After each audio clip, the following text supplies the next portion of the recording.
Estar aquí de nuevo. Arrancamos la segunda jornada de este congreso y, pues, aunque suene un poco atópico, creo que no podemos arrancarla mejor porque tengo el placer de presentar de una manera muy breve, porque aquí la idea es escucharle a él, ¿no? A Antonio Cazorla. Antonio Cazorla, entre otras cuestiones, y esto lo digo casi a título de consumo interno de aquí, teníamos muchas ganas de tenerlo aquí. Aquí lo tenemos, porque es una persona que llevamos mucho tiempo leyendo, siguiendo, muy interesados en su trabajo.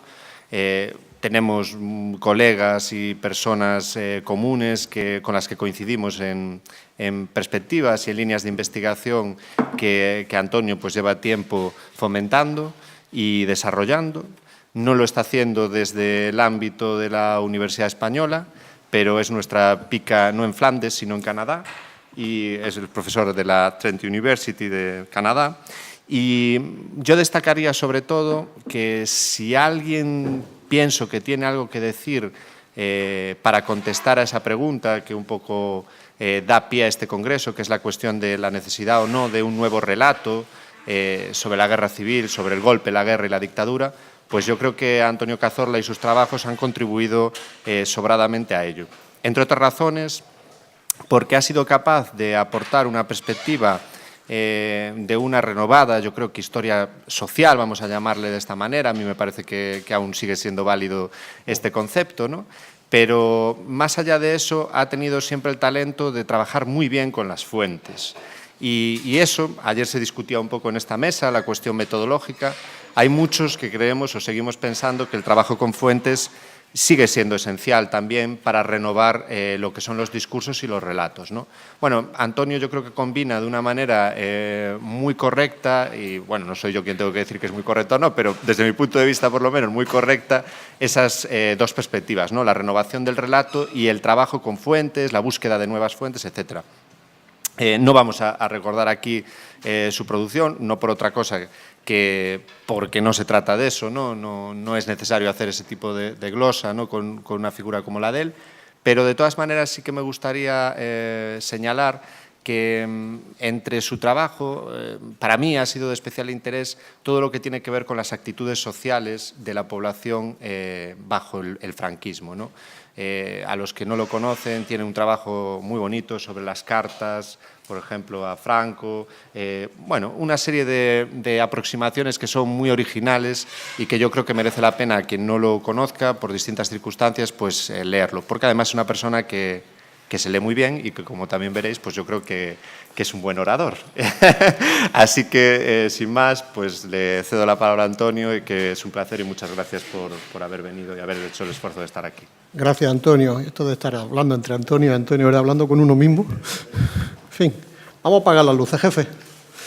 Bueno, gracias al grupo de Instagram por haberme invitado. Pero vaya invitación, ¿eh? Y me invitan y me ponen un tema de que cuál va a ser el nuevo relato de la guerra civil. Y yo qué sé.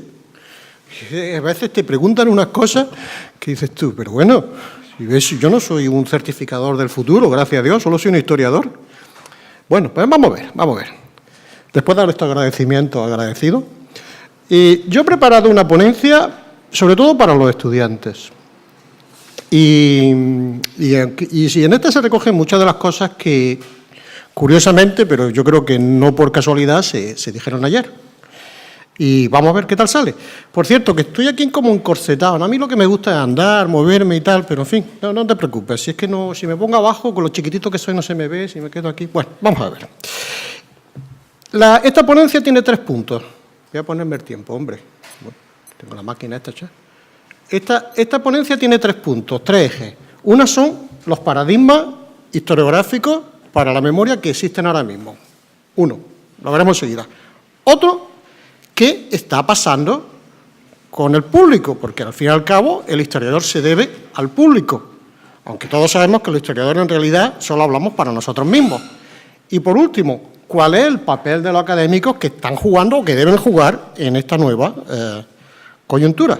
Vamos a ver. En primer lugar, los paradigmas. ¿Cuál va a ser el nuevo paradigma? Respuesta, no lo sé. ¿Y por qué no lo sé? Pues porque los paradigmas tienen una vida independiente. Yo, con todo el respeto para la teleología marxista, pues yo he visto paradigmas que prometían mucho, que no han ido a ningún lado, y paradigmas que me han salido por detrás y de pronto se me han puesto por delante, y digo yo, ¿y esto de dónde sale? Y claro, se tiene uno que sumar a la moda que llega. Eso se puede ver hablando con los estudiantes mismos. Cuando yo doy clase en Canadá de Historia Universal o de Historia de Europa, que suelo dar, mis estudiantes están centrados todos en la Segunda Guerra Mundial y, sobre todo, el Holocausto. El Holocausto es para ellos lo central. Sin embargo, yo no sé qué es lo central para ustedes, estudiantes españoles. Sigue siendo la guerra civil. Yo no sé cuál es el tema que a ustedes le parece esencial para el siglo XX. No lo sé. Pero bueno, por eso voy a hablar de mis estudiantes, los que conozco un poquito mejor. Mi estudiante, el Holocausto, pero yo estoy seguro que para sus padres no lo es. Y para su abuelo, desde luego que no lo es. Sin embargo, ahora, si ustedes quieren hacer una carrera académica fulgurante en Norteamérica, especialícense en algo del Holocausto. Va a haber muchas universidades que quieren que usted enseñe sus cursos sobre el Holocausto, que le desarrolle un curso sobre el Holocausto. Hay cátedras a porrillo, financiadas por, sobre todo por personas judías que han muerto recientemente o que van a morir, que tienen dinero y quieren que eso se estudie. Hay viajes organizados a muchos sitios, a Auschwitz, a otros campos de concentración y de exterminio. Hay museos por todos lados que están saliendo con este tema. Se lo aseguro, si van a hacer historia de Europa, quieren cometer ese error, hagan ustedes estudios sobre el Holocausto. Ahora, a lo mejor en 5 años, eso cambia. Este es el famoso Museo del Holocausto de Washington. Curiosamente, aparece en Washington un museo sobre el Holocausto en una ciudad cuya relación con el Holocausto es muy, muy tenue. El Holocausto no ocurre en los Estados Unidos. En los Estados Unidos hay otro tipo de exterminios, que no tienen museo, por cierto.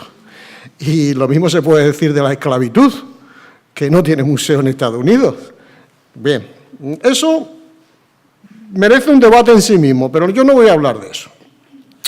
Sin embargo, esto del Holocausto no ha sido siempre. Miren ustedes, el hombre que escribe el libro fundamental de la historia del Holocausto, el libro que lo cambia todo, Raúl Hilber, La destrucción de los judíos europeos, pues este señor, cuando estaba comenzando su carrera académica, fue a ver al politólogo y filósofo Franz Neumann y le dijo, mire, yo estoy pensando escribir sobre el Holocausto. Y Franz Neumann le dice, pero bueno, tú estás tonto, tú no vas a ningún lado, te estás suicidando profesionalmente.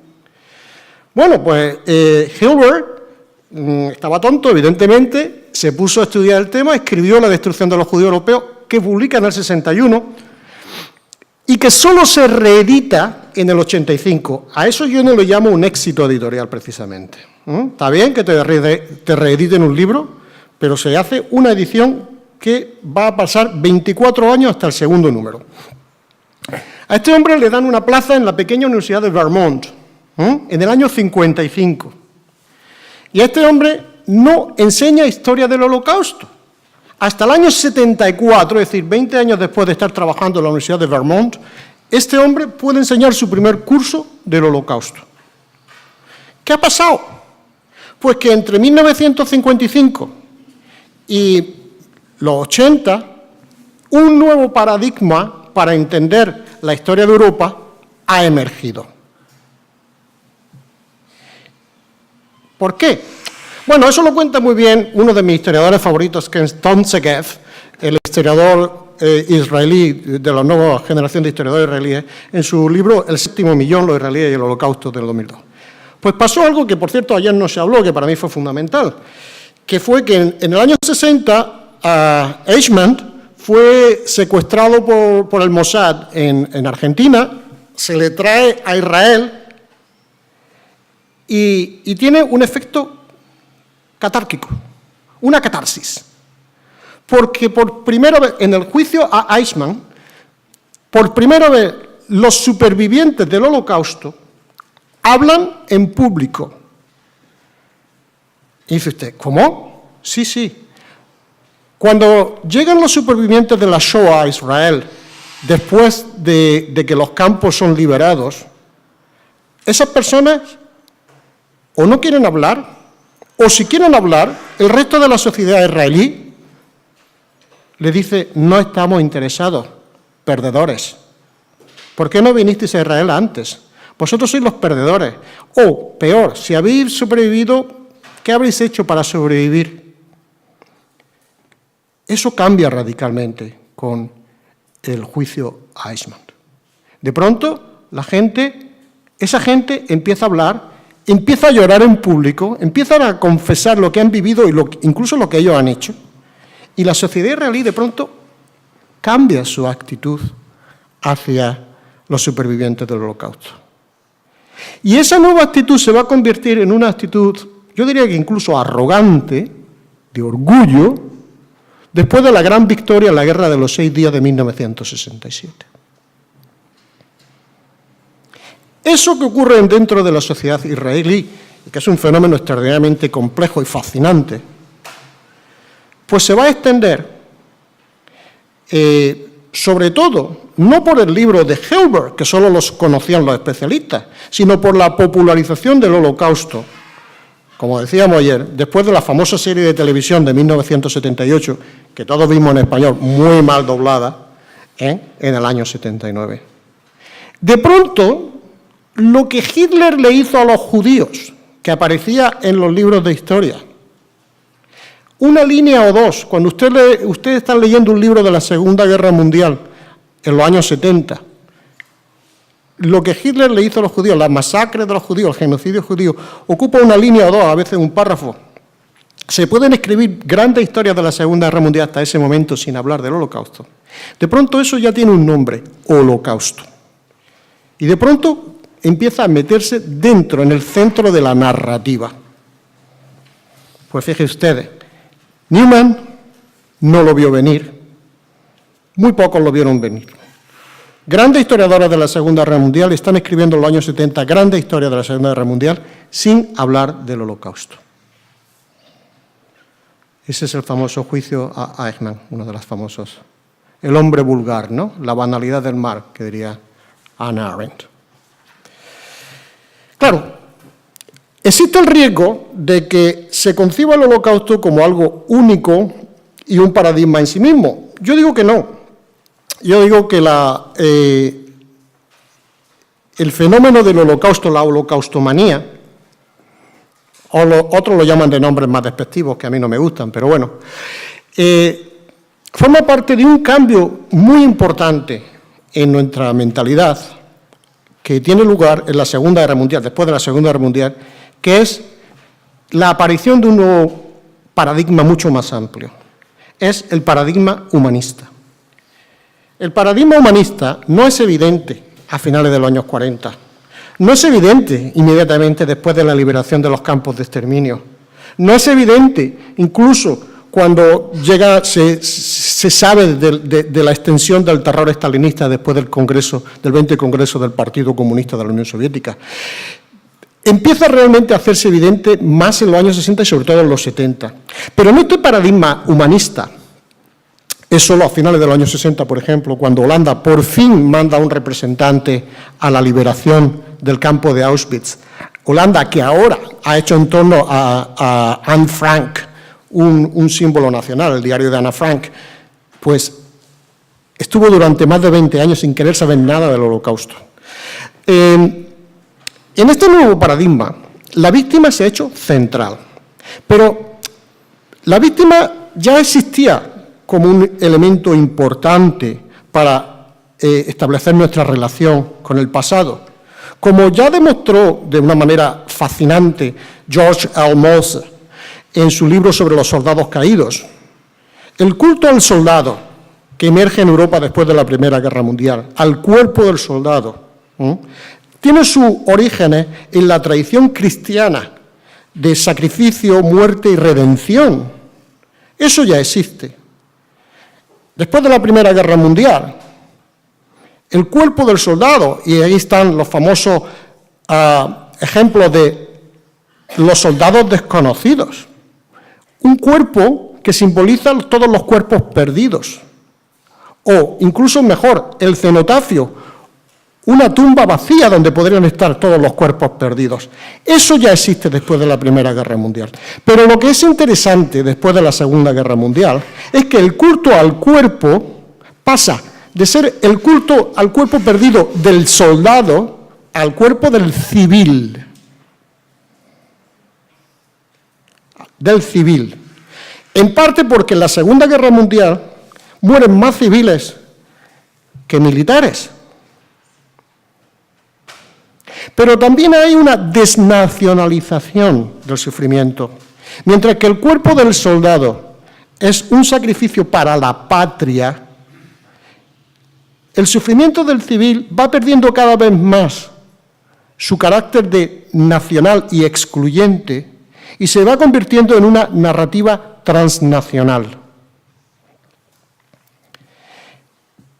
En este proceso, en este nuevo paradigma humanista y civilista, la narrativa de victoria y de éxito pierde importancia, incluso se ve como sospechosa, y aparece una nueva narrativa en la cual la víctima ser víctima se convierte en el mayor argumento moral y en una fuente de capital político. El cuerpo victimizado, desaparecido, se ha convertido en un objeto de culto, en una obsesión, si quieren ustedes. Y así pasamos, como digo, de los homenajes al soldado desconocido al homenaje al cuerpo civil, a la víctima inocente, ausente. Esto, como ustedes saben, es una escultura en Budapest, en las orillas del Danubio, donde a finales de 1944 decenas de miles de personas fueron asesinadas, judías, y sus cuerpos arrojados al río. Refleja la ausencia de los cuerpos. La conmemoración del Holocausto en Hungría es un capítulo en sí mismo. Bueno, esto estaba pasando a nivel internacional.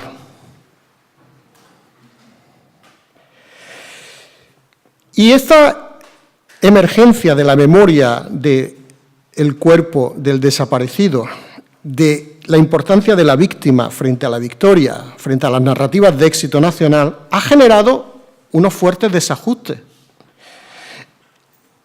Esto se ha explicado de muchas maneras, por ejemplo, de la supuesta existencia de una norma de 40 años, de que tiene que pasar 40 años para que una sociedad realmente se enfrente a su pasado. Yo diría que tiene que pasar 40 años en libertad, que no es lo mismo. 40 años de debate público para que una sociedad se pueda enfrentar a su pasado. Bueno, esto es verdad para Alemania. Yo no creo que haya nación europea, y diría mundial, que se haya enfrentado a su pasado de una manera tan valiente como se ha hecho en Alemania. Además, una política impulsada desde el gobierno. Chúpate esta España. Eso ha pasado menos en España, y eso lo vamos a ver.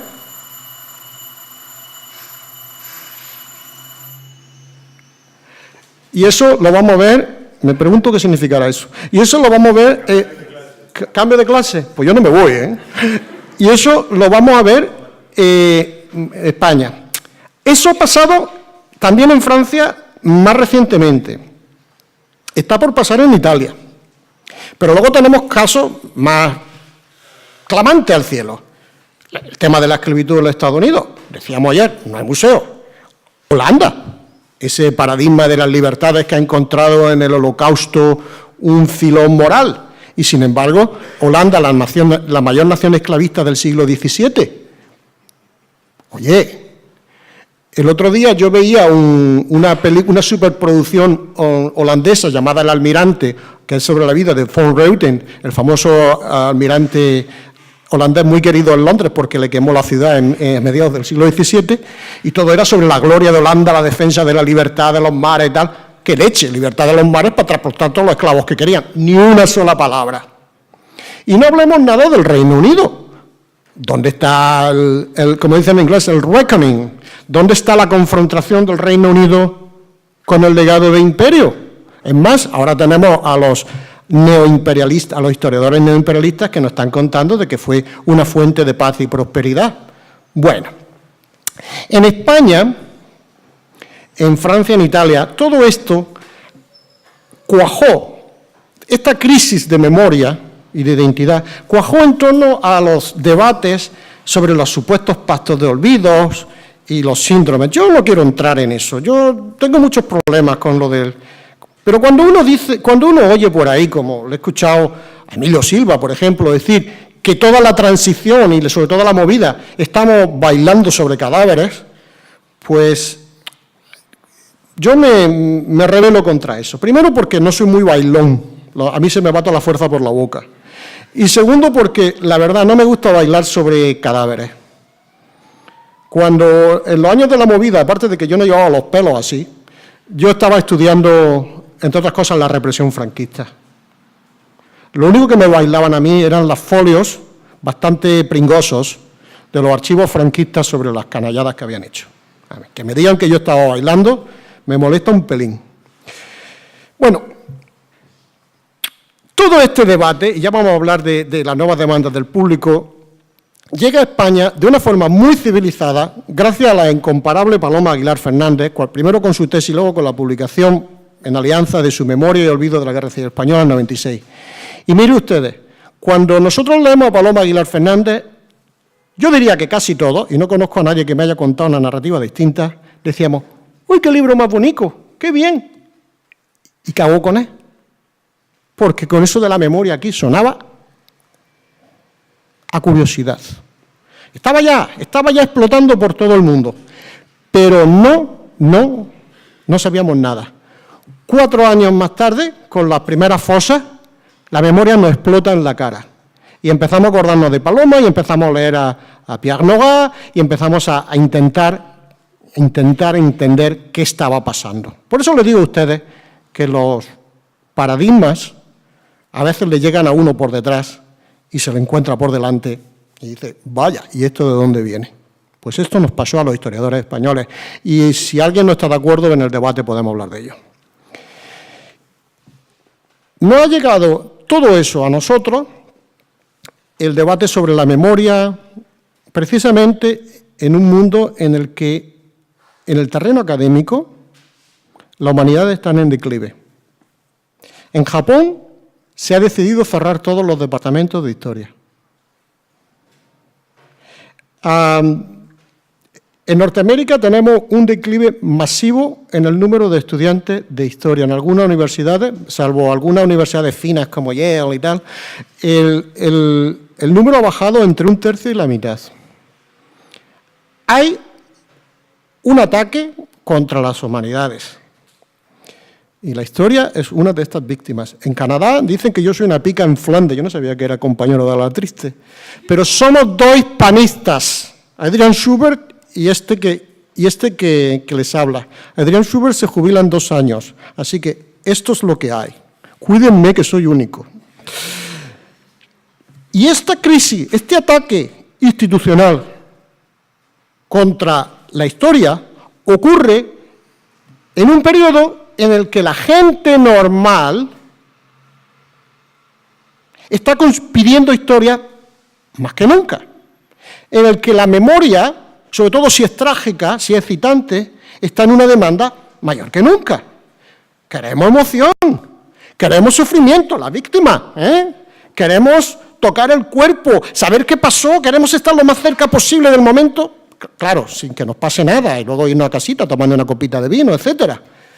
Eso es lo que está pasando. Hay una gran dicotomía entre la crisis de la humanidad desde el punto de vista institucional y la eclosión de las humanidades como demanda pública. Por ejemplo, el turismo del terror. El caso de Auschwitz. Miren ustedes, después de que se libera el campo, apenas iban unas 200.000 personas al año a ver Auschwitz. En los años 50, en plena Guerra Fría, cuando la ideología era más importante que el factor humano, cae el número de visitantes. Es solo con la eclosión de la memoria, con la eclosión del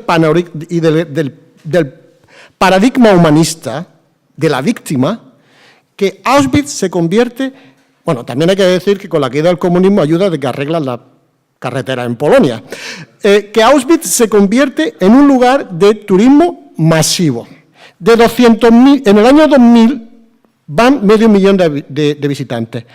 En 14 años hemos pasado al 1,5 millones. Y el año pasado hubo más españoles en Auschwitz, todos sabemos que los españoles tenemos una gran conexión personal con Auschwitz, que israelíes. No hay muchos israelíes, ¿no? Pero ¿qué hace un español en Auschwitz? ¿Que se la ha perdido? Mauthausen sí, ¿verdad? Que es donde estuvieron los españoles deportados.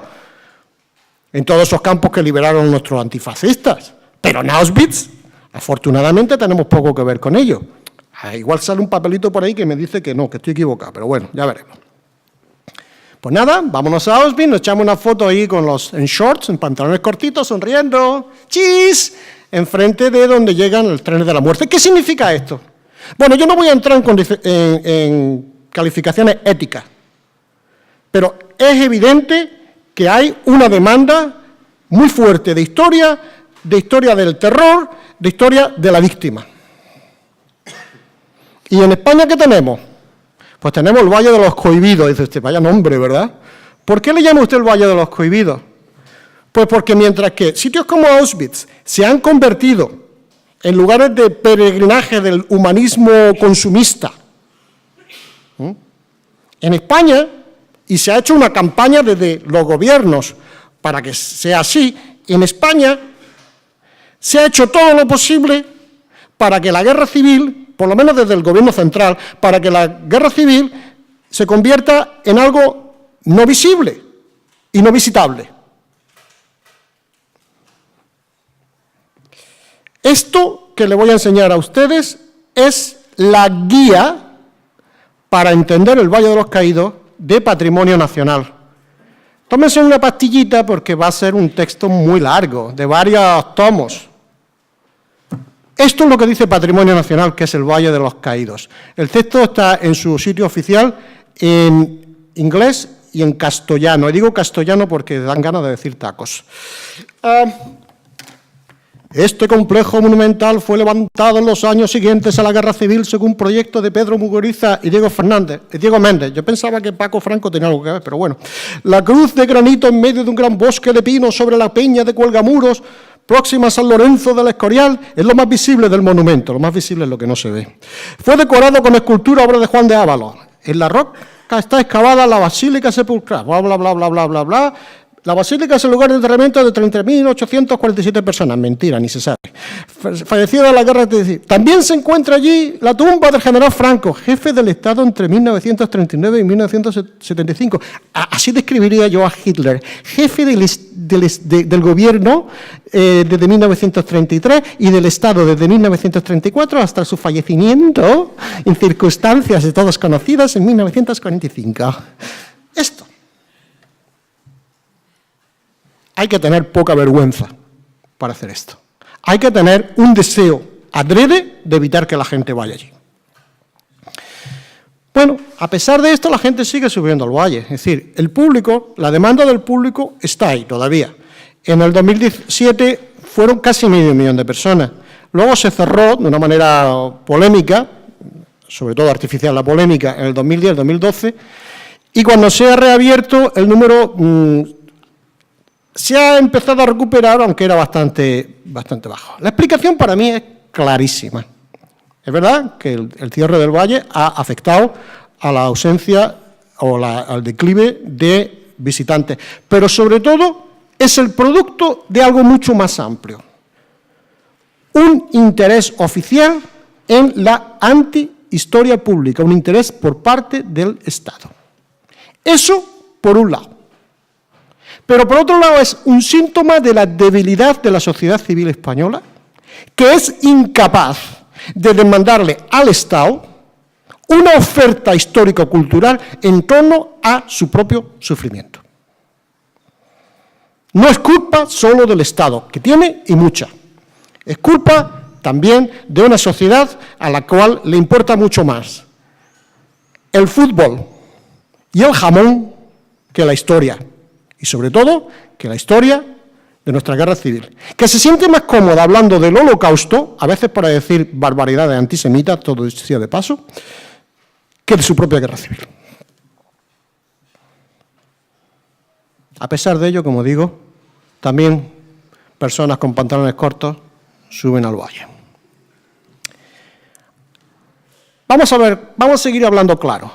En España hay un déficit de historia pública. En España, ¿cuántos años hace que dices que acabó la guerra? Que es que somos malos en matemáticas. 77. Uy, qué número más bonito para comprar de la lotería de la 11. En España, 77 años después de la guerra civil, tropecientos años después de la muerte del caudillo, con el Valle de los Caídos vacío y vaciado, no hemos sido capaces de crear un centro de divulgación. ¿Por qué no? En el Valle de los Caídos, la abadía que está detrás. Un museo de la guerra civil, un recurso de enseñanza y un centro de encuentro físico del turista histórico. Un sitio donde la gente pueda llevar sus conocimientos, desconocimientos, sus desmemorias, sus olvidos y de físicamente compartirlos, actuar. No tenemos un sitio de referencia para debatir nuestra guerra y no lo olvidemos, para conectar nuestra guerra con otras guerras y conflictos de entonces y de hoy. Porque cabría siempre el riesgo de que si se crea un centro, fuese un centro para hacer de nuestra guerra única. Y nuestra guerra no fue única en ningún sentido.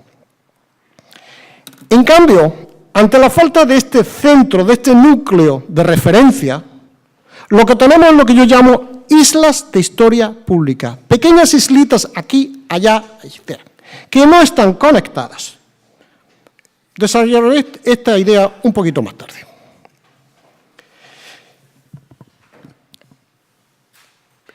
¿Nos sorprende? Pues no nos sorprende esto, porque hay otro aspecto de nuestro déficit de historia pública que tiene mucho que ver con la falta de formación del ciudadano español por parte de nuestro querido sistema de educación. 8 reformas educativas después de instaurada la democracia, me parece a mí que la enseñanza de la historia contemporánea española se ha quedado reducida a un solo objetivo, a que los alumnos de las ramas de humanidades aprueben la selectividad. Y una vez que lo hayan hecho, que se olviden de todo. El otro día hablaba con la directora del Museo de Guernica, donde 1.654 personas fueron asesinadas, donde hay un cuadro famosísimo que todo el mundo conoce. Y cuando le dije, bueno, ¿y quién va al museo, al Museo de la Paz de Guernica? Me dicen, muchos estudiantes de bachillerato franceses, porque forma parte del currículum histórico de los institutos franceses. Digo, ¿y españoles? Y se reía. ¿Y vascos? Y se reía. Algo está fallando en cómo estamos educando a nuestros jóvenes. El mismo comentario me hicieron los responsables del Centro de Documentación de la Guerra Civil de Salamanca. Nuestra historia es muy débil en las aulas y se agota en ellas. Y desde luego no sale a la calle. Nuestros estudiantes ni los llevamos mentalmente ni físicamente a nuestras islas de memoria o de historia pública. Y aquí están los estudiantes universitarios. Yo quisiera saber cuántas visitas o cuántos proyectos de campo de investigación viva de historia hacen ustedes. Que no sea chupar en la biblioteca 4 cositas y a ver si apruebo, o en el internet. Sí. La historia se agota en el aula. Porque se quiere que la historia se agote en el aula. Este es el Museo de la Paz de Guernica. Vamos a hablar de las islas de historia pública. Nuestra guerra civil se puede hoy visitar yendo a lugares muy específicos para los que hay que saber que existen, porque no están muy bien conocidos Por ejemplo, en Cataluña hay muchos circuitos de los frentes, hay mapas que edita el Memorial Democrático. Y yo que soy historiador, y yo que estoy interesado en esto, no supe de todo eso hasta que fui al Memorial Democrático hace un par de semanas. Es decir, ¿dónde puedo yo encontrar ese material? Eso contrasta mucho, por ejemplo, con el estudio y la difusión, sobre todo la difusión de la Guerra Civil Americana. Voy a comparar dos batallas. La batalla del Ebro, la gran batalla de la Guerra Civil, 5 meses, unas 80.000 bajas. Buena suerte si usted quiere visitar un museo o los lugares de batalla de la Guerra Civil. Lo hay, pero son cositas muy chicas, a escala local, y algunos de ellos abren y cierran. Está el Museo de Corberá, de Fallón, el de Gandesa. Si ustedes quieren ver lo que es una guerra civil bien representada, bien vendida, hecha atractiva, les recomiendo que vayan a los Estados Unidos. Vayan, por ejemplo, al Museo de la Batalla de Gettysburg, ahí al lado de Washington.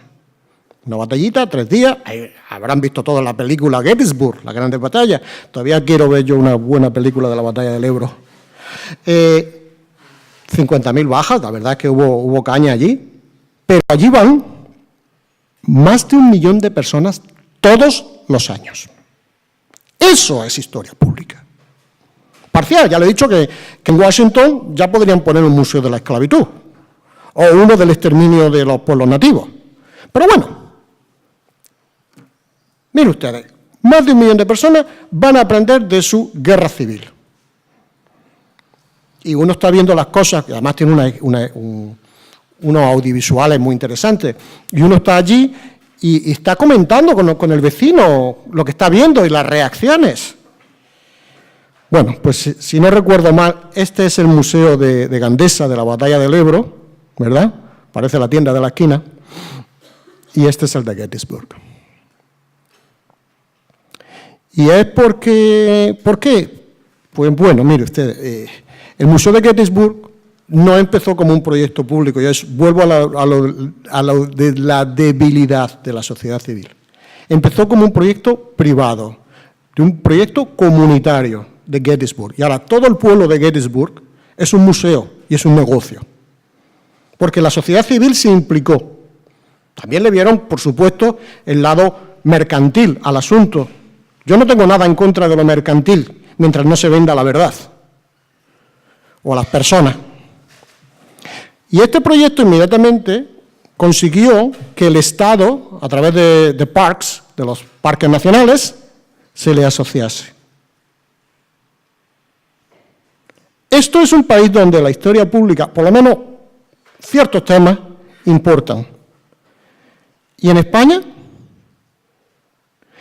Proyectitos como el Museo de Fallón, de Gandesa, de Tajuña de Morata, etcétera, ¿qué apoyo institucional tienen? ¿Somos pobres? ¿Falta el dinero? ¿En España falta el dinero para hacer museos y tumbas del faraón? Falta. Ya quisieran los gringos eso. O, ¿para qué nos vamos a ir a Valencia, hombre?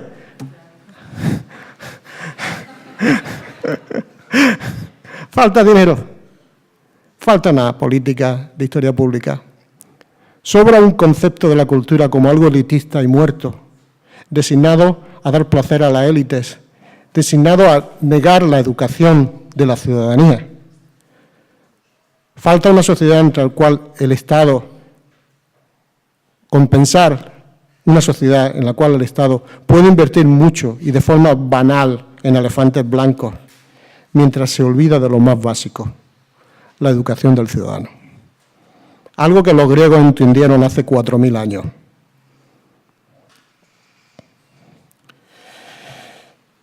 Las islas de la historia pública. Está todo. ¿Tú te crees que esto es accidental? Que va, está todo preparado. Las islas de la memoria pública en España existen, son identificables. Memorial Democratique en Barcelona, citaba antes el Museo Guernica, cosas que están haciendo en Andalucía, y evidentemente la Academia Española está haciendo mucho por ello. congresos, simposios, como se está haciendo se hacen rutas turísticas de campos de batalla, hay unas bases de datos por ahí que han hecho compañeros que son impresionantes, pero son islas, están aisladas, no son continente, no tienen una presencia pública suficiente. Quizás para el muy entendido son importantes, qué duda cabe, pero para el público, para el ciudadano, o pasan invisibles o apenas se dan cuenta. Los historiadores, y vuelvo al principio de mi charla, sabemos más que nunca de la guerra civil. Pero los historiadores tenemos un problema, creo yo, de que todavía no sabemos a quién se lo queremos contar. No sabemos si queremos contárselo al público o, como se decía ayer, a nuestros pares. En realidad no sabemos qué buscamos, no sabemos cómo incorporarnos al debate de la historia pública. En España no lo sabemos. Y bueno, y si no hacemos este continente, los historiadores, la sociedad civil, los poderes públicos, ¿qué va a pasar? Pues mire ustedes, que el discurso, que los paradigmas van a continuar cambiando. Y en esto es evidente que lo visual y lo público se están imponiendo. Yo diría, con esperanza, que la sociedad nos está esperando. Pero también le puedo decir que no lo va a hacer siempre. Y en ello nos jugamos el futuro de las humanidades. Muchas gracias.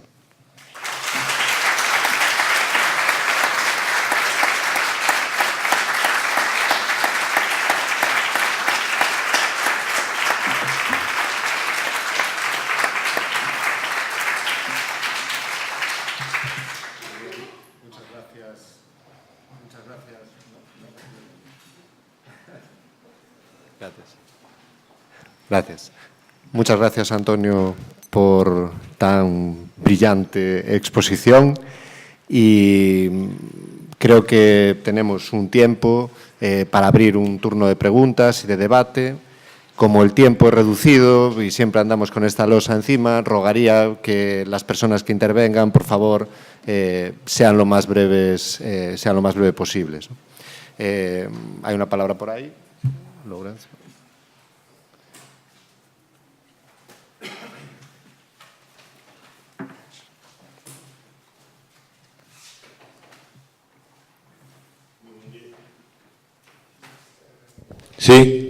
Sí, muy buen día a todos y a todas. Y muchas gracias, Antonio, por la intervención. Dos preguntas para ver si arrancamos un poco este asunto. Una, introduce una cuestión muy interesante sobre cómo se pasa de lo nacional a lo transnacional y del soldado desconocido a la víctima civil, ¿no? Pero en todo esto también hay una, digamos, en la construcción de ese paradigma del Holocausto ocurre, pero también se construye. Y detrás, se me ocurría a raíz de lo que tú mismo decías, o sea, es una pregunta que estoy repentizando, no es algo que haya elaborado ni mucho menos, ¿no? Pero curiosamente, detrás de ese nuevo paradigma sí que hay un Estado. Hay un pueblo transnacional, también lo somos los gallegos, pero bueno, no tenemos Estado. Pero hay un pueblo transnacional, que son los judíos, que sí que tienen Estado. Y hay un Estado que está detrás y que se alimenta, reafirma, ¿no? Yo creo que esto también habría que tenerlo en cuenta, no quedarnos únicamente en el nivel social y transnacional. Me pregunto, y te pregunto, ¿no? Y la segunda, me llamó un poco la atención, porque me hace pensar, esta idea tuya de que hay una responsabilidad social, además de la responsabilidad política, en esta antihistoria pública española, ¿no? Que yo creo que sí. Pero se discute mucho, digamos, desde el ámbito de los movimientos memorialistas, la culpa siempre está en el ámbito de la política. Ayer recordaba Castresana que en todos estos años y en todos los sucesivos parlamentos elegidos desde el año 77, ni un solo diputado de ningún grupo político presentó ni una moción, una proposición no de ley, nada, para revertir las leyes de amnistía, por ejemplo, ¿no? Eso es algo que se discute muchísimo, incluso esos diputados, que luego en el Parlamento no dicen nada. Por lo tanto, yo creo que sí que hay una responsabilidad política grande. No se trata de si es mayor la social o la política, Pero ¿no crees que de alguna forma, desde el ámbito político, y no solo desde el ámbito estatal, la cuestión, y vuelvo a lo de ayer, de la reconciliación como pátina, como acuerdo de las élites, como, no acuerdo, perdón, no quería decir eso, como conciencia de las élites políticas y culturales, incluso historiográficas, cumple su función? Y si el Estado, en general, en España y los poderes públicos no hicieron algo un poco perverso, que fue privatizar, por ejemplo, funciones que son puramente estatales y que ya no tienen que ver con la creación de una política pública de memoria, sino con el traslado de los cuerpos desde donde han sido tirados o sepultados en 1936 o 41. Quiere decir que esa acción, que en cualquier Estado depende de un juez, de una instancia policial, de un forense o de una forense, aquí simplemente se ha privatizado, literalmente. Es algo que ha quedado en la esfera, y ahí sí que ha reaccionado la sociedad, también hay que decirlo, ¿no? Incluso con una actitud, haciendo lo que no hace el Estado. En fin, yo creo que aquí hay por lo menos un elemento de diálogo, ¿no? Sí. Bueno, dos preguntas muy distintas. Uno es el tema de que efectivamente en parte detrás del fenómeno del Holocausto hay un Estado, que es Israel, hasta el punto de que el lugar de referencia para el estudio del Holocausto y para la memoria del Holocausto es el Bad Yeshem, está en Israel. Pero lo que no suele decirse es que hubo un intento en la Francia de posguerra de construir una institución similar por parte de judíos franceses. Israel lo vetó, porque ellos querían tener el monopolio de esa memoria. De todas formas, eso no explica que el Holocausto haya ocupado un lugar central fuera de Israel, ni en los Estados Unidos ni en Europa. Seguro que hay gente que cree en las conspiraciones y esas cosas. Yo creo que ni tú ni yo, ¿verdad? No, evidentemente. Eso por un lado. Efectivamente, segunda pregunta, los políticos. Claro, si los políticos evidentemente han tomado decisiones muy contra la historia pública, como yo decía. Pero nadie le ha exigido otra cosa, hasta los últimos años. Nadie. Y entonces, si la sociedad no le ha exigido, no tienen por qué tenerlo. Y esto es curioso porque hay una cierta contradicción entre los valores de los españoles y la pasividad de los políticos. La mayoría de los españoles quieren que todas las víctimas de la guerra civil sean honradas, que se les dé sepultura digna. Las encuestas están ahí, y eso incluye votantes de todos los partidos políticos, incluyendo el Partido Popular. Pero, sin embargo, cuando el tema se plantea como una manifestación de política, ya se produce una polarización por parte de determinados grupos políticos, sobre todo, y eso es muy claro, por el Partido Popular y sus amigos en los medios de comunicación. Curiosamente, cuando en España se hace un programa estatal de sacar víctimas de una guerra e identificarlas, que no son de víctimas civiles ni inocentes, que son las de los soldados de la División Azul en la Unión Soviética, en Rusia, perdón, es que yo como soy tan viejo, en Rusia, no pasa nada.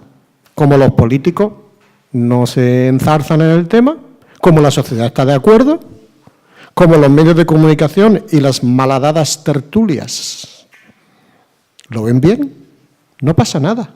Imagine usted si esa actitud de, bueno, pues sí, todo el mundo tiene que tener los restos de sus queridos cerca, se hubiese aplicado esa misma calma, esa misma tolerancia, se hubiese aplicado a las víctimas republicanas de la guerra civil. Claro. Pero en fin. Bien. Ángel Loureiro quería hablar y 2 palabras más.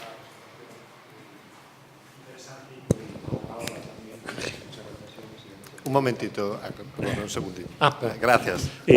Yo tengo una nota, una puntualización y una pregunta. La nota es que tuvimos en Princeton a una de las dirigentes más altas de Podemos hace un par de años, y una de las cosas que nos dijo es que Podemos hizo una encuesta nacional preguntándole a una serie de gente en la zona de Madrid cuál había sido para ellos el acontecimiento histórico más importante de la historia de España. O sea, un poco como tu pregunta inicial. Y la respuesta fue el campeonato mundial que ganó España. Esto por una parte. Hombre, Iniesta como símbolo nacional, bajito, calvito y manchego. ¿Qué? Sigamos. Exactamente. Manchego de Albacete, ¿no? Y luego la pequeña puntualización, y es la comparación que hiciste entre la batalla del Ebro y Gettysburg, que se puede hablar mucho de eso. Y las estadísticas no son comparables, ¿no? Porque el equivalente de población de muertos en Gettysburg hoy en día sería 500.000 en una batalla de 3 días. Sí. O sea, la población americana es 10 veces mayor hoy de lo que era en la Guerra Civil. En la Guerra Civil americana murieron más soldados americanos que en todas las guerras en las que ha intervenido los Estados Unidos, juntos. incluida la Primera Guerra Mundial, la Segunda, etcétera, etcétera. En la batalla del Ebro, bueno, murieron 80.000 bajas en muchos meses, es decir, que no tuvo el impacto, digamos, civil y militar que tuvo una batalla mucho más concentrada, que además fue absolutamente decisiva en el triunfo del norte, ¿no? Pero bueno, es una pequeña... Pero en todo caso, es decir, tu comparación no deja de ser justa en el sentido de la importancia que se le presta a un caso y al otro. También es cierto que el Museo de Gettysburg está ligado a un proyecto de nacionalismo americano, y me pregunto cuántos de los americanos que visitan Gettysburg el año pasado estaban aplaudiéndole a Trump anoche en Cleveland y cantando USA, USA, ¿no? Luego la pregunta es decir, es indudable que la sociedad civil española se ha desarrollado muchísimo en los últimos 20 años. Es decir, los que vivimos fuera lo notamos. O sea, la sociedad civil española, el activismo que hay, el interés que hay por participación política, por causas, etcétera, etcétera, no tiene nada que ver con lo que era hace 30, 40 años. Y esto yo creo que somos espectadores privilegiados en el sentido de que los que venimos una vez al año, 2 veces al año, pues podemos ir viendo los cambios, ¿no? Entonces, ¿a qué atribuyes tú ese desinterés que has observado con respecto al pasado de la guerra civil y demás por parte de la sociedad civil, mientras que por otra parte esa misma sociedad civil está como muy involucrada en muchas otras causas de manera muy activa, ¿no? Esa sería la pregunta. Sí. Bueno, yo paso a contestar solo tu última pregunta. Lo que has dicho es pertinente. O sea, alguna cosita, que Gettysburg fue en julio de 1863 y lo nuestro estamos hablando de ayer.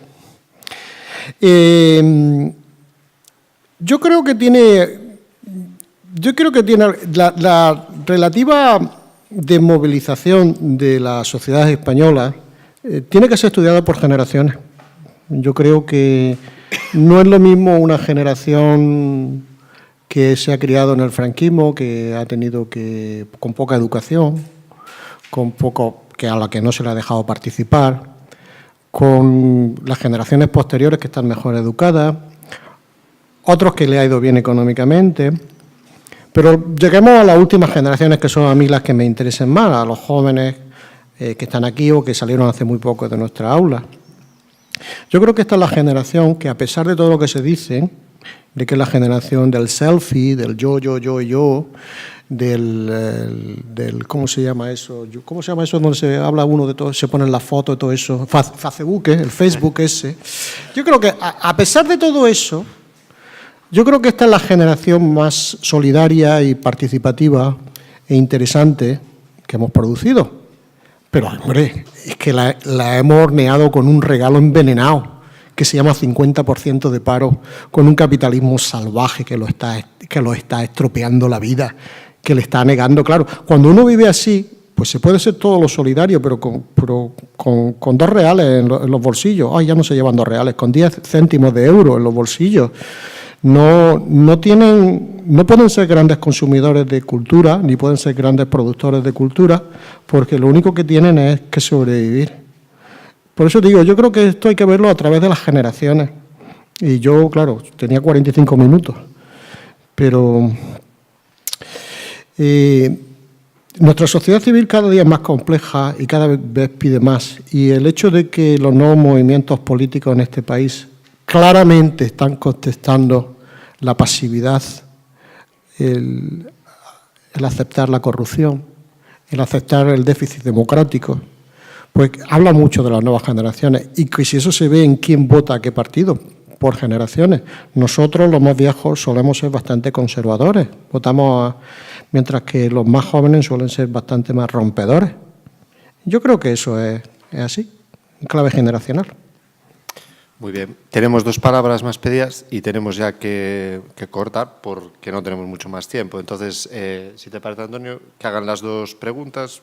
Concepción, bueno, da igual, cualquiera de los 2. El que tengan, puede empezar Concepción. Juntamos y ya contestamos, vale, si te parece.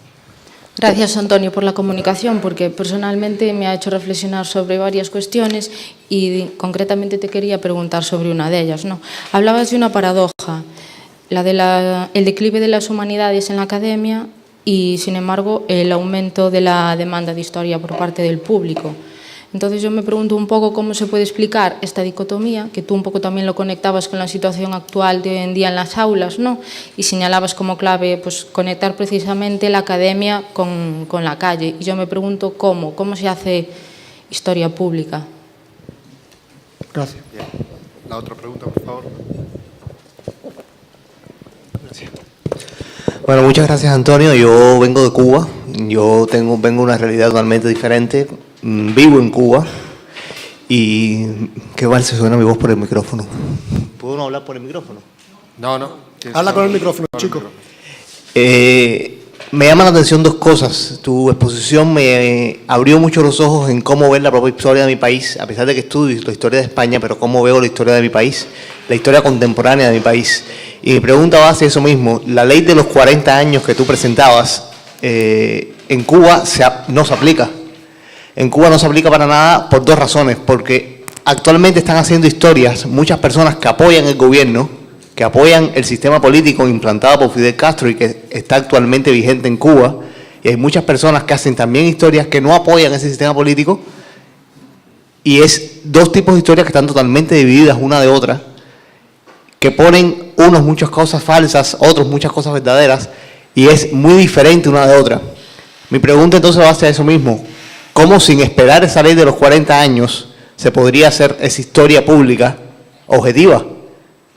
Te pongo un ejemplo muy sencillo para que comprendas. Los asesinatos del fidelismo, del castrismo. Asesinatos.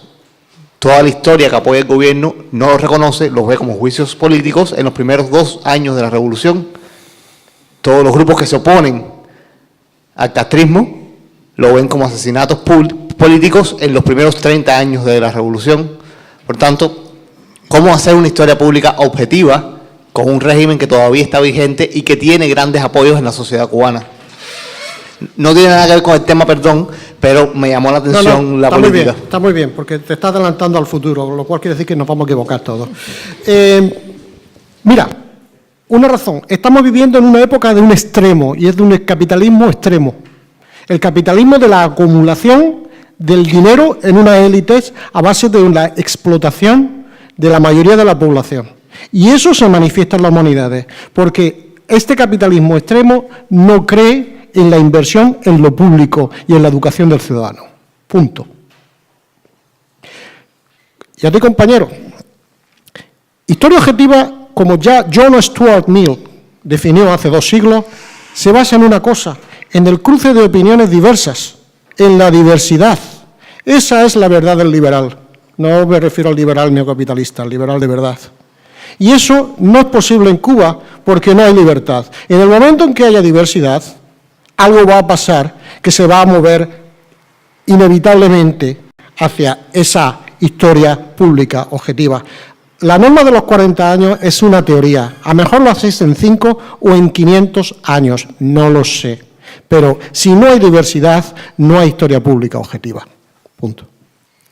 Pues muchísimas gracias, Antonio, por tu intervención, por tus respuestas. Vamos a hacer ahora una pequeña pausa, retomamos a las 11 y yo creo que aquí han quedado... Un momentito, un segundito y ya acabo. Quiero decir que aquí, aunque el debate ha sido breve y yo creo que han quedado muchas ganas de seguirle preguntando, os quiero recordar que seguimos teniendo a Antonio con nosotros, que no nos deja y que tendremos oportunidad de seguir hablando y debatiendo. Y además yo creo que muchas de las cuestiones que ha puesto él aquí encima de la mesa ya en parte han surgido ayer y creo que seguirán surgiendo en las próximas horas, ¿no?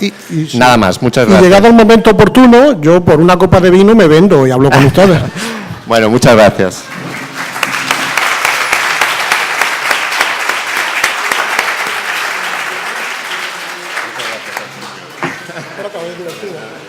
Placer.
dinámico. Y luego ellos se reparten y nos falta Antonio, que no se repitió.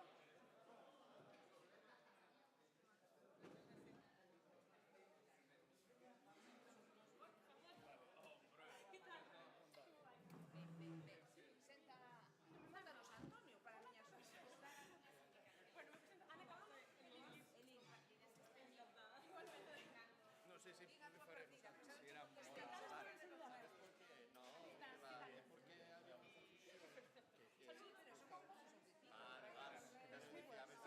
Adiós.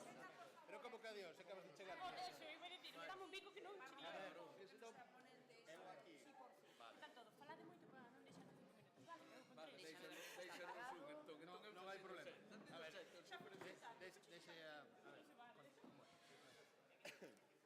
Aquí na esquiniña, que tal estás? Muy Qué ben. placer estar aquí de compañía. Deixoche a... Entonces lle podes dar a mão.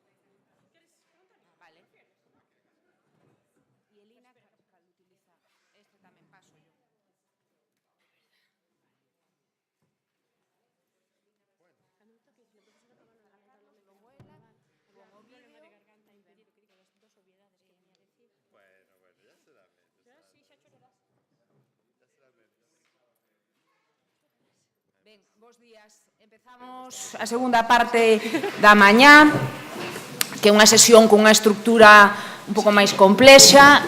Tamén creemos que unha sesión máis dinámica, moi enfocada cara á participación do público, aínda que non se pode dicir que a conferencia de Antonio Cazorla non fose dinámica ou provocadora, cando menos. Bien, voy a recordar brevemente la estructura de la sesión para los que me acompañan en la mesa, para también los que estáis en el público.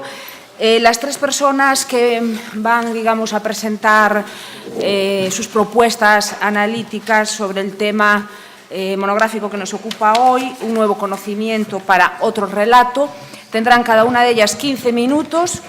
Después intervendrán los retrucantes y os propongo que hagáis vuestra también la etiqueta retrucantes frente a la de replicantes. La de retrucantes es nuestra, es gallega, y evitamos ese recuerdo permanente de Blade Runner con los replicantes, que a mí me inquieta un poco. Entonces están también los y la retrucante, y que tendrán 5 minutos. Abriríamos un brevísimo turno de matizaciones por si alguno de los relatores quiere retrucar a los retrucantes, y ya después os daríamos la palabra a todos vosotros y a todas vosotras, que agruparemos las preguntas por tandas, ¿no? Un poco para intentar que se eviten pues, repeticiones, y que a veces pues, algunas de las intervenciones ya puedan ir contestando a preguntas que están un poco implícitas o preparándose, e intentaremos que esto sea lo más dinámico posible. Empiezo presentando solamente a los tres relatores, después pasaremos a presentar a los retrucantes. Me acompañan en la mesa, a mi derecha, Carlos Gil Andrés, que será quien abra la sesión. Carlos Gil Andrés es doctor en Historia Contemporánea por la Universidad de Zaragoza, es investigador agregado del Instituto de Estudios Riojanos y actualmente enseña en el IES Inventor Cosme García de Logroño. Carlos nos trae una propuesta de diálogo entre historia y memoria, una propuesta de una historiografía que no se sitúe de espaldas a la memoria. A mí particularmente me interesa mucho esa propuesta de los estudios literarios, y espero que a vosotros también. A mi izquierda, y permitidme que le dé una bienvenida especial, porque somos viejas compañeras de camino, Elina Liikanen, que es profesora en la Universidad de Helsinki, en el Departamento de Filosofía, Historia, Cultura y Arte, y en el de Lenguas Modernas. Sus líneas de investigación se centran en los estudios de literatura, en la literatura española, en la narrativa, en los estudios de la memoria cultural y las representaciones de la guerra civil y de la dictadura franquista. Elina va a intentar responder a la pregunta hacia dónde puede avanzar el recuerdo colectivo de la guerra civil para intentar evitar el estancamiento de la memoria. Y a su izquierda, mi compañero y amigo, Antonio Míguez Macho, que es doctor en Historia por la Universidad de Santiago, investigador del programa Ramón y Cajal, aquí en Santiago, en la USC, ha sido con anterioridad investigador invitado en The London School of Economics y en la Universidad Nacional 3 de Febrero de Argentina. Sus temas de investigación actuales se centran en el estudio de la historia política y social del mundo contemporáneo, incluyendo los procesos de construcción y deconstrucción de la ciudadanía. Y Antonio, siempre provocador, siempre estimulante, nos va a poner un ejercicio contrafactual que no voy a revelar para mantener la sorpresa hasta el final. Tenéis pues la palabra, empieza Carlos, anuncio que seré casi implacable con el tiempo. Y gracias a todos por acompañarme. Bueno, buenos días.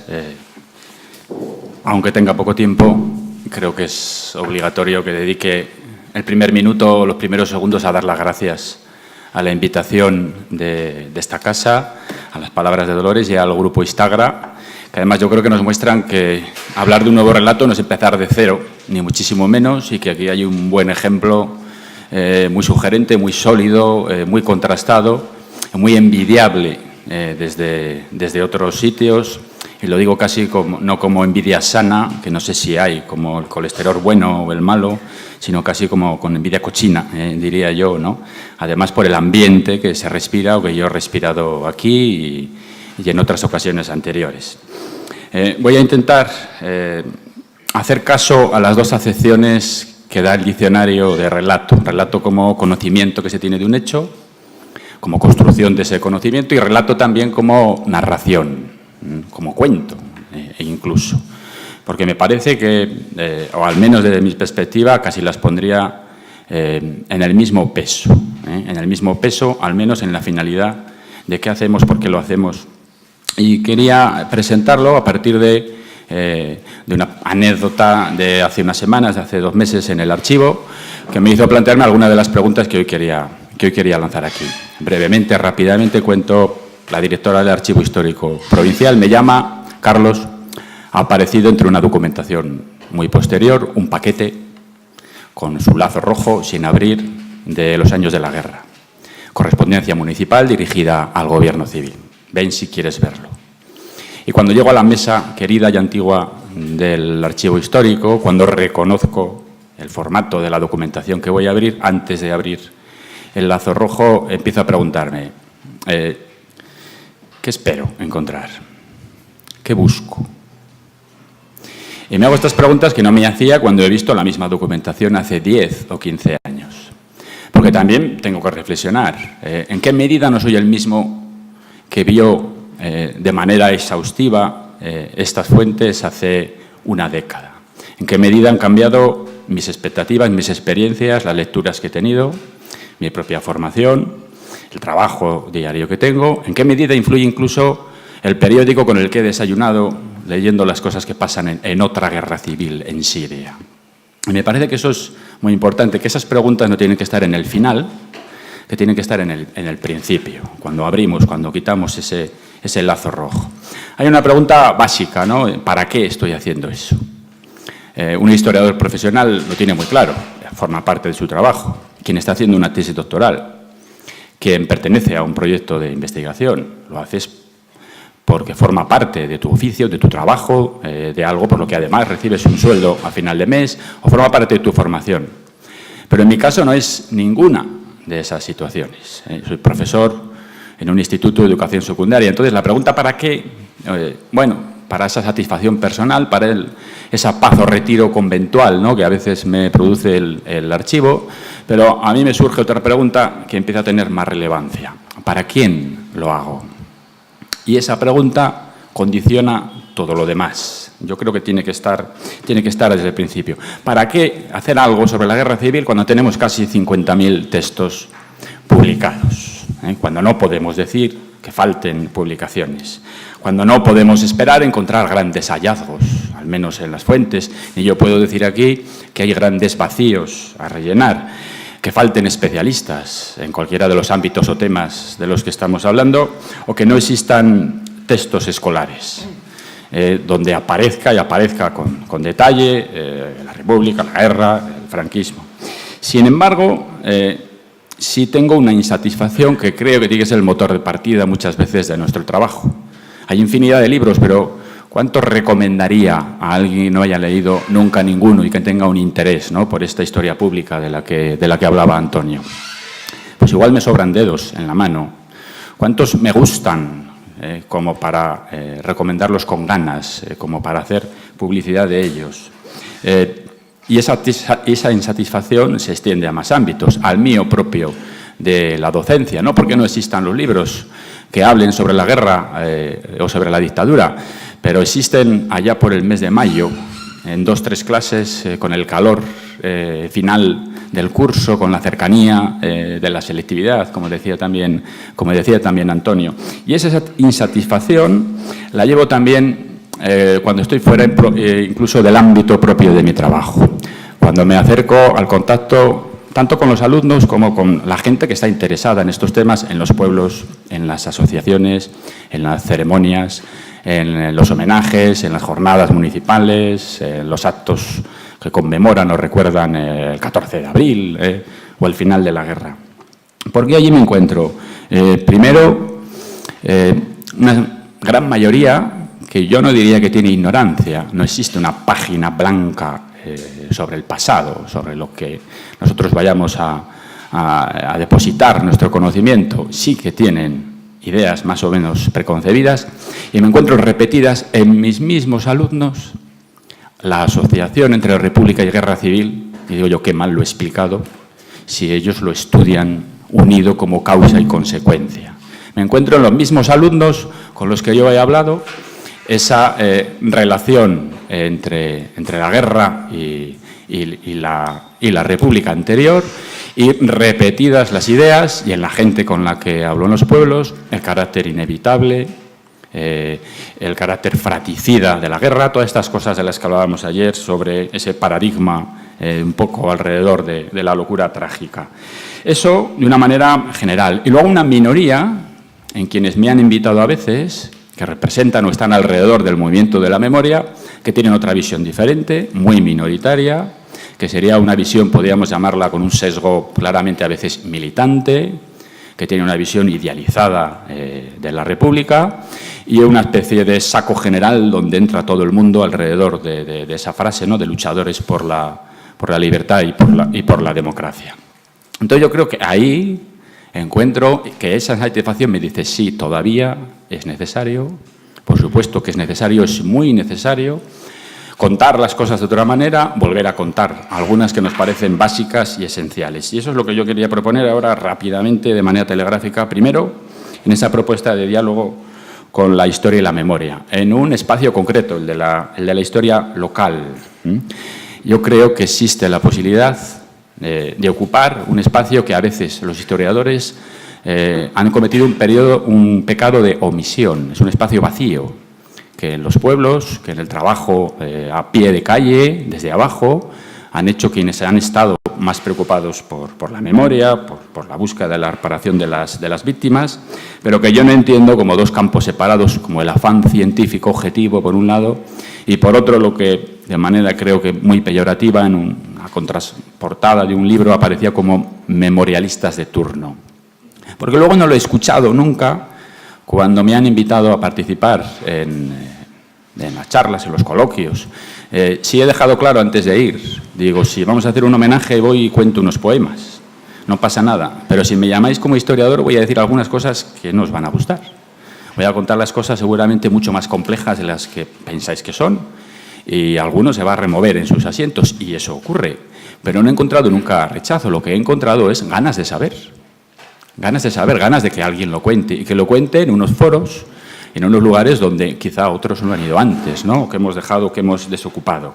Yo creo que ese es que ese es el campo, el territorio que podría ocupar la historia, y que la historia local es un campo privilegiado, que hay muchas historias locales muy bien intencionadas, pero que no tienen reflexión teórica, que solo presentan colecciones de documentos, que apenas tienen otras conclusiones que no sean de índole moral, pero que ahí es donde un historiador, el conocimiento histórico, el aval universitario, que es lo que, por ejemplo, el proyecto Nomes y Voces proporciona, permite sortear esos dos grandes errores que puede tener la historia local. Uno, el de la mera erudición de nombres propios y de datos, y otro, el de pensar que es un mero ejemplo de lo que consideramos historia general. Yo creo que la buena historia local lo que tiene que ser es un campo de prueba donde pongamos a trabajar las hipótesis, los conceptos, las teorías más generales, y que esa historia local, la buena historia local, es la que sentimos que nos concierne, aunque se esté hablando de Padrón, de Ayamonte o del Bajo Aragón.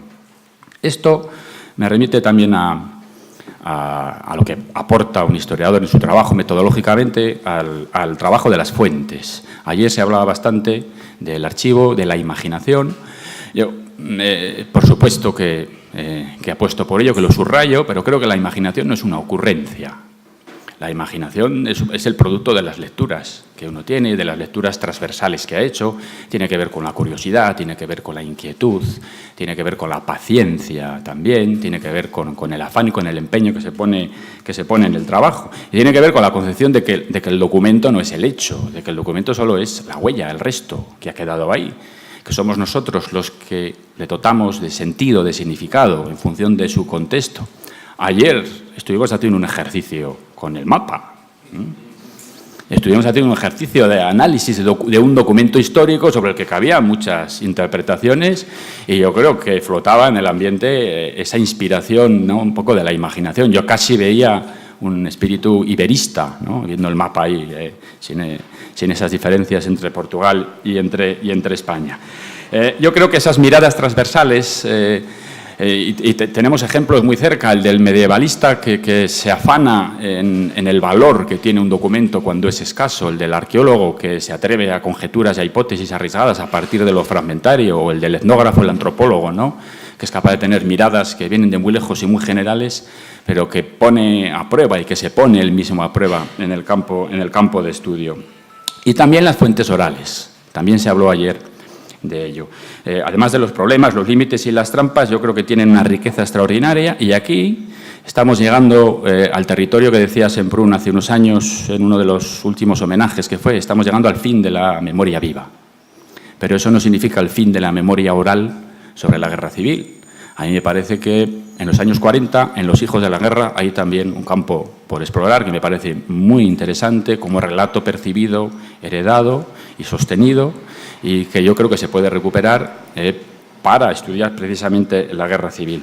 Avanzar hacia el 40 y avanzar sobre todo en esa capacidad extraordinaria, en la riqueza que tiene el lenguaje en las fuentes orales, en contar lo que a veces parece incontable, lo que parece indecible, sobre todo cuando hablamos de cuestiones de horror, de terror, de matanzas en escenarios como el que es siempre una guerra civil. Y eso, volviendo otra vez a Semprún, a veces lo consigue mejor la literatura que la historia, porque es capaz de hacer esas descripciones densas que nos permiten ahondar en aquello que es humano, pero que desde la historia muchas veces no hemos conseguido alcanzar. Eso me lleva a la segunda parte, que sería el conocimiento el relato como narración, y acabo ya 2-3 minutos subrayando esa necesidad de la transmisión, que no es simplemente un corolario final al trabajo, sino que tiene que estar desde el principio, pero que lo hacemos desde dos puntos de vista, uno con la voz y otro con la palabra escrita. Y con la voz, con lo que hablamos, con lo que enseñamos, con cómo lo enseñamos. Cuando voy a los congresos me cuesta escuchar, entre las reflexiones, palabras y debates de los historiadores, alguna preocupación por cómo cuentan las cosas a sus alumnos. Es algo que muy pocas veces aparece. Y también con la escritura. Primero con libros de divulgación que ninguna burocracia educativa premia ni valora, y que es casi una osadía para un historiador joven dedicar 1 año o 2 años a encerrarse para hacer algo que no va a ser premiado ni va a ser valorado y que además de manera sensata un director de tesis le va a decir estás perdiendo el tiempo, ni siquiera ya un historiador más consagrado. Y luego también con monografías, pero que supongan lo que creo que tiene que tener un libro cuando nos parezca atractivo, una aventura intelectual, una invitación a la lectura. Y aquí creo que desempeña un papel muy importante la sensibilidad literaria. Y estamos hablando además de la guerra civil, hablamos del miedo, del horror, del terror, hablamos de escenarios de muerte, de violencia extrema, hablamos también de la vida que hay en esos escenarios de la muerte, ¿no? Y yo creo que aquí tenemos muchas herramientas a mano, cerca, y que escribir bien no es escribir ficción. Que si recreamos escenas, si construimos personajes, si dosificamos la información, si recogemos el habla popular, si hacemos que respiren los textos, si tenemos un especial cuidado por cómo vamos a empezar o cómo vamos a empezar, si le damos a cada párrafo, a cada página, la importancia que tiene. Y si tenemos no tanto la capacidad de escribir bien, no hablo de ningún talento especial, sino la intención de hacerlo, la lentitud necesaria, repasar y corregir cada folio que se ha escrito, nos acercamos mucho más al propósito de que no hablemos entre pares, entre 4 especialistas, sino que lleguemos a un público mucho más amplio. Termino, último minuto. Me encuentro siempre con el dilema de que quiero que lean los alumnos y les tengo que recomendar siempre novelas porque no puedo recomendar libros de historia y me parece que eso es un debe en el trabajo de los historiadores.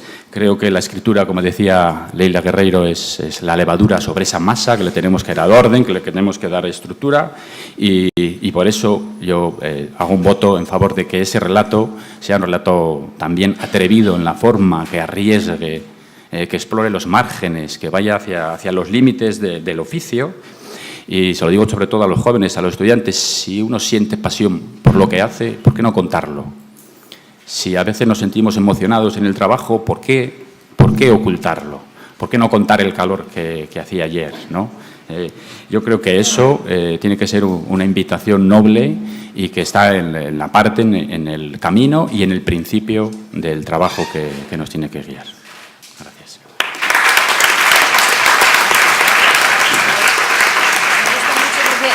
Vamos a coincidir. Mañana yo voy a llegar ahí desde otro punto.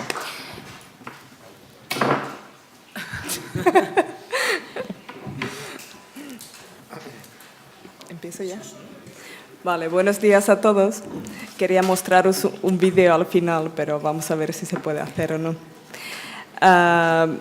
Pues voy a presentar ahora unos apuntes o unas ideas muy preliminares sobre algunos elementos que podrían quizás funcionar como una base para un nuevo relato sobre la guerra civil o unos nuevos relatos, mejor dicho, ¿no? Bueno, mi propuesta consiste en 3 puntos y procuraré ilustrarlos con dos ejemplos. Uno de los ejemplos es una novela escrita en México y otro es una macro performance participativa que se llevó a cabo en Finlandia hace unos años, ¿no? Sobre la guerra civil finlandesa. Bueno, antes de presentar la propuesta para el futuro, que quizás es decir demasiado, pues voy a exponer muy brevemente lo que son los viejos relatos, ¿no? De los que hemos hablado aquí también mucho, ¿no? Entonces, el historiador Julio Arostegui distingue entre 3 memorias generacionales de la guerra civil, ¿no? La memoria de la identificación o confrontación con los 2 bandos, que es de los protagonistas de la guerra y sería dominante hasta los años 60 más o menos, ¿no?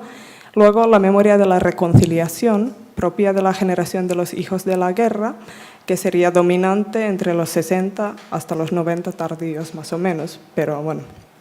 Y luego, la tercera memoria generacional, o el tercer paradigma de la memoria colectiva, sería la memoria de la restitución o reparación, que corresponde a los nietos de la guerra y es la modalidad vigente hoy en día, ¿no? Y es una memoria afiliativa, según Sebastián Faber, no tanto basada en los lazos de familia, dice él, sino en la solidaridad, sobre todo con las víctimas de la guerra, ¿no? En principio, esas 3 memorias serían sucesivas, pero como hemos visto en los debates aquí, pues las tres memorias pues siguen presentes, ¿no?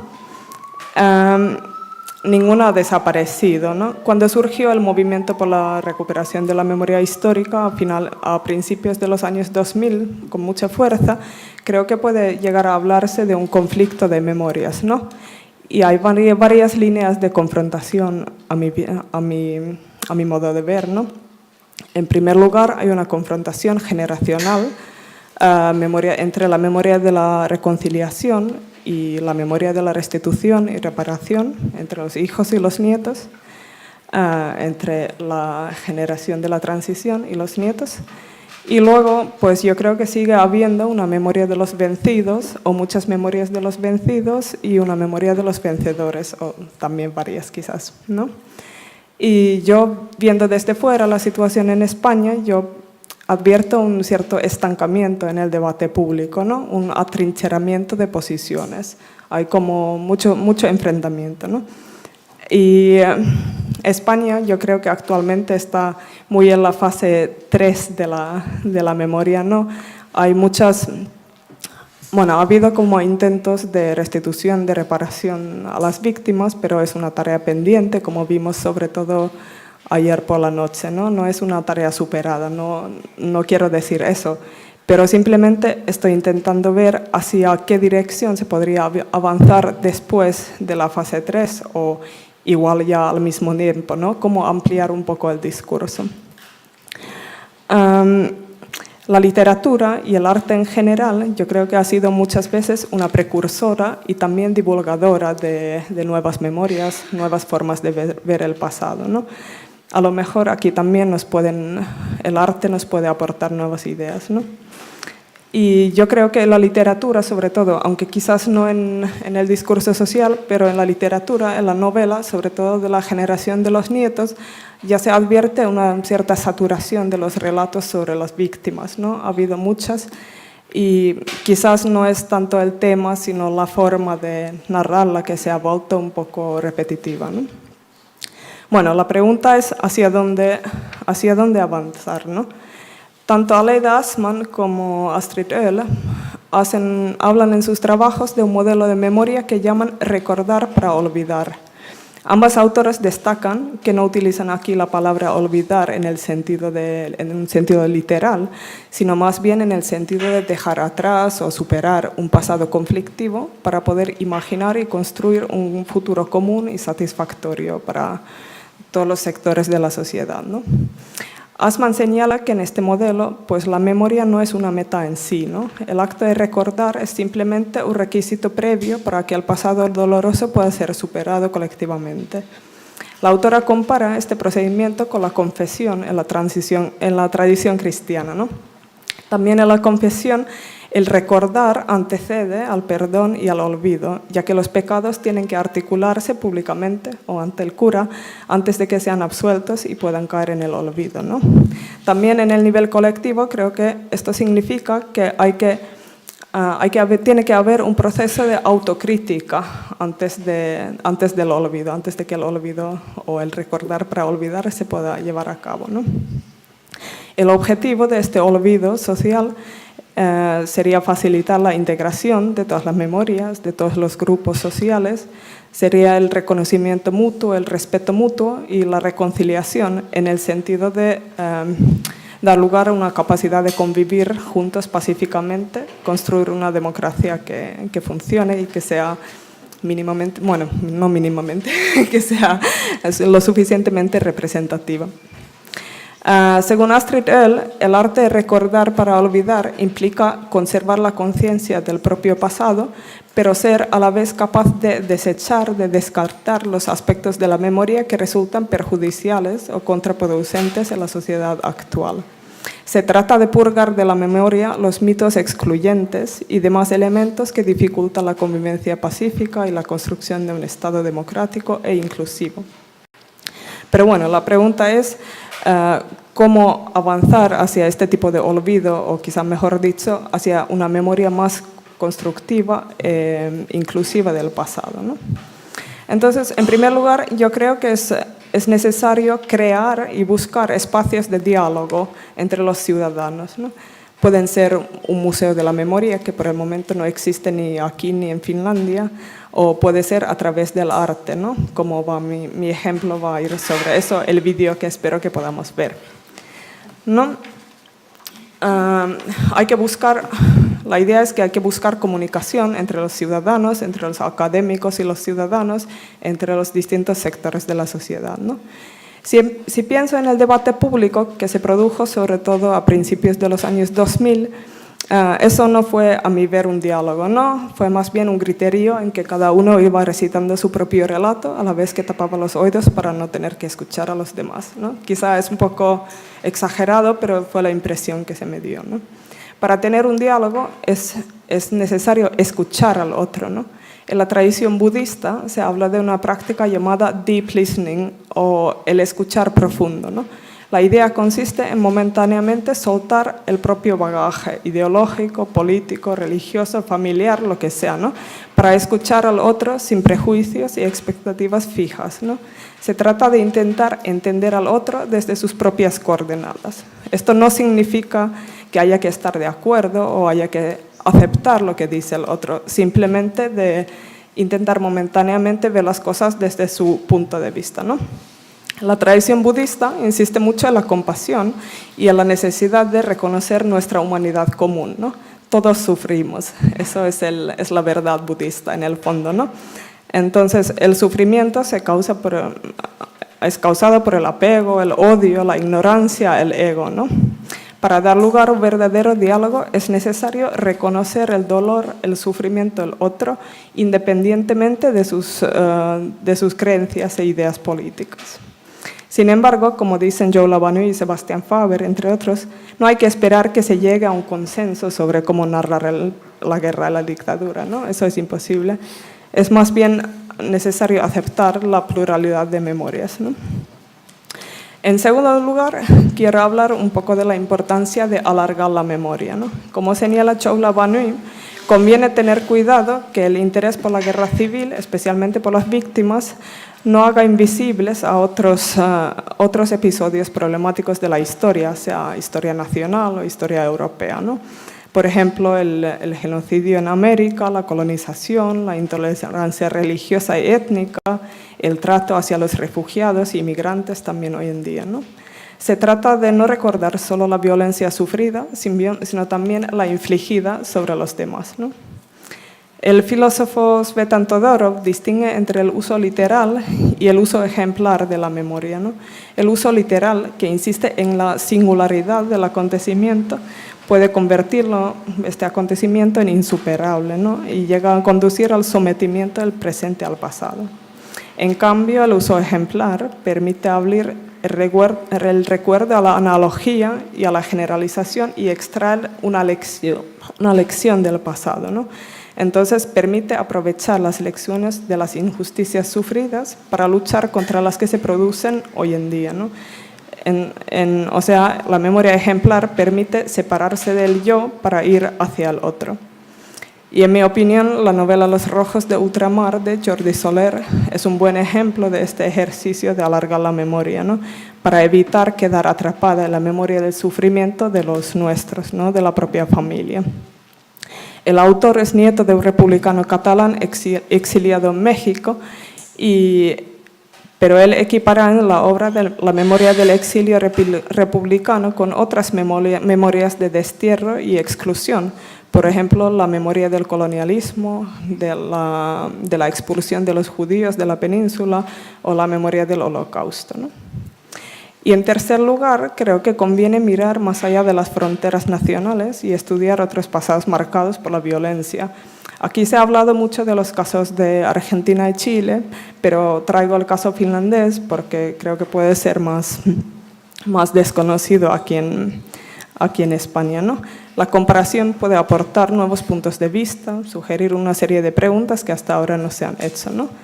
Y creo que se puede aprender también mucho de las distintas formas de trabajar la memoria en distintos países, ¿no? Entonces, el ejemplo que os quiero presentar es sobre una forma de trabajar la memoria de la Guerra Civil Finlandesa a través del arte participatorio, ¿no? Para los que no conocen, pues la Guerra Civil Finlandesa tuvo lugar ya hace casi 100 años, ¿no? En 1918. Ahora me estoy oyendo doble, que esto es muy fuerte. Bueno, la Guerra Civil Finlandesa fue una guerra sangrienta, pero mucho más corta que la española. No duró ni un año. Pero el periodo de represión fue también muy sangrienta, pero más corta, y no hubo dictadura, por suerte, ¿no? Pero de todas formas creo que hay aquí un ejemplo interesante, ¿no? La obra que os presento se llama Fellman in Pelto, el campo de Fellman. Es una macro performance participativa de la artista finlandesa Kaisa Salmi. La obra tuvo lugar en 2013 en un antiguo campo de prisioneros rojos en la ciudad de Lahti, en Finlandia. Y en la obra participaron más de 10.000 personas, afines tanto a la derecha como a la izquierda, ¿no? La performance consistió en unos movimientos corporales dirigidos por un coreógrafo y ayudantes, en canciones cantadas a coro por todos y textos representados por actores, y en intercambio de memorias y experiencias personales o familiares entre los participantes, ¿no? Voy a mostrar el vídeo si consigo.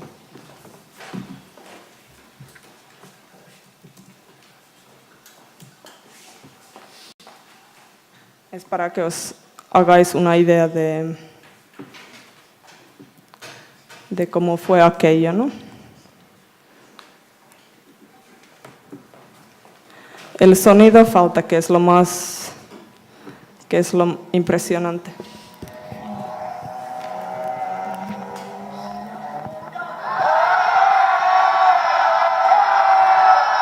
Así suena la catarsis colectiva.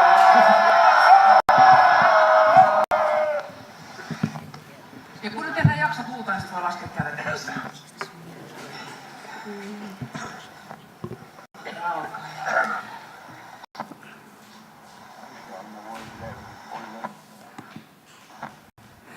Aquí va otra vez, y lo que van a gritar es mamá, ¿no? Es el dolor compartido, ¿no? Es el miedo y el deseo de quizás también conectar con las generaciones anteriores.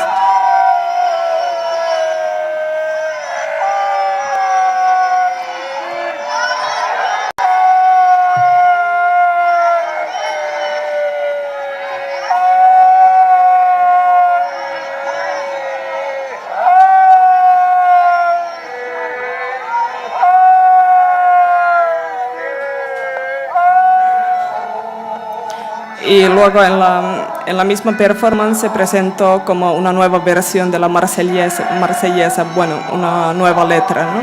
Que se llama Los Nuevos Tiempos o El Nuevo Tiempo.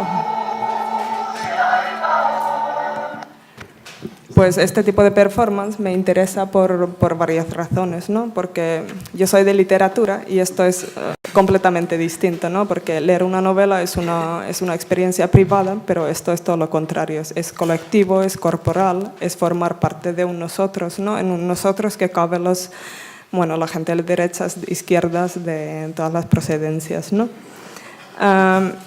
Y para terminar, pues querían decir que el objetivo del artista ha sido precisamente crear un espacio para el diálogo, ¿no? Un espacio para la experiencia compartida, una memoria compartida, un ambiente seguro para que las personas puedan compartir sus recuerdos familiares, íntimas, sin miedo, ¿no?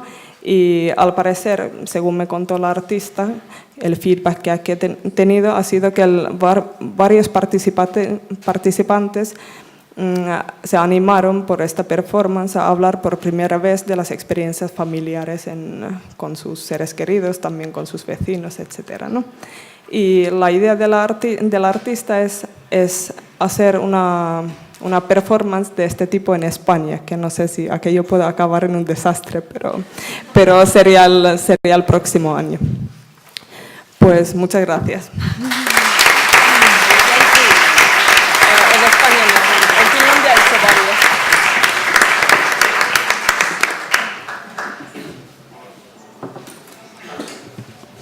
Muchas gracias. Yo no tengo necesidad de perder un minuto en agradecer a los organizadores que me hayan invitado, porque estoy autoinvitado aquí en esta mesa. Pero bueno, sí quiero agradecer a todos los aquí presentes por su atención, por supuesto, y también a los compañeros de mesa, que es un honor para mí estar con ellos aquí. Mi texto intenta dar una respuesta a lo que en realidad es yo entiendo que es una pregunta, ¿no?, que se puede leer tras la orientación de esta sesión, ¿no? Un nuevo conocimiento para autorrelato, que a lo mejor pondrías interrogante, un nuevo conocimiento para autorrelato, y lo que intento al dar esa respuesta pues es explorar una vía, a lo mejor algo menos convencional que lo que se suele hacer en el mundo académico, que es básicamente inventariar primero los temas que no han sido hasta ahora estudiados o suficientemente estudiados, y luego a lanzar a partir de ahí un programa de futuras pesquisas, ¿no?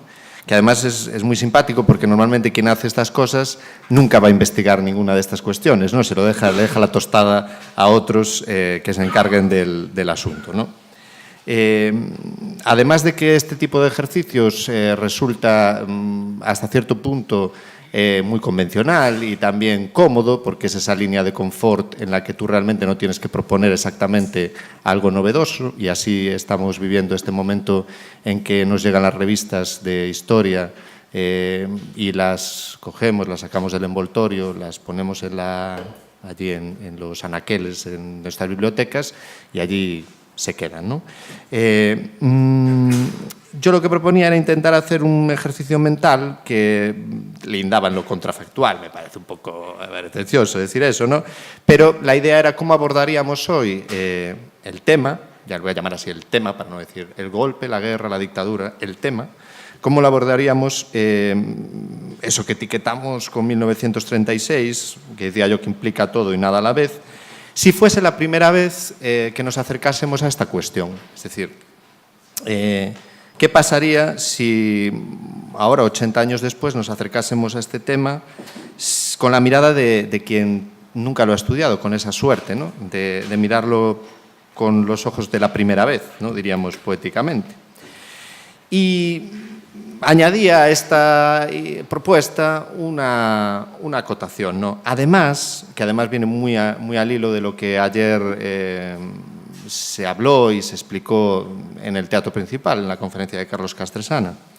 ¿Qué pasaría si además los jueces ya se hubieran declarado pues hace tiempo competentes, en el caso español, para investigar los crímenes, ¿no?, los asesinatos cometidos? Es decir, todo esto que explicó Castresana que no se hizo, ¿no? Pues las víctimas ya habrían sido debidamente identificadas, pues fuese por la fórmula de una comisión de la verdad o fuese por la fórmula de los distintos modos en que la justicia transicional se ha expresado.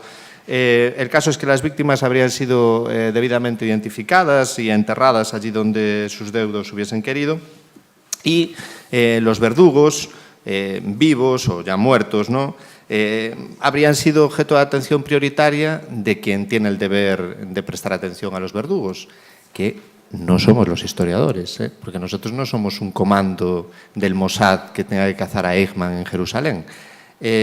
No, quien se hubiera encargado es la Fiscalía, el Estado, las autoridades, ¿no? Bueno, vamos a suponer que entonces nosotros, como historiadores e historiadoras, no tendríamos esa necesidad de ser jueces y fiscales, y tampoco de alguna manera justicieros, ¿no? Decía yo aquí en mi pequeña propuesta inicial que de alguna manera romperíamos con eso un cierto programa de investigación que, al hilo del tema de la llamada represión franquista, pues ha servido en buena medida de aliciente para lo que se ha hecho en las últimas décadas, ¿no?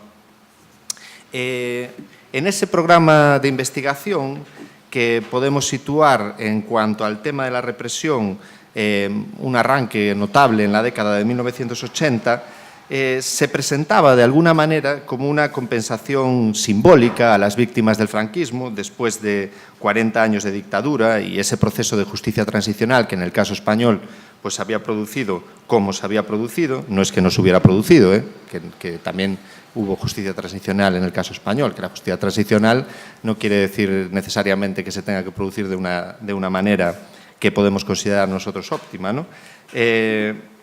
Entonces, en ese contexto, ¿no? Como dijo en su momento Francisco Espinosa, el estudio de la represión franquista fue un combate por la historia y por la memoria. Y las investigaciones se habrían desarrollado siempre contracorriente, ¿no?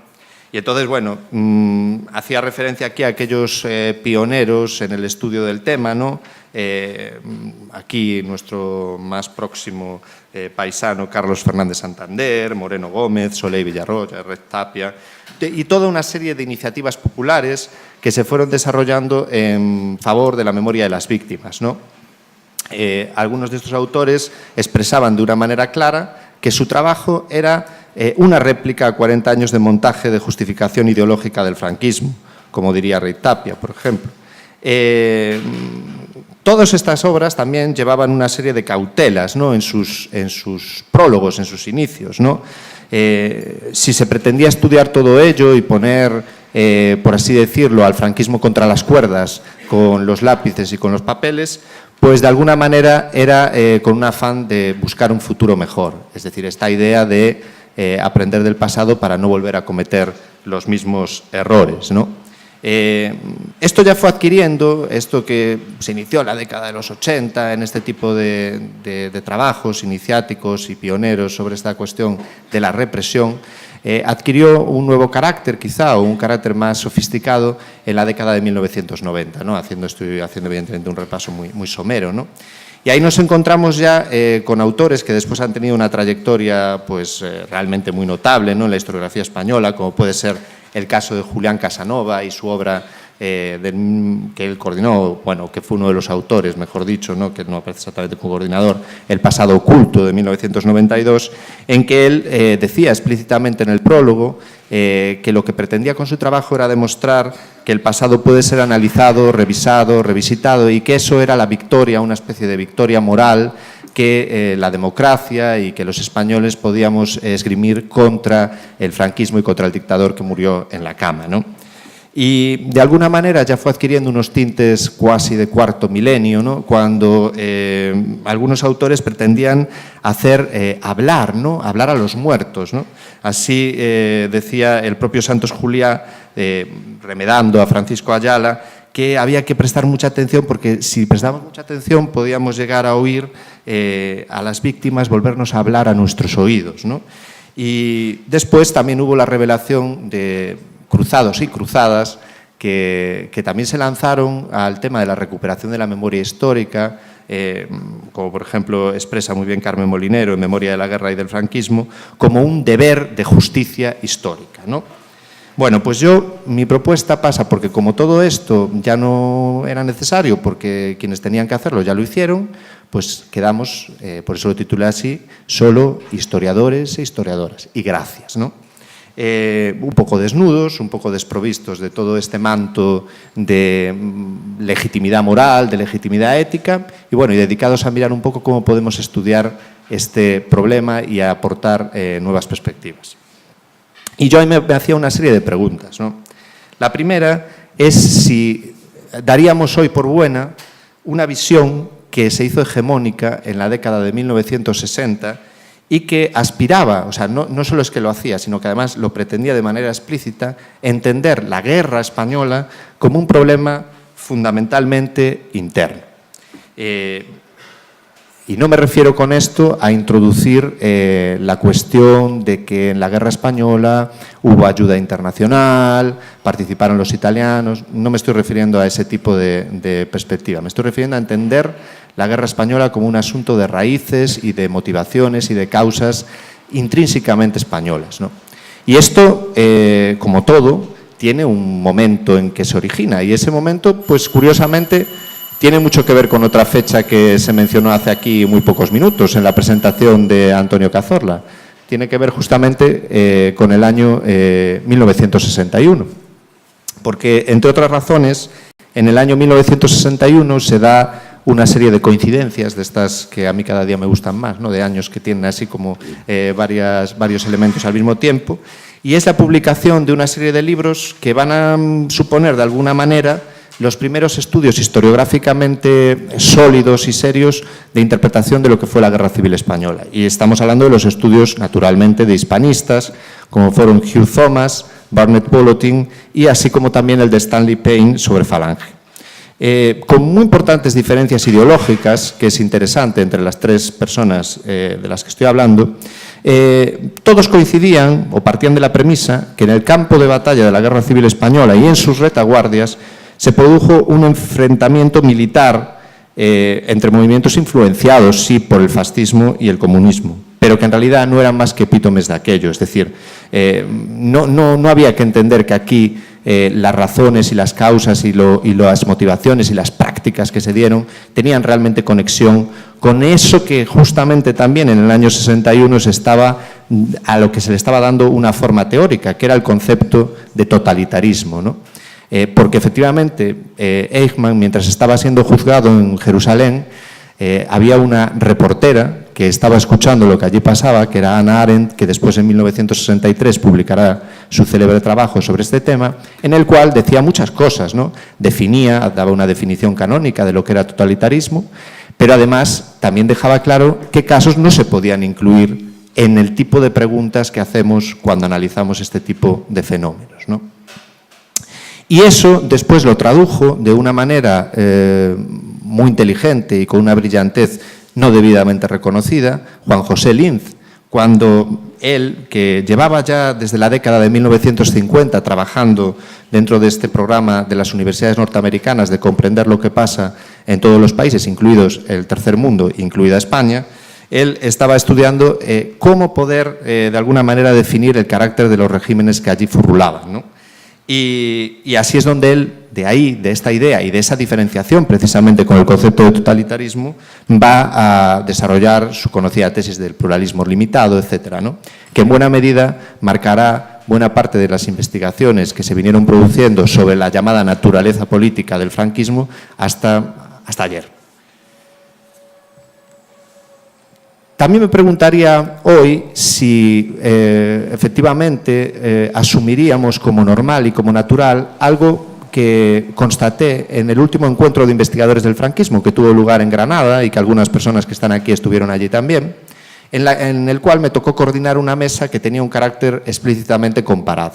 Entonces, yo que cada día me estoy volviendo, pues al parecer más cuantitativista, dije, voy a hacer un pequeño examen a ver de cuántos trabajos se han publicado desde el año 1992 que tienen un carácter comparativo en los estudios sobre el franquismo.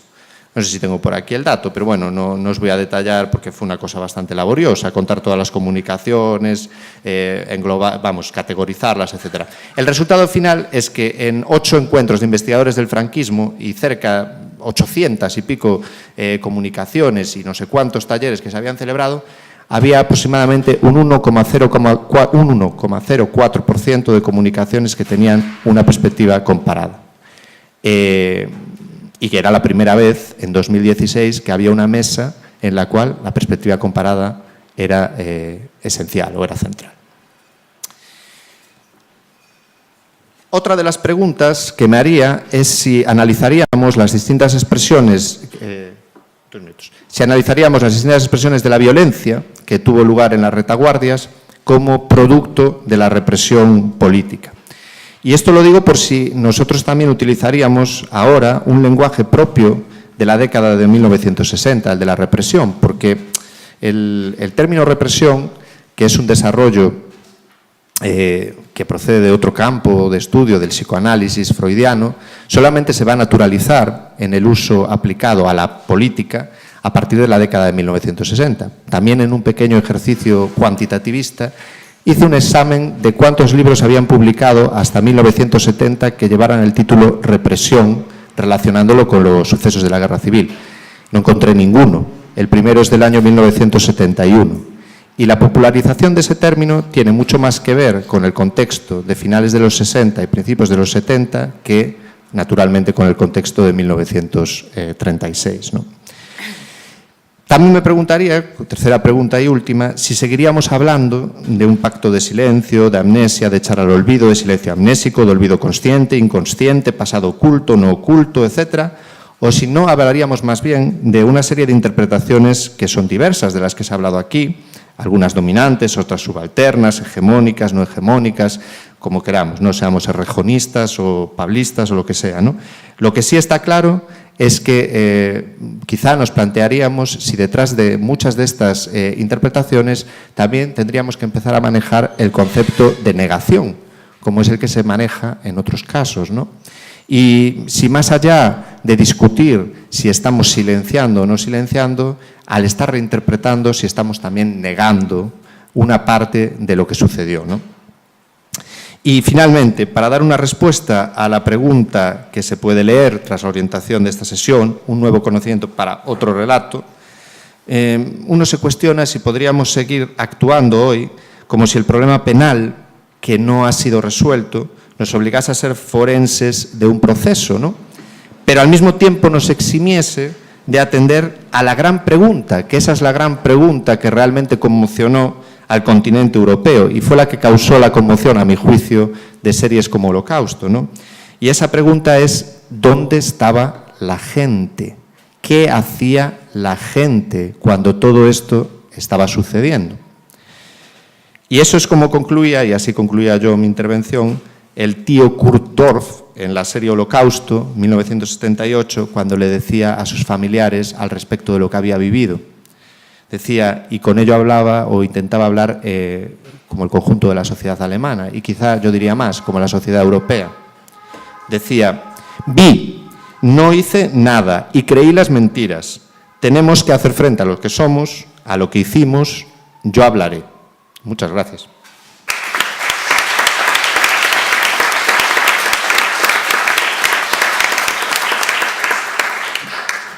Bien, gracias a los tres por atenervos de manera tan estricta al tiempo previsto. Entonces, ahora abrimos la segunda ronda de intervenciones. Es el turno de los retrucantes, cada uno con sus 5 minutos.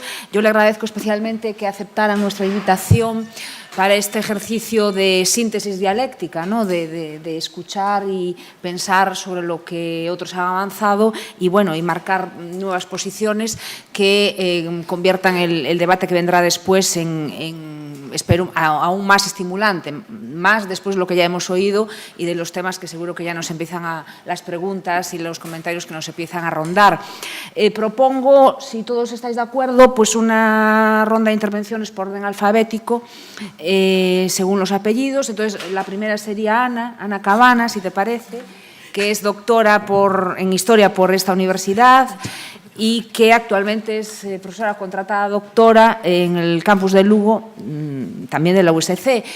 Ana trabaja en líneas fundamentalmente que tienen que ver de investigación con la historia contemporánea, con la historia agraria, la historia rural y la historia de Galicia.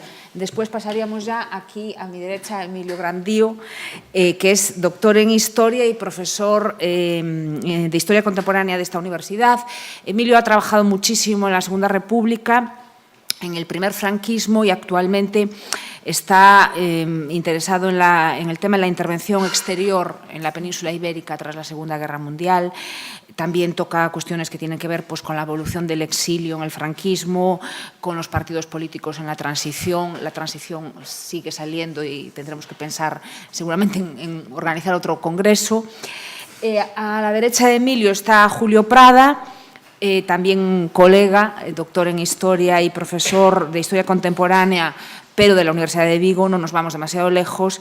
Julio Prada es autor de diversas publicaciones sobre historia contemporánea y ha desarrollado también importantes investigaciones por las que es muy conocido, incluso por los profanos y por las profanas como yo, pues en temas que tienen que ver con la historia política y social del franquismo en la sociedad española. Y cerraría ya esta ronda de intervenciones a la izquierda de todo, el lugar privilegiado, Óscar Rodríguez Barreira, doctor en Historia y que se nos ha ido un poco lejos ya, actualmente profesor en el Departamento de Geografía, Historia y Humanidades de la Universidad de Almería, también investigador en el ámbito de la historia política y social del franquismo en la sociedad española. Entonces, bueno, pasamos ya a esta segunda parte, será más breve porque cada uno de ellos dispone de 5 minutos. Ana, cuando quieras. Sí, gracias. Bueno, bos días a todos e a todas. Vou usar o castelán para facilitar a comunicación. Quisiera agradecer a la organización, yo sí me tomo estos minutos, la invitación de estar hoy aquí activamente participando en este encuentro, un ejercicio de osadía y de inconsciencia sin límites, porque ha sido una decisión de invitar a alguien que no se dedica en ningún punto al estudio de la guerra civil, ¿no? Ellos sabrán qué buscaban, ¿no? Y en este papel de retrucante de los relatores me ha puesto en una situación, un brete, digamos así, de comentar a mis predecesores en la palabra a modo casi de recensión oral, ¿no? Lo que en 5 minutos, verdaderamente todo un ejercicio, ¿no?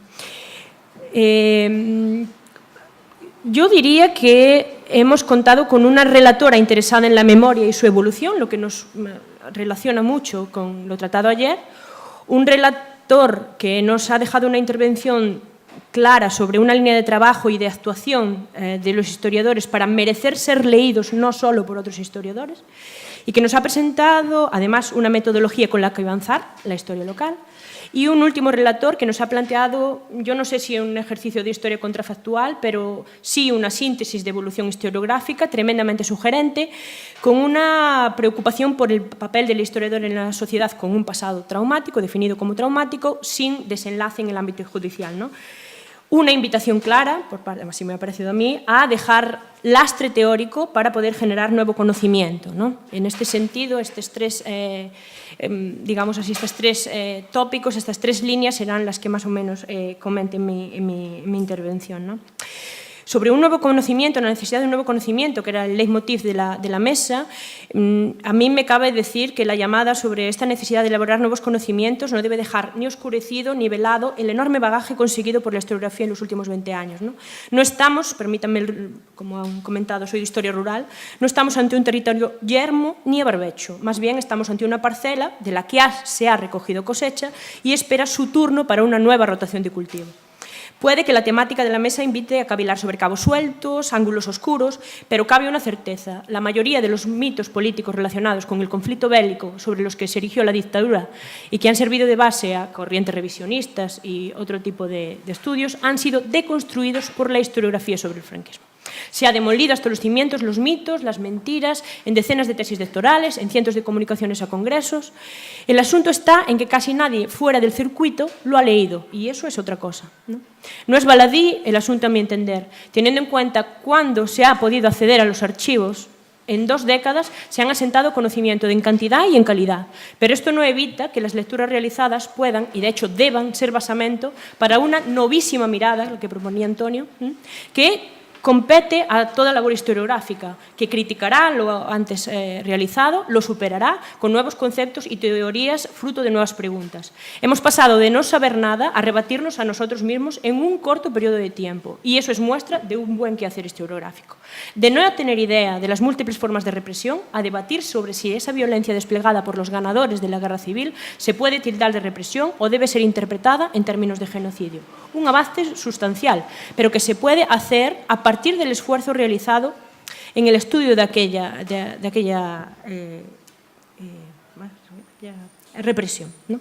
La interpelación de Antonio Míguez en su referencia a qué tipo de conocimiento o relato tendríamos hoy si estuviéramos encorsetados, que es lo que venía a comentar, si no hubiera calado el paradigma de los estudios realizados por los pioneros en el estudio, ¿no?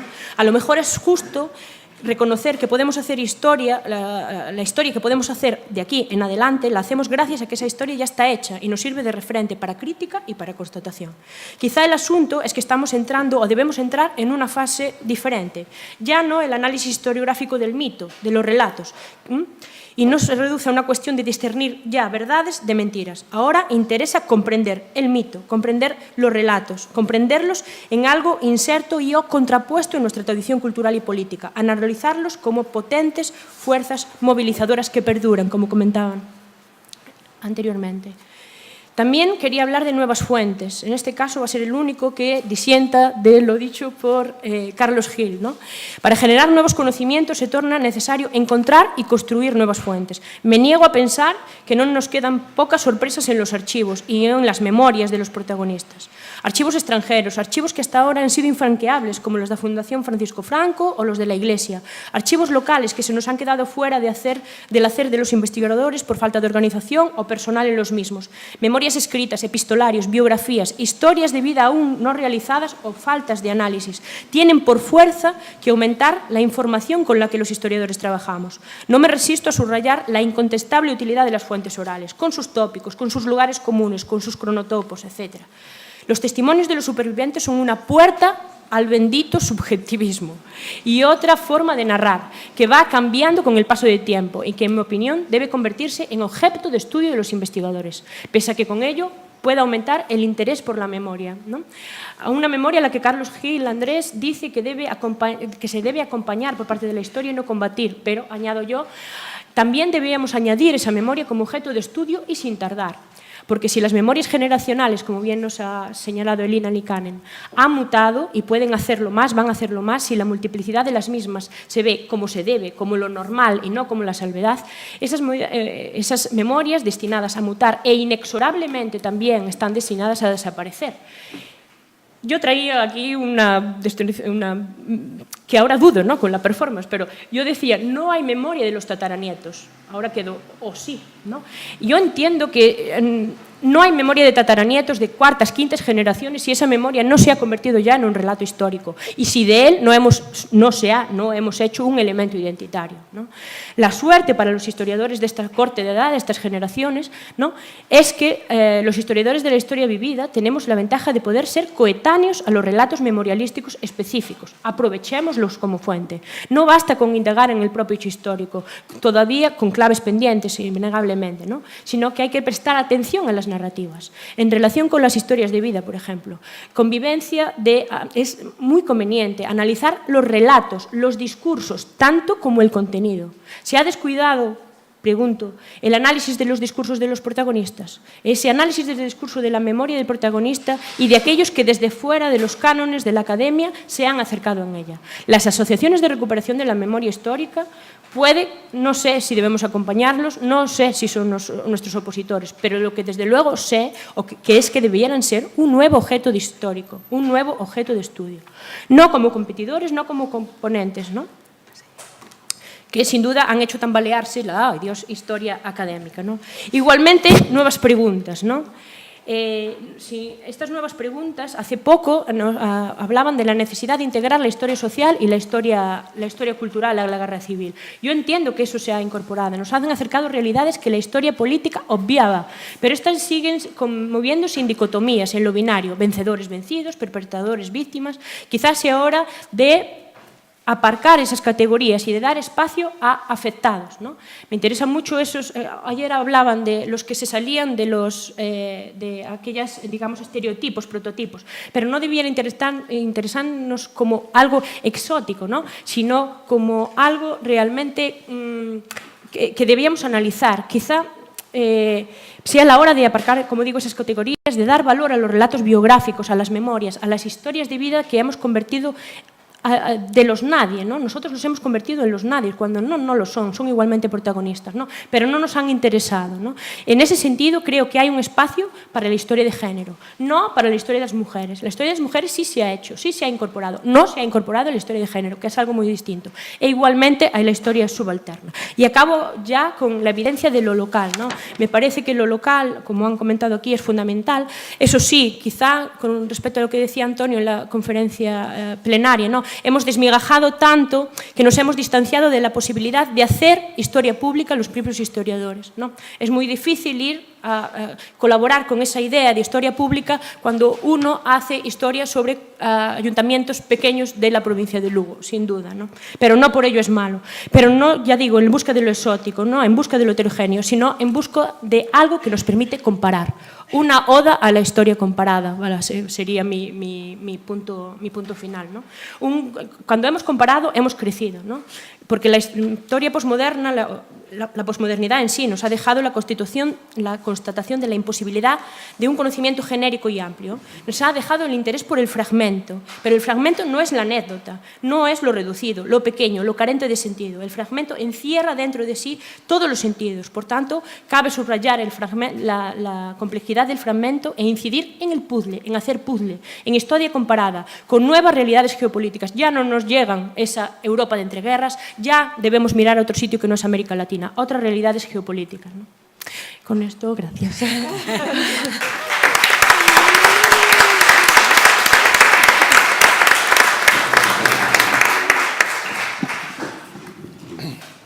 Sí. Bueno, antes de nada, gracias por la invitación que se me hace por parte de la organización para participar en esta mesa. Y como el tiempo es extremadamente justo, porque creo que todos los debates que están saliendo aquí son enormemente sugerentes para gente como nosotros que llevamos trabajando años en esto y que creo que necesitábamos esto y muchas más en este sentido. Yo primero quiero plantearlo en tres ideas y una conclusión. Intentaré ser lo más sintético posible, pero va a resultar complicado.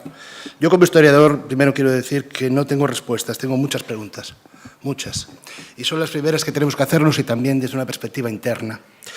La primera de las cuestiones que quería comentar es que yo creo que el tema del que estamos hablando aquí, el tema que aún no se ha resuelto todavía y es fundamental, básico, es el franquismo. O eso que damos en llamar el franquismo. Ese franquismo, o eso que damos en llamar franquismo, que construye un determinado relato desde el principio y que seguimos utilizándolo de una manera o de otra, pero que seguimos trabajando con él. El franquismo, ¿cómo crece? ¿Cómo se desarrolla? ¿Cómo crece? No estoy hablando del año 36, estoy hablando de antes. ¿Cómo se desarrolla? Y la pregunta es, ¿muere? No quiero calificar de franquismo desde una perspectiva maniquea, sino de eso que estructura el siglo XX español. ¿Vale? Eso que estructura el siglo XX español en su inmensa mayoría, después de los años 30, incluso podríamos hablar de antes, ¿de acuerdo?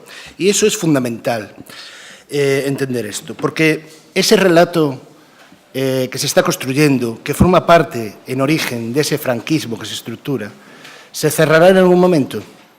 ¿Y cómo se cerrará? Porque si se cierra con las mismas herramientas del franquismo, estaremos en lo mismo de siempre. Serán 40, 50, 60 años, seguiremos haciendo homenajes, lo que se quiera. Pero si no hay un buen análisis, una buena diagnosis sobre lo que representa el franquismo, y creo que eso falta, creo que existe una falta de conciencia colectiva de lo que representa, de cómo se construye y de cómo se desarrolla y de qué llega hasta nuestros días, si eso no lo hay, olvidaros que esto no se va a poder realizar en mucho tiempo. Esa es mi opinión, creo que personal. Eso por un lado. En segundo lugar, esa dicotomía existente siempre entre sociedad civil y academia. Bueno, comentaba Ana hace un momento, también la cuestión de las asociaciones memorialísticas. A ver, esto no empieza hoy. Esto empieza ya desde los años 70, desde la transición. Tenéis que daros cuenta de una cuestión. Todo lo que se ha hecho en cuestión de recuperación de la memoria, de recuerdo de las víctimas, todo lo que queráis, en su inmensa mayoría, más allá de todo lo que podamos haber trabajado los historiadores, lo ha hecho el empuje de la sociedad civil. En los años 70, sacando fosas individualmente, se ha parado después del gobierno socialista y vuelve en el año 2000, de manera individual, de manera colectiva, pero individualizada, sin apoyo del Estado, con muy poco apoyo. Todo aquello de las ayudas que se daban a los militares republicanos en los años 70 quedó absolutamente varado, absolutamente en el olvido hasta finales de los años 90 y porque ya quedaban realmente bastante pocos. Por lo tanto, lo que se ha hecho hay que tener en cuenta que ha sido por ese empuje. Ese empuje que puede estar mal estructurado, como decía Antonio por la mañana, ese empuje que puede estar falto de más sustancia, pero también es verdad que hay que reconocer eso. La academia tiene que reconocer eso de alguna manera, ¿vale? Hablo de esto de sociedad civil y academia porque estoy de acuerdo con lo que comentaba la relatora anterior. Hay que montar espacios de diálogo, hay que montarlos, pero ¿cuál es el objetivo de ese espacio de diálogo? Lo primero que tenemos que hacer es fijar ese objetivo, no montarlos por montarlos, no desarrollarlos porque sí, sino intentando aportar cuestiones nuevas. Porque lo que quiero plantear en mi discurso, que es un discurso, como veis, absolutamente personal, es que lo viejo ya está. Es lo que estamos viviendo hoy en día. Lo nuevo está surgiendo. Y está surgiendo de manera muy rápida. a favor y en contra de lo que estamos hablando hoy en día, pero está surgiendo, está ahí, es presente, ¿vale?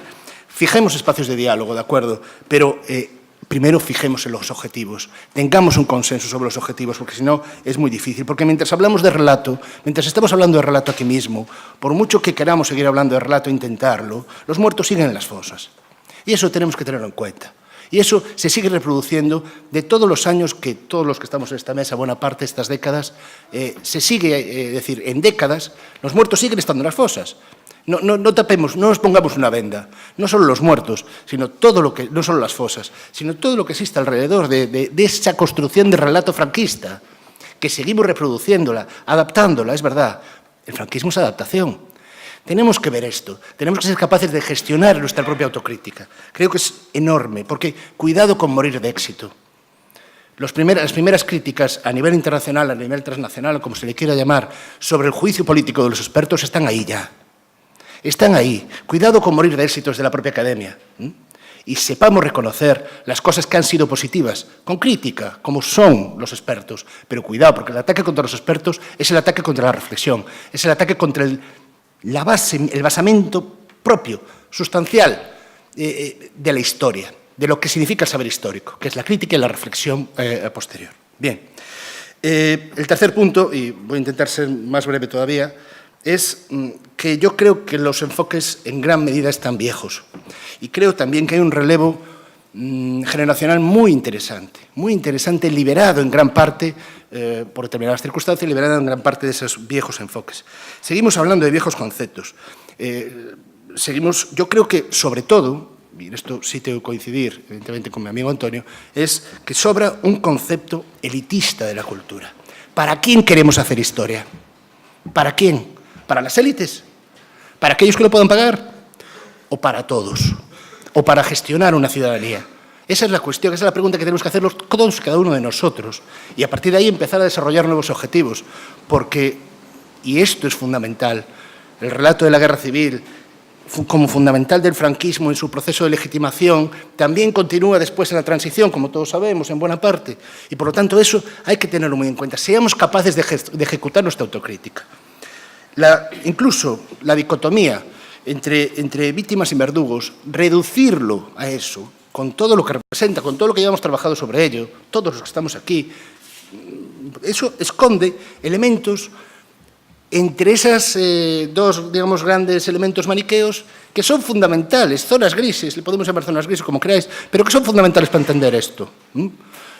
Comentaba antes Antonio qué estaba haciendo la gente cuando pasaba el Holocausto, cuando se estaban produciendo estas cuestiones. Bueno, pues la gente podía ejecutar o podía ser ejecutada, pero también estaba en su casa, poniéndose una venda, porque la realidad le aplastaba, porque le sobrepasaba, porque es como una especie de tsunami que poco a poco te va impregnando y que al final forma parte de tus valores culturales. Querámoslo o no, seamos quien de hacer autocrítica de nosotros mismos. Perdón. Bien, entonces ya voy a acabar. Y presente. El presente, y esto de verdad que no quiero ser... tendremos que devolver el pasado a la gente. La gente tiene todo el derecho del mundo y demás es el futuro, devolver el pasado a la gente. La batalla del discurso, a día de hoy, es una opinión personal, evidentemente, está ganada, y no por nosotros, está ganada. Partamos de ahí. Elementos positivos, brotes verdes, que existen, generacionales, pero que darán resultados que aún no conocemos. Hay que plantearse reconstruir esto desde cero, para conseguir, que es imposible, evidentemente, pero para conseguir nuevos objetivos. Y sigo pensando que 80 años después, mucho más de 80 años después, yo creo que incluso 80 años después, la clave es la humanidad. La clave es el ser capaz de devolver la percepción humana de esto. Y acabo ya, de una manera muy sencilla. Todos estamos de acuerdo aquí en que, creo, la inmensa mayoría, de que hay que volver a hacer historia pública, hay que volver a devolver esto, pero es muy difícil hacer historia pública cuando hay tan poco respeto por lo público en nuestra sociedad. Nada más, muchas gracias.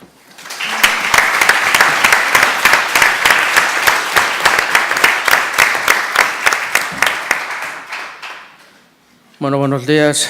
muchas gracias. Recibo la organización por haberme dado la oportunidad de estar hoy aquí y, en mi caso, además, por la aceptación de mis impuestos cambios de agenda de última hora. Estoy encantado con el papel de ser artificial que imita al ser humano en su comportamiento y en su naturaleza, que en el fondo es lo del replicante, según el clásico del sueñan los androides con ovejas eléctricas, que es en lo que se inspira el Blade Runner. Bueno, al margen de agradecimientos, les debo confesar que he aprovechado la noche de ayer, fíjense ustedes en lo que ya uno aprovecha sus noches, para reescribir el relato que inicialmente tenía pensado desarrollar hoy aquí. Tanto para empatizar, si se quiere, con el Congreso de reescritura de relatos, sino también para ajustarme, creo que más al papel de replicante y menos al de repicante. Aunque también confieso que me resulta difícil hacer este papel con muchas de las propuestas que nos ha hecho Carlos, desde luego en el tema del diálogo entre la historia y la memoria, la necesidad de tener en cuenta la dimensión local para la elaboración del relato, lo de echar la imaginación y creatividad a las fuentes. Podríamos discutir los límites de esa imaginación y algo se le ha dicho también por parte de Ana Cabana respecto a lo que cabe esperar de los archivos y, desde luego, la necesidad de disociar el binomio República-Guerra y subrayar la continuidad entre guerra y dictadura. Básicamente, porque, como también decía antes Emilio, es lo que llevamos intentando hacer ya más de 2 décadas, quizá con no el necesario énfasis, al menos en esto último. Por eso quisiera centrar lo esencial de mi intervención en aquellos aspectos que creo que más pueden inducir a la polémica, ¿por qué no? Yo creo que a nadie se nos oculta que en el ejercicio contrafactual que se nos ha propuesto aquí está latente la seducción por los estudios sobre los genocidios.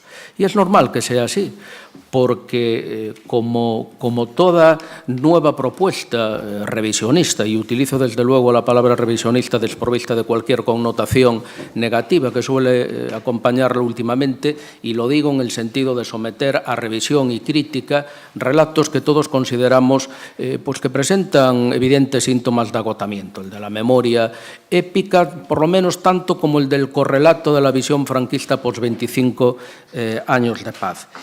Como todos estos revisionismos que se basan en un andamiaje teórico tan potente, están además dotados de una apariencia de respetabilidad que le proporcionan otros saberes que, a diferencia de la historia, su cientificidad no es cuestionada y, por tanto, tienen una enorme potencialidad para reescribir relatos, para hacer nuevos relatos, incluso si esos relatos resultan desconocidos para quien en su momento fueron contemporáneos de ese relato.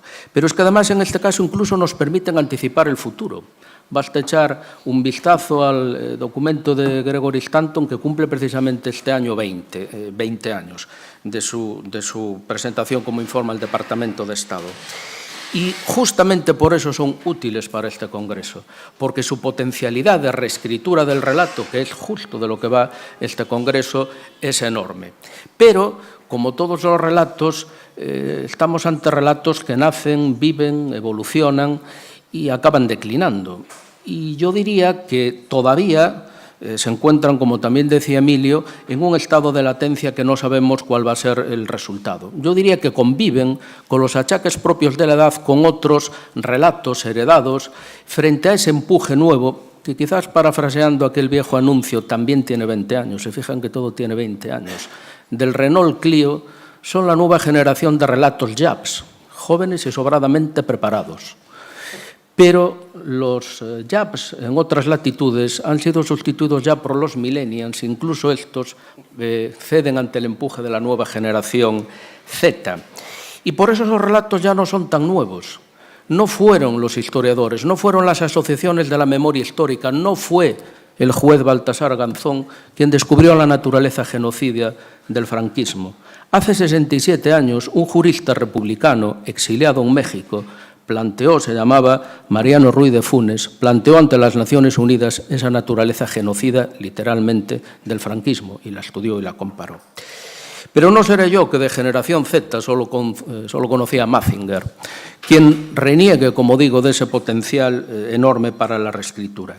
Sin duda nos va a ayudar a avanzar en las propuestas de Lina Lijanen, sin duda nos ayudará a conocer el sufrimiento del otro, a aceptar la pluralidad de memorias potencialmente reconciliables, sin duda nos ayudará a alargar la memoria de la violencia, sin duda nos facilitará un enfoque transnacional y nos ayudará a tomar conciencia de que nuestro sufrimiento no es único, efectivamente, no solo mediante la comparación de pasados, sino también de presentes traumáticos.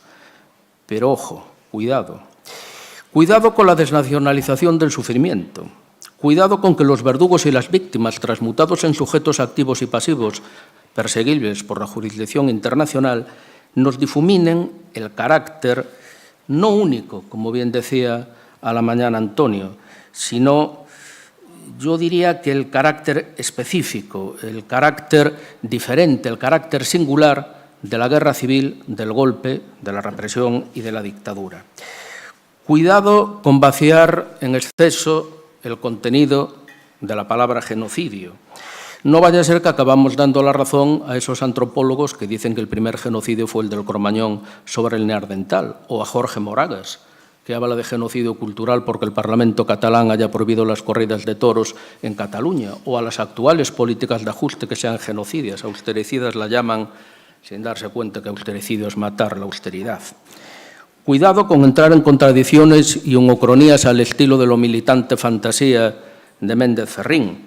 Cuidado con contradicciones como afirmar al mismo tiempo que en 1917 arrancan los procesos de clasificación, simbolización, etcétera, etcétera, y que en 1936 no hay polarización social, como si las víctimas y los verdugos estuvieran en un campo, collective fields of action, diferente por mero azar geográfico, como nos dijeron con las lealtades de nuestros abuelos. Para mí la pregunta clave no es si lo local, una nueva forma de escribir historia, la memoria o los genocide studies pueden ayudar a la construcción de un nuevo relato histórico, que es evidente que sí. Para mí la pregunta clave es ¿para qué ese nuevo relato? ¿Y para quién ese nuevo relato, como por fin ha salido a lo largo de la sesión de hoy? Los relatos son, como decía antes, organismos vivos y su supervivencia depende de muchos factores, pero en mi opinión el no menor es al proyecto social y político que sirven. Un relato no se agota porque sea simplista, maniqueo, legitimador o contrahegemónico. Lo que hace que se extinga es que el proyecto social y político que lo sustente y el que se retroalimenta deje de ser compartido por una mayoría social. Por eso en los años 60 el concepto de la guerra como cruzada o de lucha de la barbarie contra la civilización deja de ser presentable hasta para Manuel Fraga y Ricardo de la Cierva. Por eso hay agotamiento del relato épico de la transición y de la memoria del antifranquismo. Por eso los nuevos relatos están oscilando entre la esperanza de vida del nascituros y la joven promesa que no acaba de dar el salto al Madrid o al Barcelona. Yo creo que lo esencial de esto es qué proyecto alternativo va a sustentar ese nuevo relato. Y evidentemente, si se prefiere, la pregunta es ¿por qué los historiadores no hemos sabido o no hemos podido ayudar a que nazca ese nuevo relato y ese nuevo proyecto? Muchas gracias.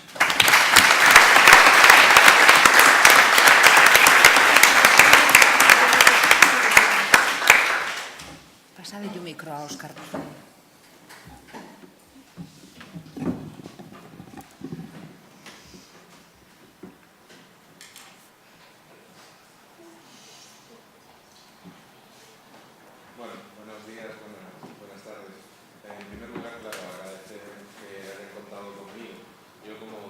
Como Ana, no soy experto en la guerra, me dedico al tema de la dictadura franquista, así que me siento un poco extraño aquí.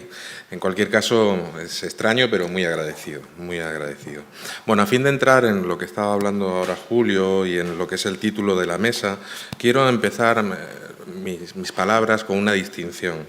Así creo que es necesario diferenciar entre el relato como discurso público, hegemónico, sobre un acontecimiento o periodo histórico, es decir, el sentido común, o si quieren, el sentido popularizado sobre el pasado, y, por otro lado, el relato como aproximación historiográfica, es decir, como las líneas maestras que guían la interpretación historiográfica de un cuerpo de textos o documentos históricos. Creo que son dos tipos de relato, o dos maneras de utilizar la palabra relato distintas.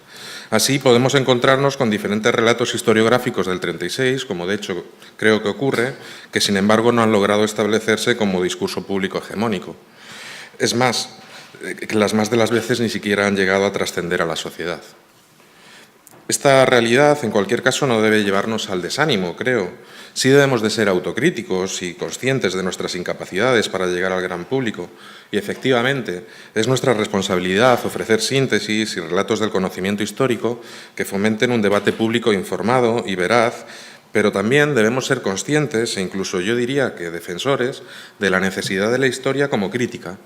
Y que, como decía E.P. Thompson, lo realmente específico de la historiografía es la naturaleza cambiante y contradictoria de su objeto de estudio, e incluso, si quieren, de las conclusiones que podemos establecer de él. Esta noción crítica y cambiante de la historiografía creo que puede ayudarnos para dar respuesta a alguno de los retos que nos planteó o que nos plantea la irrupción del movimiento por la memoria histórica. Un reto que al mismo tiempo es una oportunidad, ya que ha acercado nuestro objeto de estudio al gran público. En ese sentido, creo que nuestro papel no es solo el de acercar relatos que satisfagan su curiosidad y su demanda de conocimientos, sino que también les hagan ver el carácter contingente del mismo. Así, frente a las grandes verdades encerradas en las memorias oficiales o en las identidades con vocación de oficialidad, debemos ofrecer una historia autorreflexiva y autocrítica que sea capaz, como de algún modo se discutió ayer, de dialogar con las fuentes y de mostrar los intereses, contextos y lógicas insertos en ellas, las fuentes escritas, pero también con las fuentes orales. En ese sentido, una vía creo que poco explorada y paradójicamente que con el movimiento de la memoria histórica no ha hecho que surja o que despuntara, es la vía hermenéutica para el análisis de la historia oral. Así, creo que los historiadores tenemos mucho que hacer todavía en mostrar didácticamente las diferentes formas como se pueden usar las memorias, es decir, los testimonios orales, para hacer historia. Así, un proyecto apasionante, todavía a mi juicio no afrontado, es el de hacer una historia crítica de las memorias, de los de abajo. Una historia que, en la línea de lo apuntado por Alessandro Portelli, no se limite a reproducir los testimonios, sino que reflexione sobre la forma que adoptan las historias de vida, sobre el porqué de sus silencios y olvidos, y que analice críticamente, y que analizando críticamente las fuentes se pregunte por los fallos de memoria. Así, y resumiendo en dos grandes frases, creo, y me llama la atención este hecho, que en España los historiadores orales no han sido invitados, no han sido convocados al debate sobre la memoria histórica, algo a mi modo de ver inaudito y que nadie echa en falta. Es a mi modo de ver inaudito.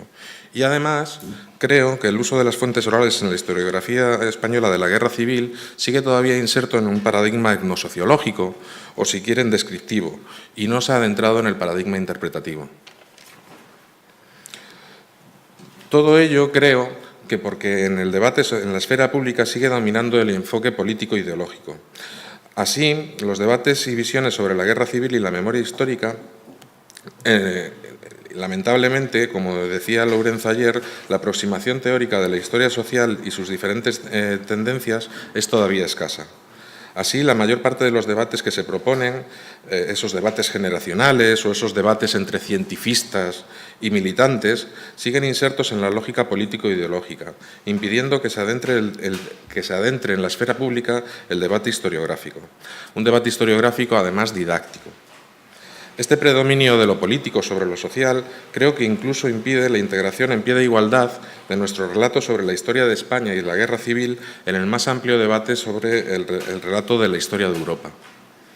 Así, hoy nos encontramos en un momento de crisis de Europa, o de crisis al menos del proyecto europeo, en el que el relato político sobre la construcción de Europa y sobre la lucha por la democracia no da respuesta. Pero ya no solo no da respuesta, sino que además condena a países como España, Portugal, Grecia o Irlanda a un papel absolutamente marginal.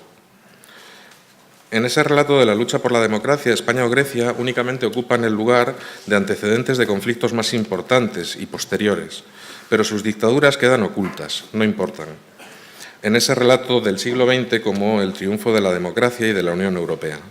Así, adentrarnos en la historia social, en la historia del género, como decía Ana, en la historia de lo cotidiano, en la historia de las pautas de consumo, nos puede permitir entrar en el relato de Europa con un carácter no marginal, con un carácter no subalterno, ni con un carácter de antecedente de la verdadera historia, que siempre es la historia de Alemania, la de Francia, la de Gran Bretaña o la de la Unión Soviética o Rusia, como prefiráis. Así, creo que ha llegado el momento en que debemos de ser más audaces y no utilizar la historia comparada para volcar sobre España las ideas y tesis extraídas de otros casos europeos, sino la de hacer una historia transnacional que coloque el caso español en pie de igualdad con otras historias y relatos. Creo, para ello, en cambio, que la historia política no nos es útil y que estos debates político-ideológicos de los que he estado hablando o debatiendo no nos es útil y nos condena, aunque no seamos capaces de verlos, a la subalternidad.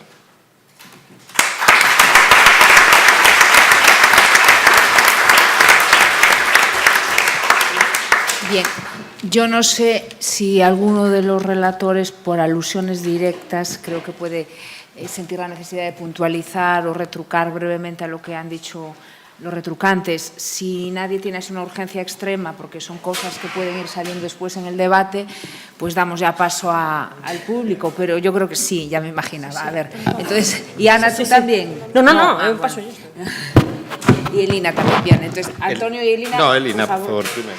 Pues, No, es solo para decir una cosa que se me olvidó porque no funcionó el PowerPoint. Hemos hablado mucho de historia comparada, de comparación, y hay un profesor de Derecho de Finlandia que acaba de publicar una obra comparativa que se llama Cuando las armas hablan, la violencia política en la guerra civil española y finlandesa. La traducción al inglés y al castellano va a salir el año que viene. Muchas gracias. Yo quería agradecer en primer lugar a los retrucantes, replicantes, sus palabras y su reflexión y el hecho de estar aquí. Solamente quería decir una cosa. Creo que ninguno de los que estamos sentados en esta mesa, pero ahora estoy pensando, pero no estoy completamente seguro en el caso de Lina, si ya leíste tu tesis doctoral. Sí. Estamos haciendo una tesis doctoral, ¿no? Entonces, la verdad es que uno piensa que buena parte de la investigación, cuando realmente se avanza y se produce una transformación, ¿no?, es en ese momento, ¿no?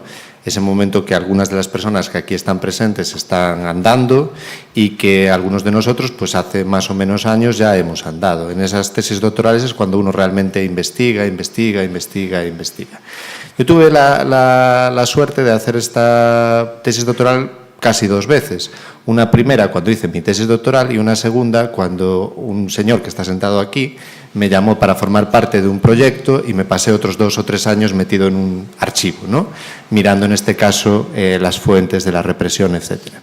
De todo aquello yo saco como una reflexión para mí importante, y es que lo que habría que hacer o lo que tendríamos que intentar es de alguna manera, y ahí tiro del hilo de lo que se decía en esta mesa, quitar el cuidado. Yo quitaría ese cuidado,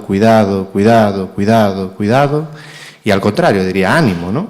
En este caso, ánimo, lánzate, equivócate, di algo. O sea, no es necesario que estés siempre remitiéndote a lo que se ha dicho o se ha hecho.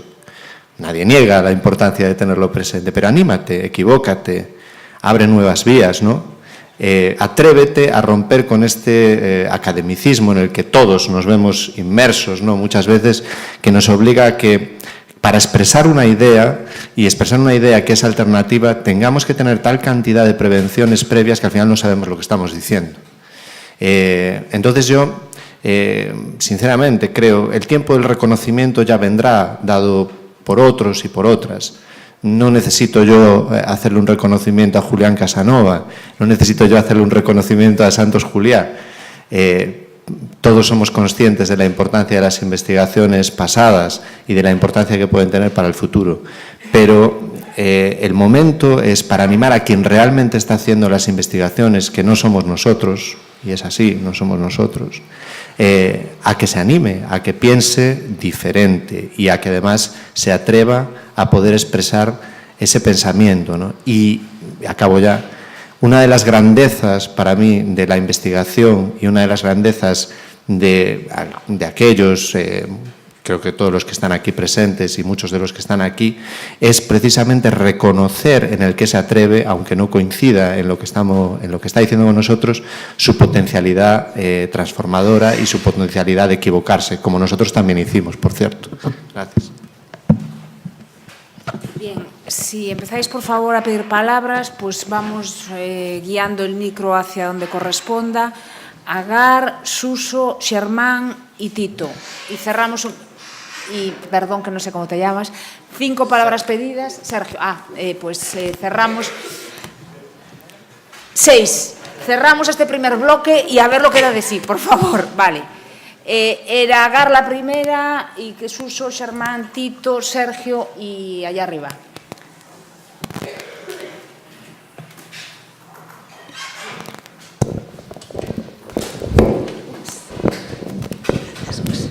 Hola, buenos días. En primer lugar quiero felicitar a los organizadores y a todos los ponentes por la calidad de todas las ponencias, porque ha superado todas mis expectativas y está resultando ser un foro de discusión muy interesante, no solo para las personas que están trabajando en el tema específico de la guerra civil o del franquismo, sino para otras personas como yo, que trabajamos desde el ámbito de la historia del arte. Se ha hablado de varios formatos narrativos distintos para abordar la cuestión de la memoria, exposiciones, museos, performances, películas y, yo quiero... he percibido como ciertos paralelismos entre lo que está ocurriendo en el ámbito de la historia, el ámbito de la historia del arte, donde se está viviendo una revisión de la configuración del sistema del arte en el Estado español y simplemente quería llamar la atención sobre 3 acontecimientos que se han vivido en el ámbito de la historia del arte español en los últimos 10 años y, 2 de ellos están protagonizados por la misma persona, que yo creo que es una persona fundamental para entender esta relectura que se está haciendo desde el punto de vista del arte de nuestra historia reciente. Esta persona es Manuel Borja Villel, que es el director del Museo Reina Sofía, y el primero de los acontecimientos de los eventos de los que quería hablar es Desacuerdos, que es un modelo de experimentación poco habitual desde una institución que parte del Museo Magba, que este historiador del arte dirigió durante los años 90 y que reconstruye con la colaboración de varias instituciones catalanas, vascas, andaluzas y desgraciadamente ninguna gallega, que ha quedado al margen completamente y todavía no hemos podido situar nuestros debates a la altura de los que se han desarrollado en otros lugares, que ha estudiado el papel del arte en determinadas dinámicas de la sociedad civil y de esos procesos de democratización de la sociedad. El segundo acontecimiento, momento importante que nos ayudan a entender cómo se está trabajando en esta revisión y en esta desocultación, ¿no?, de los relatos que han permanecido ocultos ante el relato oficial, es el nombramiento de esta persona, Manuel Borja Villel, como director del Museo Nacional Centro de Arte de Reina Sofía, donde lo primero que hizo fue darle la centralidad al Guernica y a partir de ahí empezar a construir un relato de la historia del arte española, situando el Guernica en el contexto de la guerra y reproduciendo a su alrededor el pabellón español de la República, de la Exposición Universal del 37 y demás, y que en estos momentos, además, yo creo que es uno de los pocos lugares donde se están introduciendo los estudios culturales para cuestionar estos relatos, porque con motivo de la exposición Campo Cerrado, que actualmente se puede ver en Madrid, una exposición comisariada por la que supongo que es la compañera de muchos de vosotros, Dolores Jiménez Blanco, se está abordando y se está como dando una nueva visión sobre lo que fueron los años 40. Campo Cerrado, ya sabéis, es el título de la exposición y viene del título de la novela de Max Aub, ambientada en los años anteriores a la Guerra Civil. Y hemos visto, después de esa investigación, que los años 40 no fueron, ni mucho menos como nosotros hemos estudiado los historiadores del arte, que parecía una época donde no ocurría nada, sino que Al contrario, fue una época donde hubo un ejercicio de propaganda franquista increíble en el arte, en la arquitectura y en la literatura, bueno, en muchos ámbitos. Bueno, este historiador del arte, así se define Manuel Borja Vidal, es un fiel seguidor de las tesis de Didi Uberman, que entiende la exposición como un dispositivo de guerra capaz de contradecir al aparato de Estado, y eso se ve en toda la trayectoria que está llevando a cabo. Y el tercero de los acontecimientos, de lo que nos ayuda a pensar cómo está cambiando, cómo se está intentando desmontar ese relato, es la publicación el año pasado de un manual de arte escrito por Jorge Luis Marzo y Patricia Mayallo, que Cátedra publica Arte en España 1939-2015, Ideas prácticas y políticas, y por primera vez los historiadores del arte van a poder estudiar la historia del arte escrita por gente, o sea, no por esos guardianes del canon o por gente como historiadores del arte magníficos como Valeriano Bozal o muchos otros que todos hemos manejado, pero por primera vez tenemos un manual escrito por otra generación de personas que no está supeditada, ¿no?, a esta lectura oficial y canónica de la historia. Bueno, simplemente quería hacer este comentario. Gracias, Agar, por hacer hincapié en la cuestión del enfrentamiento generacional o del relevo generacional, que sin duda volverá a salir y que ya se apuntó aquí. Entonces ahora retoman Suso y Xermán y Tito. Bueno, yo simplemente voy a hacer un comentario a raíz de lo que me han suscitado todas las intervenciones, ¿no? Que me da la impresión, en el fondo tengo la impresión que me subyace constantemente cuando escucho al experto, entre ellos el supuesto experto que yo soy, que luego no es verdad, de la tensión que tenemos todos los historiadores para intentar aunar al experto con el pluralismo epistemológico. Es decir, es muy difícil, después del paso de la posmodernidad, que fragmenta, cierto, pero hace mucho más que fragmentar, es decir, lo que genera es un pluralismo epistemológico que convierte al historiador en un sujeto que debería repensar su posición como experto, como lo han hecho los científicos naturales o lo han hecho otros tipos que se dedican a la observación del mundo más allá de la observación y lo que plantean es que están implicados en el mundo y por lo tanto esa implicación les lleva a resituarse y por lo tanto a ver las cosas de manera muy diversa y distinta. Yo creo que el experto es un personaje que no ha sabido reflexionar. Yo creo que los historiadores no son grandes reflexionadores, fundamentalmente, porque yo siempre pensé que entre la historia y la memoria, y estoy siendo políticamente muy incorrecto, había una diferencia, no de objetivos, no de fuentes, había la diferencia básica que el historiador tenía más capacidad de distanciarse con respecto a su actividad como investigador, a su actividad como docente, para reflexionar sobre qué es lo que hace cuando dice lo que dice o lo que hace lo que hace. Y sin embargo me da la impresión de que no lo hace. Es decir, si tenemos algo en común, fundamentalmente es la incapacidad de reflexionar sobre nuestras actividades y, por lo tanto, plantearnos qué demonios hacemos en un mundo pluralista. Porque si asumimos el pluralismo, deberíamos asumir el pluralismo en todas sus consecuencias.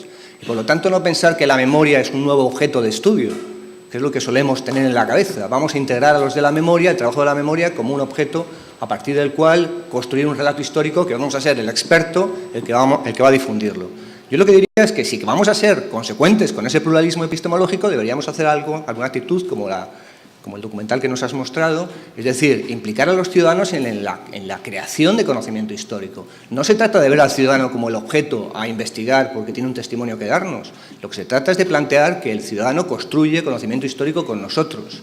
Y por lo tanto el experto ocupa un nuevo lugar si es que sigue pudiéndose llamar experto y no se convierte en un ciudadano que comulga con sus conciudadanos para construir algo mucho más democrático. Yo creo que los expertos tenemos un problema fundamental de no saber dónde demonios estamos. Nos cuesta muchísimo percibirnos como ciudadanos que comparten con otros la posibilidad de edificar algo sobre el pasado, el presente y el futuro. Os voy a contar una anécdota y con esto acabo. Yo me acuerdo en el 2012 me fui a una manifestación de estas que pulularon en los años 2010, en la década del 10, y me fui a una manifestación y me encontré con 5 tipos que llevaban una camiseta que decía yo tuve conocimiento, yo tuve derechos sociales, yo tuve derechos políticos, y empecé a hablar con ellos y los tipos, bueno, pues algo reticentes al principio, les dije quién era yo, les dije que yo era un profesor de universidad y acto seguido les pregunté por qué llevaban esa camiseta. Lo primero que me dijeron es, te lo vamos a contar, quien no lo va a contar eres tú. Es decir, me colocaron en mi sitio, me contaron una historia y yo la consideré como una historia más entre otras, no como la historia para que yo utilizara para construir luego un relato contado por un experto. Y esto es lo que habitualmente solemos hacer, ¿no? Y por último, pues a lo mejor lo que tendríamos, ese deber que se ha mencionado aquí, que yo creo con mucha reflexividad, es devolver el poder social que arrebatamos a la sociedad en un momento determinado. Es decir, yo simplemente os puedo contar que en el siglo XVII y XVIII no había un experto historiador. El experto historiador nació en un momento determinado y tuvo que ver con nuestros miedos hacia el futuro, una vez que acabamos con el mundo del juicio final, una vez que acabamos con ese Dios que recolocamos en otro punto, una vez que necesitamos historias nacionales, nos convertimos en sujetos que supuestamente sabíamos la verdad del pasado, arrebatamos a la sociedad la capacidad de contarse sus propias historias y a partir de ahí nos convertimos en aquello que pensamos que somos, es decir, sujetos que miran el pasado desde una atalaya privilegiada, ¿no?, que pueden mencionar a aquellos sin ningún condicionamiento social, que pueden tener un método que no esté condicionado por las circunstancias, y bueno, y en esa parece que seguimos. Tocaron el timbre. Gracias. Bueno, pues yo también en realidad, Suso me ha pisado el comentario, la sensibilidad del comentario, así que también muy rápidamente creo que vivimos, ¿no?, todas un momento de desconcierto profesional en las humanidades, ¿no?, y esta mesa de alguna manera ha expresado muchos miedos, ¿no?, y no pocas llamadas a un orden disciplinario, ¿no?, de bueno, cuidado pues con ciertos miedos, con ciertos protocolos que tenemos que seguir practicando. O sea, hay un desconcierto en el cual yo me incluyo, ¿no? No lo he escenificado hoy, pero podría escenificarlo otro día. O sea, creo que tenemos, ¿no?, la gente que se dedica profesionalmente a las humanidades, como tecnocracia, un cierto miedo que tiene que ver con un desplazamiento muy grande en muchos ámbitos, con el fin de una misión que las humanidades cumplieron para un Estado y concretamente para el Estado posfranquista, de legitimación de una determinada lógica y de una determinada forma de sentido. Cuando hablamos de cultura, no, historia pública, en realidad, bueno, ¿cómo podría ser si no una cultura producida por funcionarios, sino pública? En realidad lo que estamos de alguna manera es verbalizando una cierta culpabilidad por fenómenos de privatización, ¿no?, o de corporización de un saber que debería estar siempre en dispositivos museísticos, dispositivos comunicativos. No hay nada novedoso en que el museo produzca relatos públicos de la historia para la sociedad. De alguna manera esta sería una cierta línea decimonónica propia, ¿no? Quizás podríamos hablar también de historia común, no solo de historia pública. ¿Cómo sería ese tránsito de pensarnos, ¿no?, como productores de una historia pública hacia una historia común en la cual habría que hacer unos fenómenos de acompañamiento histórico, más bien como los que apunta Suso, en los que la historia de construirse de tú a tú, donde, digamos, el ciudadano y el historiador empiezan a difuminarse enormemente? No creo que pues, estemos en condiciones de devolver nada a los ciudadanos, porque eso ya ha sucedido, ellos lo han seguido haciendo historia y en la cultura digital es algo tan evidente. Creo que ni siquiera tenemos el poder simbólico de quizás no performar de cara a nosotros mismos esa devolución que de facto no puede suceder porque nunca se ha poseído íntegramente el saber sobre el pasado.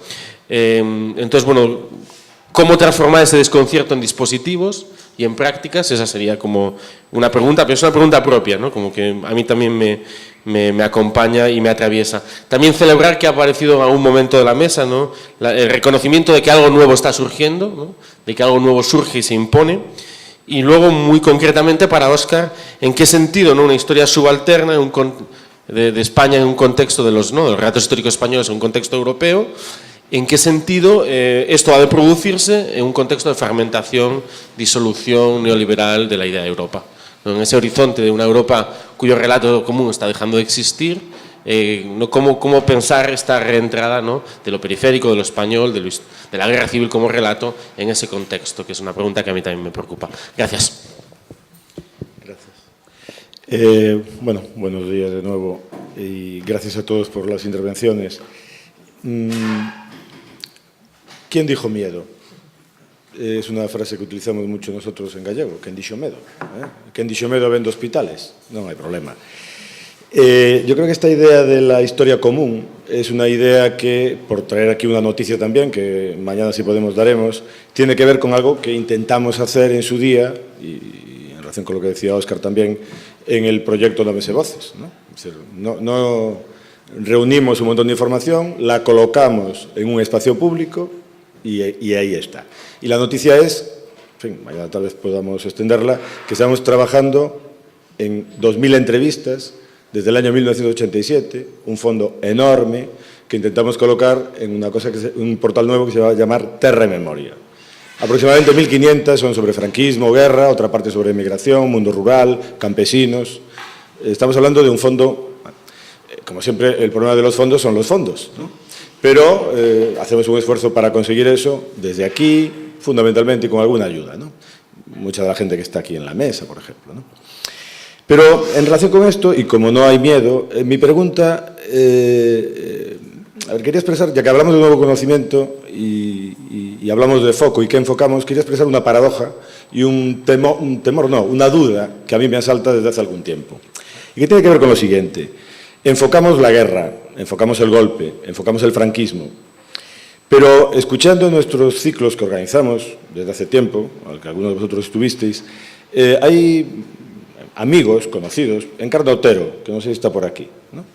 O un colega que el otro día llevé a clase, jubilado recientemente profesor de Historia Medieval, pero antes dirigente durante el antifranquismo del Partido Comunista de Galicia, secretario de organización, que se llama Carlos Barros.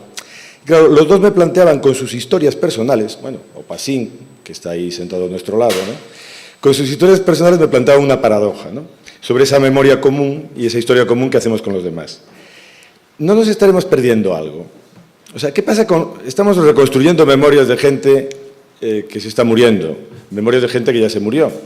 Y tenemos unas memorias de antifranquistas, unas memorias de víctimas, de dolor, de sufrimiento, de 7 días de tortura en una comisaría de Ourense, como le contaba Carlos Barros a mis asombrados alumnos de Historia del Franquismo, y con todo eso no estamos haciendo nada, porque efectivamente el foco lo estamos poniendo todos en el pasado oculto, la memoria oculta, el pasado incómodo, y yo creo que nos estamos perdiendo algo. Yo creo que me estoy dando cuenta de que nos estamos perdiendo algo, ¿no? Y yo creo que este espacio, es una pregunta que lanzo, si compartís conmigo la idea de que nos estamos perdiendo esa memoria tan cercana de víctimas a las que no les estamos haciendo ni caso y que están sentadas a nuestro lado. Y que en algunos casos, lo recordaba el otro día Carlos Barros, están en el mundo académico, comparten claustros con nosotros y están hoy ocultando sus memorias personales. Sus días en las comisarías, sus violaciones, no en el 36, sino en el 73, ¿no? Bueno, yo creo que ahí deberíamos de hacer una reflexión sin miedo, efectivamente, ¿no? Sergio.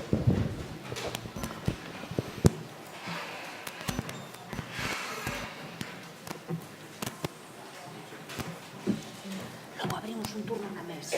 Sí, a ti ponte propia, pasa aí xusto para a xente que queira, sí. Bueno, muy rápido. Le decía a Antonio Míguez que ahí pone curso de verano también, aunque lo ponga en galego, y en vez de venir a relajarnos, yo cada minuto que pasa estoy más tenso y más encendido. Entonces, bueno, primero me gustaría, no voy a reivindicar la historia militante o la historia partisana, que es una cosa mucho más bonita que se ha llamado a algunos de los aquí presentes. Pero hay cosas como que no se pueden desvincular y que no quiero olvidar un poco en relación de lo que dice ahora Tito también, ¿no? Bueno, primero, en relación a Carlos, animo a divulgar, efectivamente, a los que estáis aquí, que muchos acabaréis en las aulas de secundaria, ¿por qué no?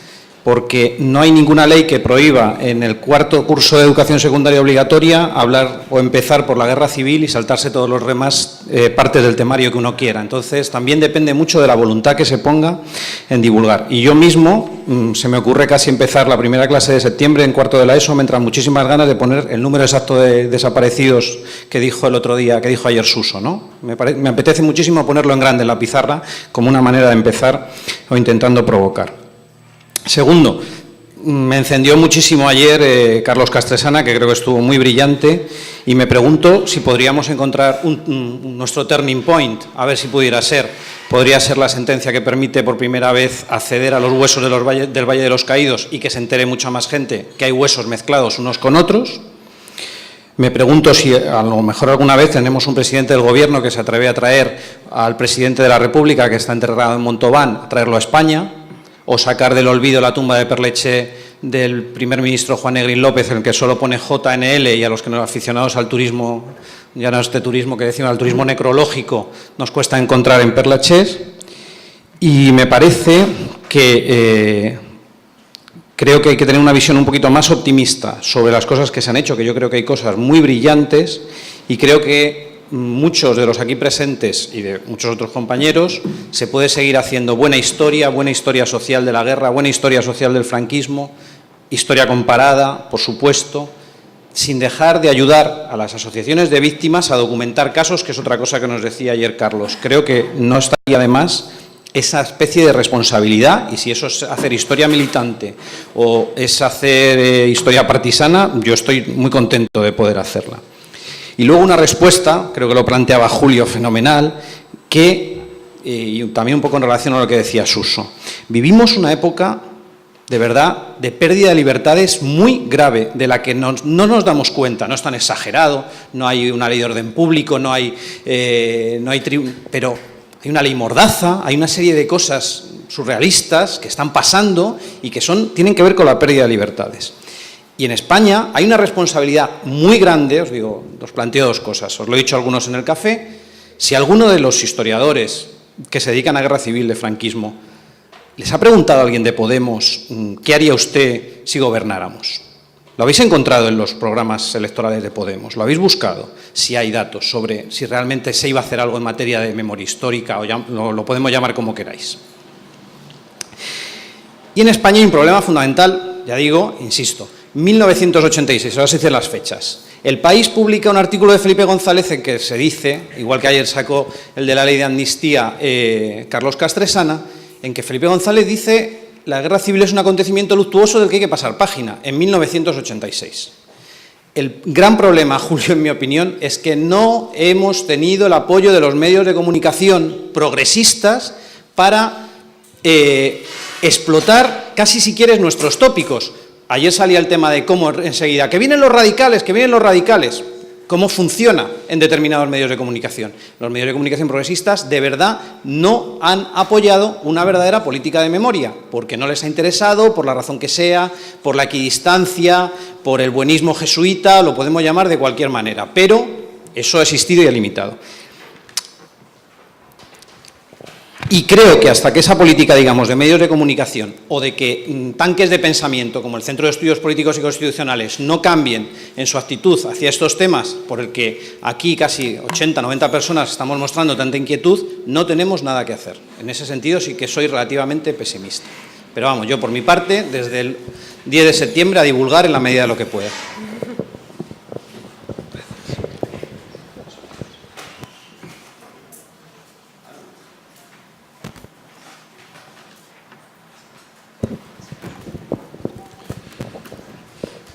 Muy buenas, soy Julián Chávez y desde luego voy a tratar de ser breve porque yo creo que aquí una conferencia cada uno pues la podíamos dar porque los temas que se han suscitado son para eso. Debatir Clio desde luego es interesante y algunas de las conclusiones desde luego a las que habéis sacado yo os felicito porque realmente aclaran la cuestión, pero con un esfuerzo de síntesis y tratando de centrar el tema que yo creo que Julio y Emilio, los profesores, le han centrado bien en cuanto a lo que realmente tiene que ser el nuevo relato, en mi opinión, independientemente de que todos ustedes lo han hecho estupendamente, yo creo que hay cuestiones que no son baladí y que tenemos que llevar en cuenta, y no solamente hacer expresiones, sí o no. Vamos a ver, represión. Evidentemente que en tercera y cuarta generación se han visto afectadas y están traumatizadas. Y este es un tema, y sale a colación, lo decía Lorenzo, transversal. Los historiadores realmente tratamos de interpretar esto o lo otro. Esto lo está diciendo una psicóloga y un psicoanalista que han entrevistado a 200 familiares de represaliados por el franquismo y de esas 200 entrevistas, Ana Miñarro y Teresa Morandi pues han sacado esa conclusión, de que es que hasta cuarta generación está reivindicando que se sume la fosa del abuelo que está enterrado para sacarlo de la fosa. Esto es, evidentemente, tercero y cuarto. Solamente insistir, porque muchas veces tergiversamos la cuestión y yo creo que hay que centrarlo. Yo, Emilio, te felicito. Habéis sacado el tema de las exhumaciones. Ya está bien, si es que es el tema más lacerante. Yo he tenido el honor, y perdón por la petulancia de decirlo, el pasado jueves de dirigir en la universidad ya una tesis doctoral sobre las exhumaciones de fosas comunes, Creo que es la primera. Y insisto, perdonen ustedes porque si algo odio ser petulante, pero lo digo. ¿Por qué? Porque es un tema que está ahí y lo ha dirigido un historiador. Ahora, otra cosa que es consustancial al tema de la represión, y lo decía anteriormente, es que es una cuestión transversal. ¿Cómo nosotros vamos a bautizar, a hacer exhumaciones? Como historiadores. Por supuesto que podemos tener ese guión, pero también lo tienen que tener forenses y arqueólogos y entendernos con ellos. Yo creo que la nueva historia, en buena parte, también tiene ese contenido. ¿Por qué? Porque se ha transformado todo, y lo han dicho ustedes muy bien, desde luego estamos en algo nuevo, una sociedad nueva, nos la está cambiando Internet. Y sobre todo se ve en la academia, en la docencia. ¿De qué sirven los apuntes de siempre del franquismo? Si lo pueden ver los alumnos en Google perfectamente. Tenemos que ser imaginativos hasta cierto punto, y con esto enlazo en otra cuestión y trato de ser muy breve, porque son muchos temas. En los archivos están para trabajarlo, y después darle a la imaginación, Carlos, yo no sé hasta qué punto, me da miedo. Y me da miedo en un sentido muy claro, porque se están viendo muchos manuales y muchos textos sobre el franquismo y la guerra civil que son auténticos refritos. No se trabaja, no se investiga. Ya está bien. Y ya no citar a las vacas sagradas de siempre, que las hay, y bienvenidas que estén, pero hombre, vamos a trabajar, que hay mucho material. Esta mañana se ha dicho el franquismo, que tenemos que ir diseccionando, por supuesto. Si hasta ahora no nos ha abierto los archivos, si ahora nos estamos enterando la letra pequeña de lo que hay. Pero, por favor, a trabajar, y a trabajar en los archivos. Y es más, está muy bien que trabajemos y que después venga la exégesis, que interpretemos, que demos nuestra idea. Y ahí incardinaría yo la nueva historia, desde luego. Ahora, tratar del anímate, equivócate, etcétera, etcétera, por favor. Rigor y exhaustividad. Rigor y exhaustividad. Yo me parece muy bien que nos animemos, que hagamos, que asumamos el riesgo. Perfecto, pero con rigor y exhaustividad. Esto no es periodismo. El periodismo, desde luego, si tiene una diferencia con nosotros, que trabaja el presente, sin temor a equivocarse, y hay que ver cómo se equivocan. Nosotros nos tenemos que diferenciar de ello, es analizar el pasado, con los documentos, con la historia oral, con los recursos que tenemos en nuestra mano, pero, por favor, examinarlo con rigor. Y, en fin, en cuanto, finalmente, se ha tocado también otra cuestión muy interesante de los medios de comunicación, que yo al hilo de eso simplemente, y al interviniente anterior, pues me pareció enormemente saludable, y con esto termino, que ayer, por ejemplo, la SER, en lugar de recrearse y conmemorar el franquismo y otra vez los 80 años, pues sencillamente entrevistara durante casi una hora pues a la familia que ha recurrido mediante juez, que menos mal que un juez ya ha admitido a trámite que se puedan exhumar 2 cadáveres de republicanos en Cuelgamuros, y me ahorro otro calificativo, Cuelgamuros para mí, lo del Valle que se lo queden otros. Por fin se ha admitido y se dedicó una hora a eso. En fin, no todos los medios están en la misma línea, que nos entendamos. En fin, habría mucho que hablar, pero simplemente hay un esfuerzo de síntesis. Con ello me callo. Bueno, creo que ya el debate está en marcha. Propongo, si os parece, que empiece Óscar, más que nada porque fue interpelado directamente por Xermán y seguramente tendrá una respuesta bastante directa, y luego ya os cedo la palabra a los demás porque ya me da la impresión que hay temas como un poco más de fondo y menos concretos o con más recorrido. Sí, bueno, yo quería responder a Germán, pero también quería hacer un comentario previamente a algo que se ha comentado aquí. Vamos a ver, hacer historia de las memorias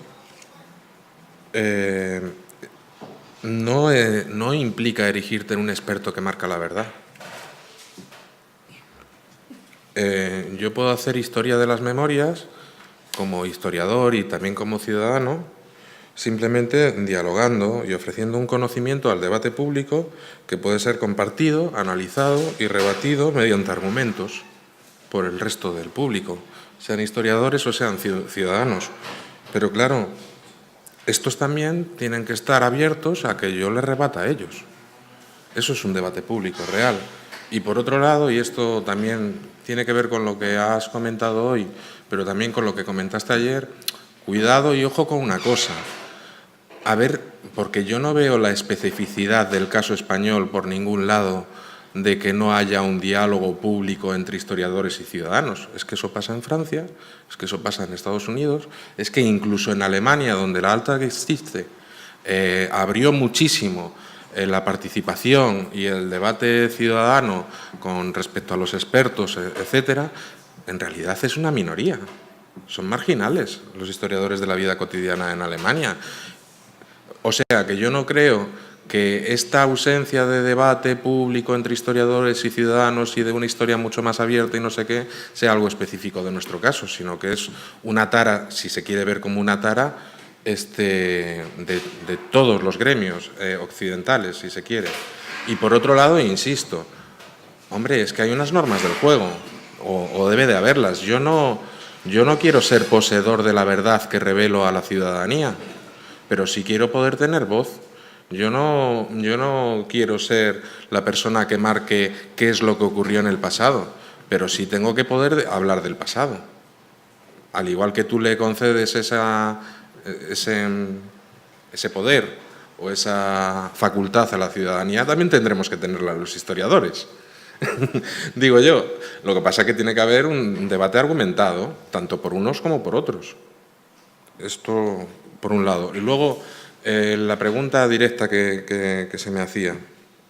Básicamente construyendo un debate descentralizado, con diferentes puntos, y en el que el hilo argumentativo no esté guiado por la política, sino por un enfoque social.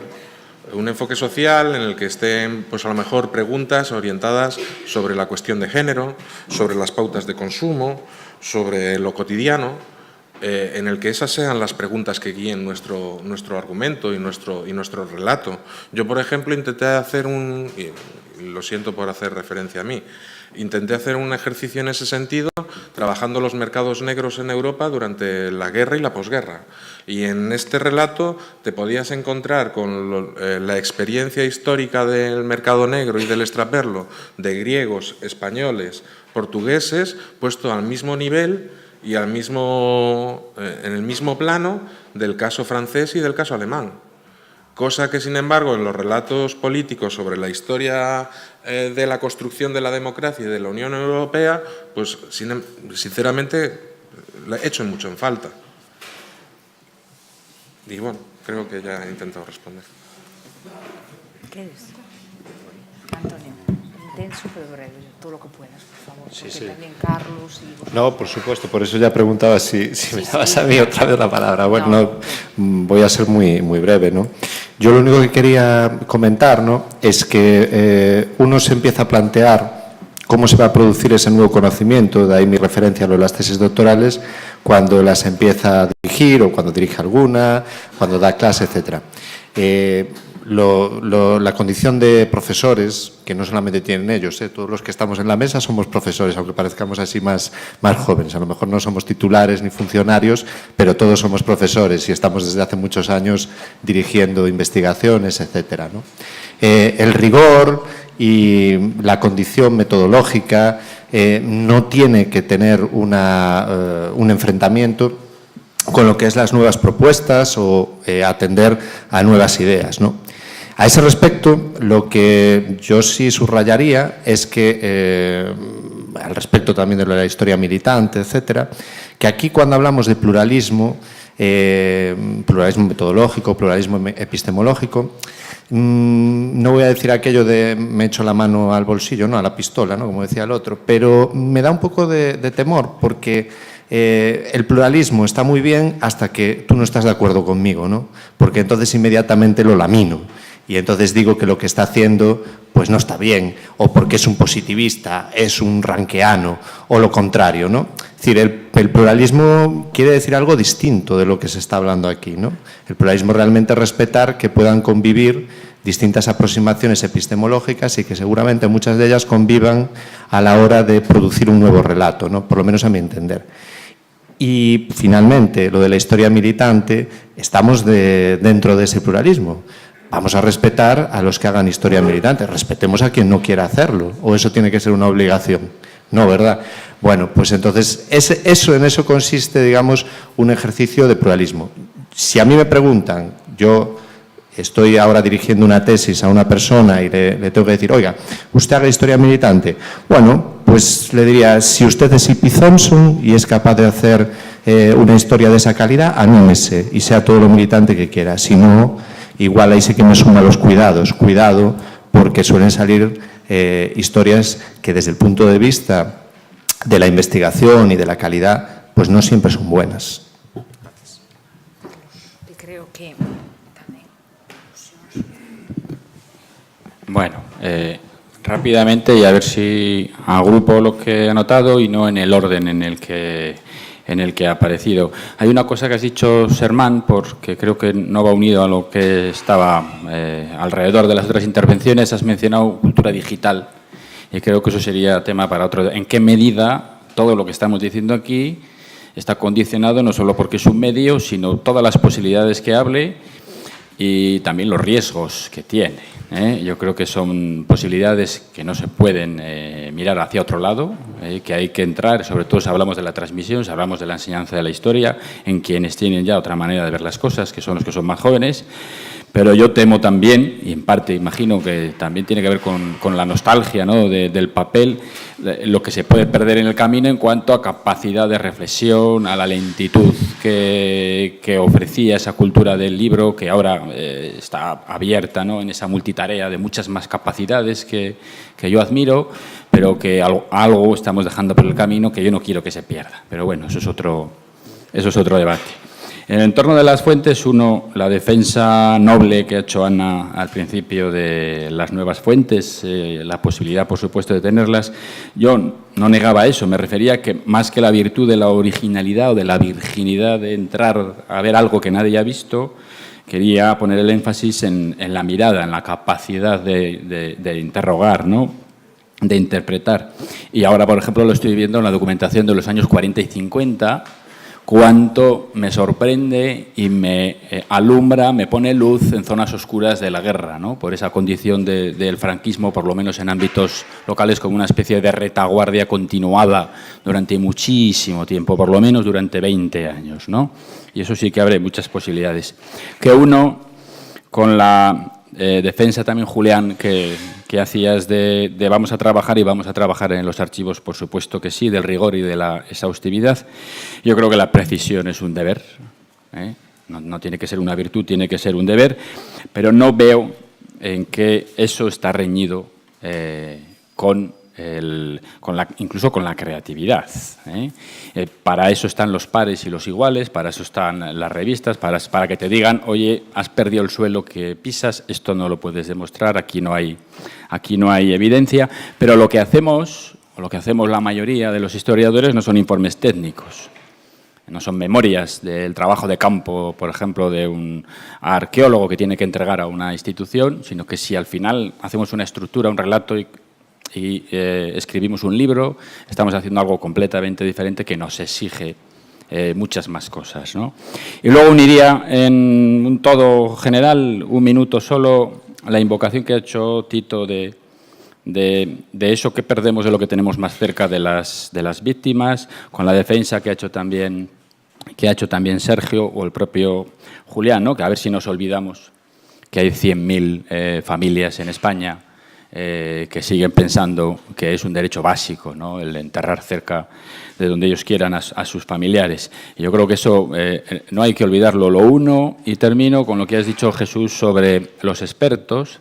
Yo, por mi trabajo diario, estoy vacunado de tener nunca la tentación de utilizar esa palabra, pero no creo que eso me iguale a cualquiera en el sentido de la capacidad o la responsabilidad que yo me doy. Pongo un ejemplo muy rápido, un libro sobre los asesinados en una población de La Rioja Alta, que yo estuve en la presentación hace poco, un chico muy majo, bisnieto de uno de los asesinados, Casa la Reina, un pueblo pequeño de La Rioja Alta. El libro era encomiable, el acto que tuvo lugar allí era emocionante, el hecho fundamental por el que yo fui era por lo que significaba el acto y el libro, pero ese libro solo le sirve a los habitantes de Casa la Reina, a sus vecinos y a los descendientes de los familiares que por fin un día, una vez en un acto público, han escuchado algo que tiene que ver con los nombres de sus familiares. Pero yo sí que creo que tengo la capacidad y la responsabilidad de haber podido escribir o de transmitir eso que le pueda servir a alguien que no sea ni hijo ni nieto de quien está allí, ni vecino de Casa la Reina, ¿no? Y el chico que ha hecho ese libro no tiene esa capacidad porque no ha tenido la posibilidad ni la formación para hacerlo. Entonces yo creo que en eso sí que tengo esa responsabilidad que es mayor, o yo la siento así, ¿no? Y termino en eso, ¿no?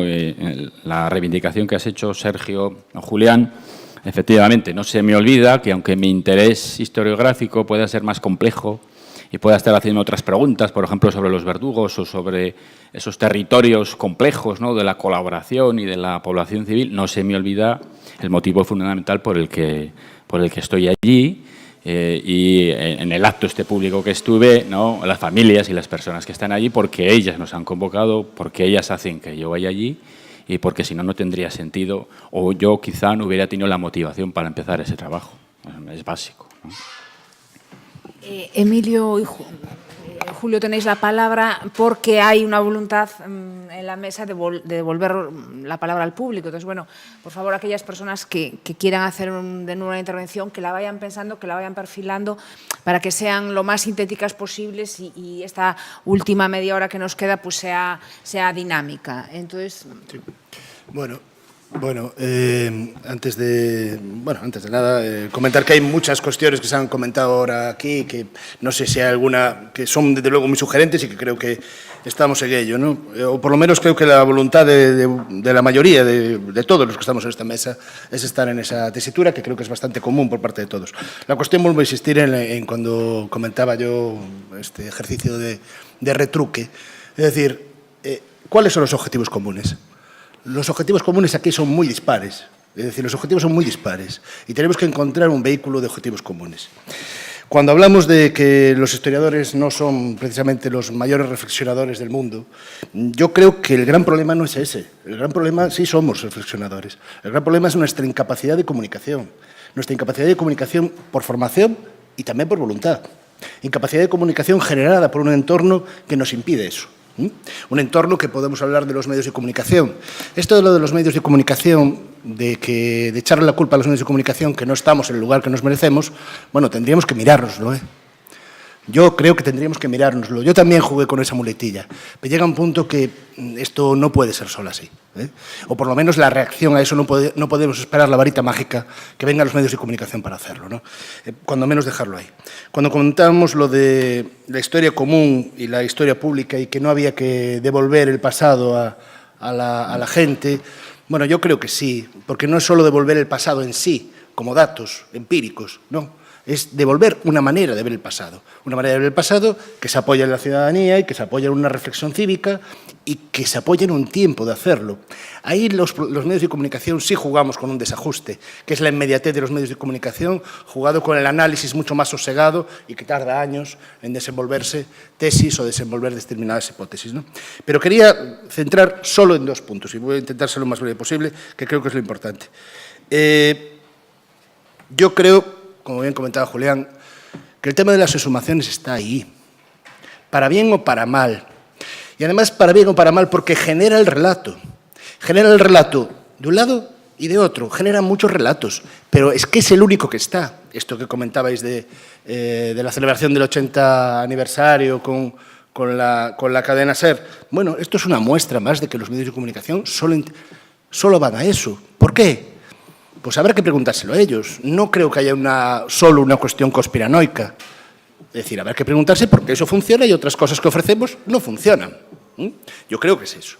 Porque, y perdonadme si a través de mi discurso anterior y de este doy un discurso o doy un tono pesimista, porque desde luego para nada. Lo que quiero decir es que tenemos que ser suficientemente autocríticos desde abajo. Intentar hacer tabla rasa, resetear, intentarlo, por lo menos, para intentar llegar a un término medio que sabemos que no vamos a ser, siempre seremos dependientes. Pero cuando hablábamos del tema de las exhumaciones lo han puesto en el candelero, pero ya desde el 2000, y estamos en el año 2016. Quiero hacer un discurso positivo, porque un hecho fundamental para todos los que estamos aquí trabajando sobre este tema durante años, como es la apertura de los archivos militares, en concreto la apertura del Archivo Militar de Ferrol, que fue pionero, se debió única y exclusivamente al aprovechamiento de un vacío medio legal que existió y que fue aprovechado por una voluntad personal de los mandos y del entorno de ese archivo. Eso permitió generar durante 2 décadas, y seguimos en ello, generar toda una serie de investigaciones que después se reproducen. Un pequeño hecho, pero que al mismo tiempo sirve para mucho, para ampliar, bien gestionado. Pero para eso hay que saber, para llevar a la gente, para enfocarla, hay que saber a dónde vamos. Tenemos que tener objetivos comunes y tenemos que tener objetivos comunes y buscarlos de donde sea. entre todos los que formamos esta masa que se llama memoria, historia, pasado, no lo sé, pero tenemos que intentar buscarla, ¿no? Porque, y ya acabo, el tema de las fosas es central, entre otras cuestiones, porque reproduce el tema de la violencia del franquismo. Lo reproduce de otra manera, lo adapta, pero al final la República, la guerra civil ya, por supuesto, pero la República sigue con un halo de violencia. Y eso tenemos que empezar a resetear desde fuera, desde dentro, perdón, desde nosotros mismos. Bueno, no somos políticos, no hemos hablado de líneas rojas, no estamos bajo la sombra de la pistola del 36 y no hemos hablado de miedos. ¿Quién habló de no arriesgarse? ¿Quién habló de no coger un tren en marcha, sino a dónde habríamos llegado en muchos casos o a dónde podemos llegar? ¿Cómo si no nos arriesgamos hubiéramos hecho lo que hicieron los que nos precedieron con el estudio de la represión, lo que hicimos nosotros y lo que tienen que hacer lo que esté por llegar? ¿Cómo hubiéramos intentado, no sé si conseguido, democratizar conocimiento y memoria como hicimos en Nomes y Voces, si no nos hubiéramos arriesgado? Mis cuidados tienen que ver con otra cosa. Vamos a ver, ni siquiera con el miedo a perder el estatus de historiador experto, pero si eso no existe. Eso no existe. Si yo me he cuestionado hasta el principio de mi intervención mi condición humana y no artificial de replicante, no existe el historiador experto, y menos ahora, así nos va en otros ámbitos. Pero mis cuidados tienen que ver con mi propio miedo a que ni la segunda, ni la tercera, ni la cuarta generación se vean reconocidos en el futuro relato. Mi miedo tiene que ver con que Ángel Oureiro ayer nos recordó que no se veía reconocido en el relato traumático.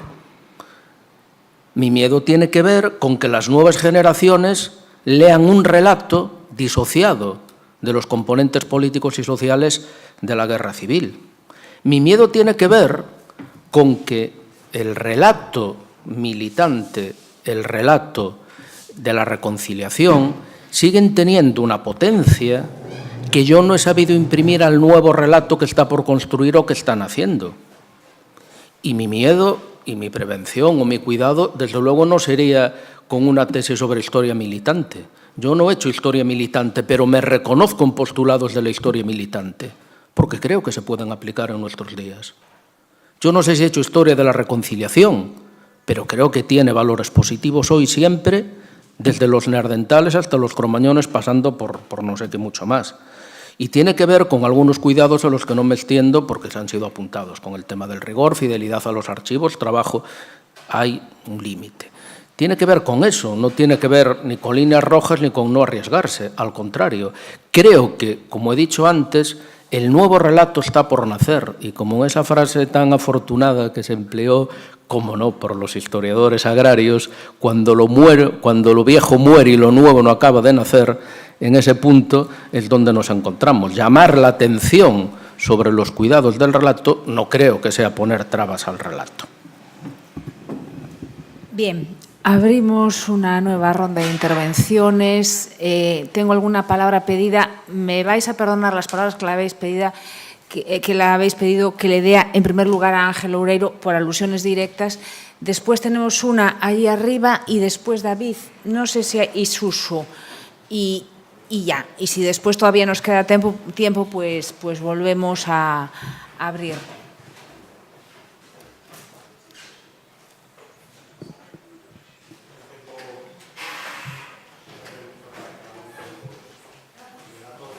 No se oye.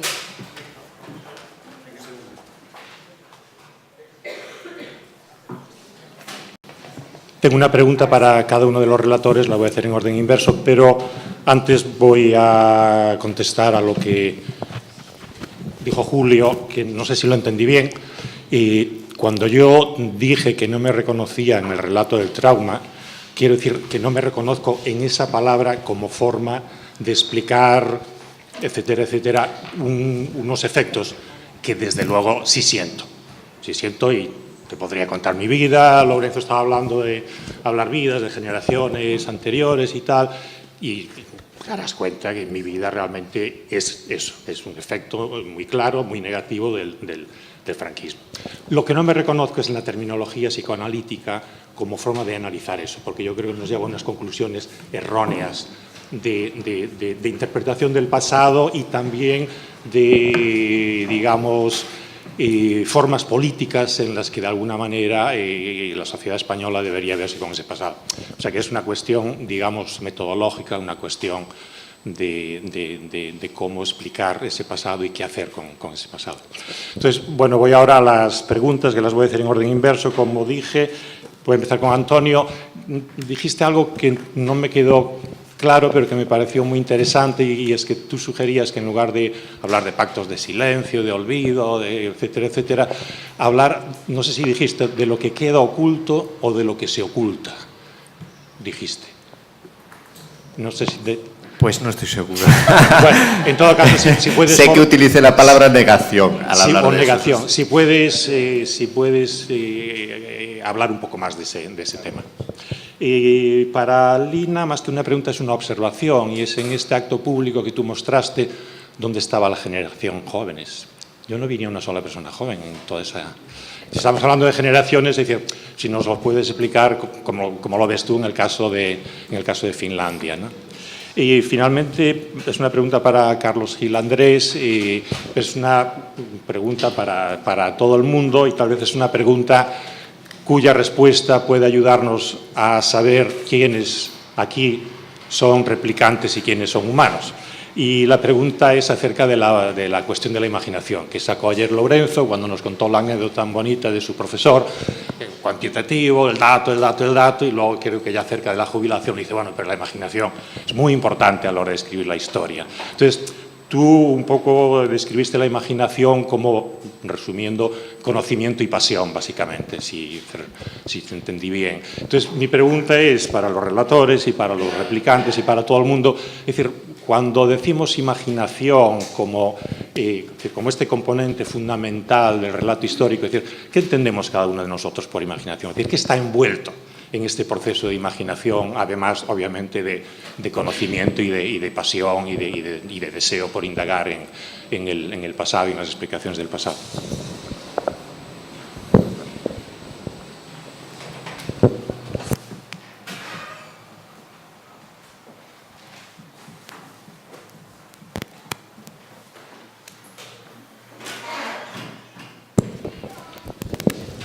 Bueno, muchas gracias. Insistiendo de nuevo, Isabel Peleteiro desde la Universidad de Caracas, presente en la necesidad de, bueno, agradecer el tema. Creo que se le fue el audio. ¿Aló? Ah, sí.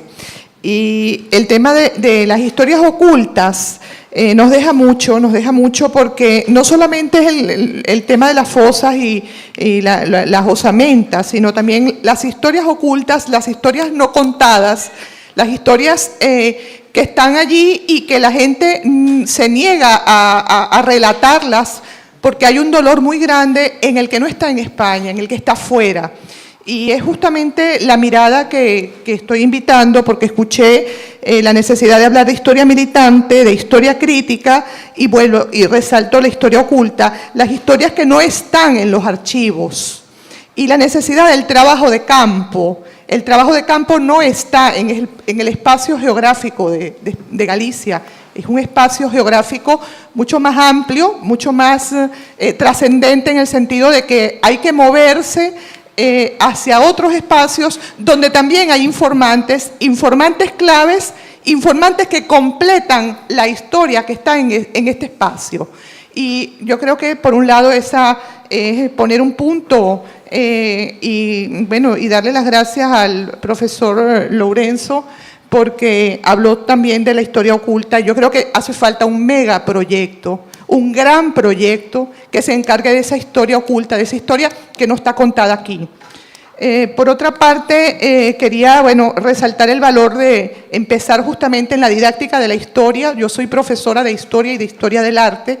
La didáctica de la historia empezada por el presente, porque estamos trabajando mucho la dictadura y el franquismo y la guerra civil, pero ¿y qué podemos hablar del presente a la luz de un pasado? Y a la luz de un pasado que generó una diáspora traumática de la cual soy presente víctima, porque también puedo decir que soy una víctima, si me quiero asentar en el discurso de que el ser víctima también genera un espacio de poder. Y bueno, podemos decir que ser víctima también se puede haber un relato de las víctimas que no están aquí, que están afuera. Y ya creo que por el acento podréis reconocer el origen, yo lo dije, de Caracas. Y bueno, aparte del relato traumático, el atreverse, el dejar el miedo, y saludar y felicitar, y si puede profundizar, la profesora Elina Lee Cannon, quien nos habla de cómo superar el trauma, porque yo creo que sí existen grandes traumas por superar, y el valor justamente de las artes, del performance, de las actividades colectivas, de esa maravillosa propuesta que presentó en el video, de cómo ese trauma colectivo puede ser superado para de verdad poder pasar la página. Esa es la intervención. Muchas gracias.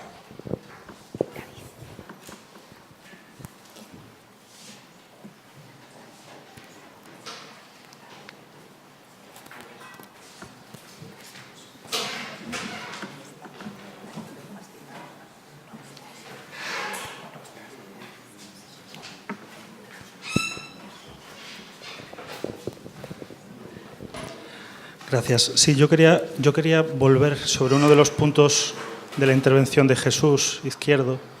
Porque yo creo que ha puesto de manera bastante certera el dedo en la llaga de alguno de los problemas, yo casi diría que discrepancias epistemológicas, si me permitís, que llevan revoloteando desde ayer, quizá no de una manera muy explícita, ¿no? Y yo creo que es muy importante hacerlas explícitas y debatir sobre esto, ¿no? Y es el tema del conocimiento experto y del papel de la construcción de relatos, qué relatos, como relatos, para qué, y que en realidad, si yo no te he interpretado mal, creo que lo que está en el centro de tu planteamiento es la democratización del conocimiento, ¿no? Que esto es un tema, por supuesto, que no está únicamente centrado en este tema ni en esta disciplina. Yo creo que sí que los historiadores han reflexionado sobre esto, creo que la ciencia ha reflexionado muchísimo sobre esto, ¿no? Y aquí yo me voy a permitir discrepar un poco compartiendo el punto de partida, me voy a permitir discrepar de las conclusiones y me parece que son relevantes para el debate, ¿no? Es decir, el conocimiento experto no debe disolverse en la cuestión de la democratización del conocimiento científico. El conocimiento experto es fundamental, ¿no? Y hay planteamientos de la epistemología de la ciencia que nos pueden dar algunas claves, por ejemplo, la ciencia postnormal, que diferencia muy claramente del ámbito de la construcción de conocimiento experto, que no es el único conocimiento posible, por supuesto, al de la toma de decisiones. Por poner un ejemplo muy simple, yo puedo, como ciudadano de una sociedad democrática, tomar la decisión de que en la sociedad que yo quiero vivir no va a hacer en absoluto caso al problema del cambio climático. Y que, por lo tanto, voy a vivir en las mismas condiciones en las que he vivido ahora. Ahora bien, no tengo la misma legitimidad desde el punto de vista del conocimiento para negar la existencia del cambio climático que el conocimiento experto. Y yo creo que por aquí podemos empezar a construir algún tipo de soluciones a algunos de los problemas que revolotean, ¿no? Claro que se pueden construir muchísimos relatos, algunos desde la academia, lo cual no quiere decir construir relatos desde la academia o desde la ciencia, construir la verdad con mayúsculas, en negrita, subrayado y entre comillas. Yo creo que esto está bastante más que superado ya por la epistemología de la ciencia. Ahora bien, eso no quiere decir, como bien decía Antonio Míguez y hablábamos también ayer por la tarde, que todos los relatos tengan la misma legitimidad ni la misma validez. Claro, nosotros tenemos obligación de construir relato. Tenemos la obligación de construir relato como con conocimiento experto. Yo creo que desde la mesa, Carlos Gil Andrés lo señalaba con meridiana claridad, creo yo. Ahora bien, lo que nosotros no tenemos o no podemos llegar es y además no debemos, ni debe ser nuestro objetivo, y creo que aquí hay un problema. Nuestro objetivo no es decir, este es el relato que debe ser aceptado por la sociedad. Son dos cosas distintas. Es decir, el conocimiento experto no debe imponer, ni tiene la capacidad para imponer un determinado tipo de visión de la realidad, pero debe aportar conocimiento. Yo simplemente, por poner un ejemplo, yo no tengo conocimiento experto, no me dedico al golpe, yo hago historia, más bien historia de largo plazo, y aquí también desde ayer revolotea un tema que me parece absolutamente fundamental y que en algunas intervenciones parece como que si estuviera superado desde el punto de vista historiográfico. Yo creo que no lo está, ¿no? Esta idea de la vinculación dicotómica entre república y guerra civil. Puede estar superado desde el punto de vista de los que trabajáis, de los que trabajan sobre el golpe, pero desde luego en el relato de la historia contemporánea de España no está superado. Es decir, entre aquellos que hacemos relatos o que hacemos construcciones historiográficas en el largo plazo, un ejemplo evidentísimo es la historia económica. La idea de la guerra civil y del golpe de Estado como un continuum explicativo y como un eje central teleológico en el que todo lo que sucede antes es explicativo de eso y todo lo que sucede después es consecuencia de esto, sigue teniendo una vigencia absolutamente importante, absolutamente relevante. Entonces, desde mi punto de vista, es decir, en este caso el conocimiento experto tiene, o la construcción de este relato o la deconstrucción de este relato dicotómico sigue teniendo plena relevancia y sigue siendo absolutamente central, ¿no?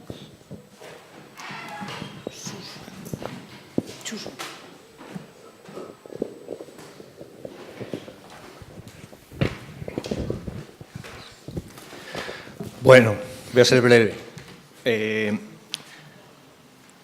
Julio, me da la impresión de que esa afirmación de no existe el experto, esa afirmación tan metafísica, es propia de un experto, para empezar. Con lo cual, yo te diría que uno se hiciera cargo de su intuición, quizá, o su de experiencia, porque es cierto que la experiencia nos demuestra otra cosa. Es decir, creo que muchos de los que aquí estamos hemos pasado por ese mundo disciplinario donde se nos dice lo que debe ser, lo que no debe ser, dónde están las fronteras de lo de dentro, lo de fuera, en fin.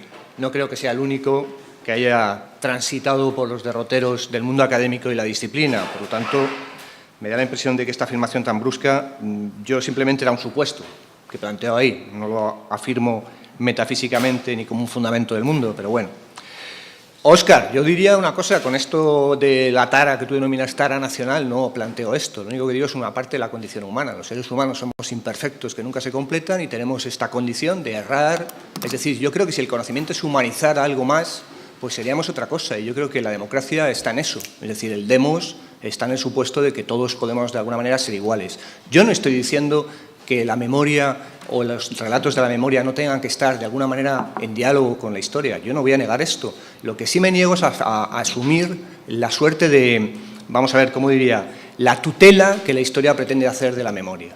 Es decir, yo creo que las asociaciones de recuperación de la memoria o el foro de la memoria, y esto va dirigido a Carlos, lo que tienen es la lógica o el objetivo de poder hacer de la casuística individual casos más generales que sirvan para las memorias colectivas. Es cierto que a lo mejor uno escribe un libro y sirve para la localidad. Bueno, pues sirve para la localidad. Yo creo que muchos de vosotros habéis hecho esa pregunta que yo creo que es sustancial. Ya está bien de preguntarnos qué es la historia y preguntémonos para quién es la historia. Y si la historia ahora mismo está para intentar sacar a la luz los 116.000 casos de exhumaciones de fosas comunes, pues entonces hagamos una historia encaminada a esta, si el objetivo es eso. ¿Es una historia militante? Bueno, yo lo que pregunto es si no ha habido historia militante. Solo hacemos historia militante. Estos que me hablen a mí de que la historia liberal es una historia neutra, no colocada en ningún lugar, en realidad lo que nos están vendiendo es la moto de que en el fondo están haciendo una historia liberal. Por lo tanto, militan en ese liberalismo que se esconde a través de una lógica que es supuestamente neutra, cuando todos sabemos que al final nos colocamos en una posición a la hora de mirarnos.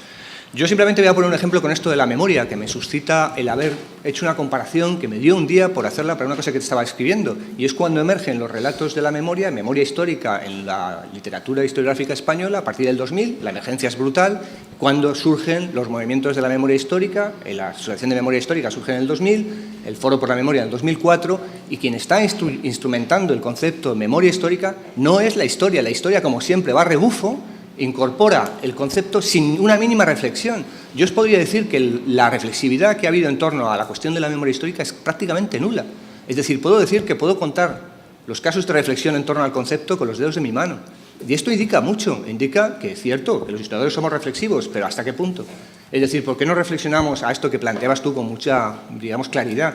Que es, ¿por qué no tenemos capacidad de ir contra la buena memoria del Estado, contra la buena memoria de la prensa, contra la buena memoria de la sociedad civil, que sigue incorporando un relato que está bien hegemonizado, ¿no?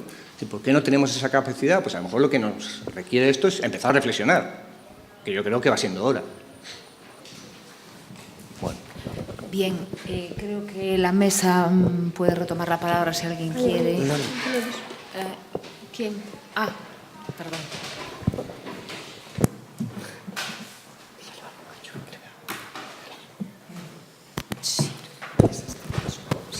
Bueno, quería plantear dos cosas concretas respecto a la cuestión que Ana ha sugerido de que, bueno, pues las memorias se heredan por pocas generaciones, si te he entendido bien. La idea es que las memorias se heredan fundamentalmente por dos factores, y lo digo desde mi experiencia en el trabajo con los pueblos indígenas. Un primer factor desde la solidaridad con nuestros antepasados víctimas con los que nos sentimos enraizados. Y un segundo factor, si la victimación se mantiene con nuevas formas. Entonces, los dos factores combinados, pero a veces basta solo uno de los dos. En cualquier caso, los dos factores son consistencia de las identidades colectivas enraizadas y el segundo, continuación de la injusticia. Así, evidentemente, pueden durar siglos. La segunda cosa tiene que ver con la performance de la que ha hablado Lina y ha dicho, a lo mejor, si se hiciera en España, ¿qué pasaría? Y que parece que hay intención de hacerlo.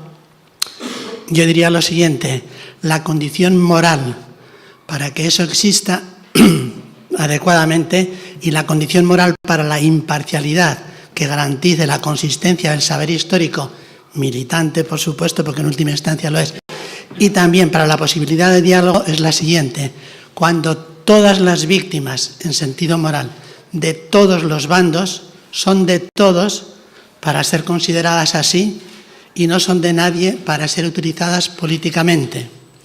Aunque sintamos más la cercanía de algunas y nos ocupemos más de ellas, por ejemplo, por su condición de ser víctimas olvidadas. Lo digo de esto desde mi experiencia en el País Vasco, pero yo creo que se puede aplicar exactamente también a todo lo que estamos planteando aquí sobre la cuestión de las víctimas del franquismo y del golpe militar. Bien, yo me quedo con ganas de comentar alguna cosa, pero como hoy parece que no me toca, pues nada. No sé si Carlos, Julio, Emilio... No. Que luego Tito me riñe. Miguel, Antonio, Óscar, ¿alguien más en el público? Empezamos ya. Sí. Bueno. Venga, no voy a responder a la pregunta de Ángel, pero sí continuarla, ¿no? En todo caso, cuando has vuelto otra vez sobre la imaginación, y me siento cómodo en ese binomio que has dicho, conocimiento más pasión, o cambiarlo de pasión, que igual suena demasiado caluroso por curiosidad o inquietud, ¿no? Pero sí creo que esa no me viene como la inspiración a un poeta, ¿no? Que no cae del cielo, lo que decía como una ocurrencia, sino que en el fondo es el planteamiento de la complejidad de lo que te encuentras y que eso viene de un conocimiento, y a veces ese conocimiento no es del puro especialista en el tema, sino de lecturas transversales, que puede ser de un interés o curiosidad por qué me puede ofrecer un antropólogo, un psicólogo social, por cuánto me ha enriquecido la literatura testimonial popular o los estudios culturales, que hacen que ese mismo legajo que yo vi hace 15 años ahora lo vea desde una perspectiva diferente, que en este caso concreto, hace una década me hubiera quedado con los dos documentos que expresan la guerra entre los requetes y falangistas por el control local, pero hubiera pasado por encima documentos menores de una división de una finca, de una madre, de un permiso, de un soldado, de un vecino que no quiere que le multen por una ficha de auxilio social, pero tiene 2 hijos voluntarios en el frente y casa muy mal con los estereotipos que vamos a ver desde arriba, pero que no encontramos allí. Esa riqueza y esa complejidad no es un descubrimiento personal, sino es una deuda de gratitud a quienes han visto esto de otras maneras, ¿no? En ese sentido. Bueno, yo voy a intentar también ser breve de las cuestiones que han comentado, porque la verdad es que es todo tremendamente sugerente, ¿no? Vamos a empezar por el final. Yo estoy muy de acuerdo con la apreciación que has dicho ahora al final respecto de las víctimas. Señor. Respecto de lo que comentábamos de las víctimas, porque vuelvo a lo que comentaba antes. El concepto clave es la humanidad. El concepto clave es la percepción del dolor y del trauma. Y eso es común independientemente de que tengamos que buscar los orígenes, etcétera, pero eso es común y eso no podemos obviarlo, porque si lo obviamos seguimos con el discurso maniqueo. Es verdad que hay víctimas olvidadas, claro que sí, esas siguen estando ahí, otras no, y por eso vamos por ellas, porque siguen estando ahí. Si estuvieran ya no tendríamos esa preocupación, ¿no? Pero siguen estando ahí olvidadas, ¿no? Estoy muy de acuerdo. Claro, y simplemente comentar lo que decía Suso. Empezar a reflexionar, pero empezar no. Es decir, es que no nos inventamos nada, es que hay muchísimas investigaciones realizadas, trabajos de carácter local, trabajos realizados no solo por la gente de las fosas, por otro tipo de entornos, que están ahí, que siguen estando, que algunos nos pueden valer, que otros no, pero que hay una cantidad de trabajo hecho, que llegará a un punto cuando nos historien, no a nosotros, sino a nuestro entorno, cuando nos historien, dirán, pues es verdad, de la misma manera que se dice que hay mucha bibliografía sobre la transición, en la época de los primeros años, pues dirán lo mismo aquí en los años 2000. Había mucho, pero no lo supieron aprovechar. Quiero decir, nosotros lo que hacemos no inventamos nada.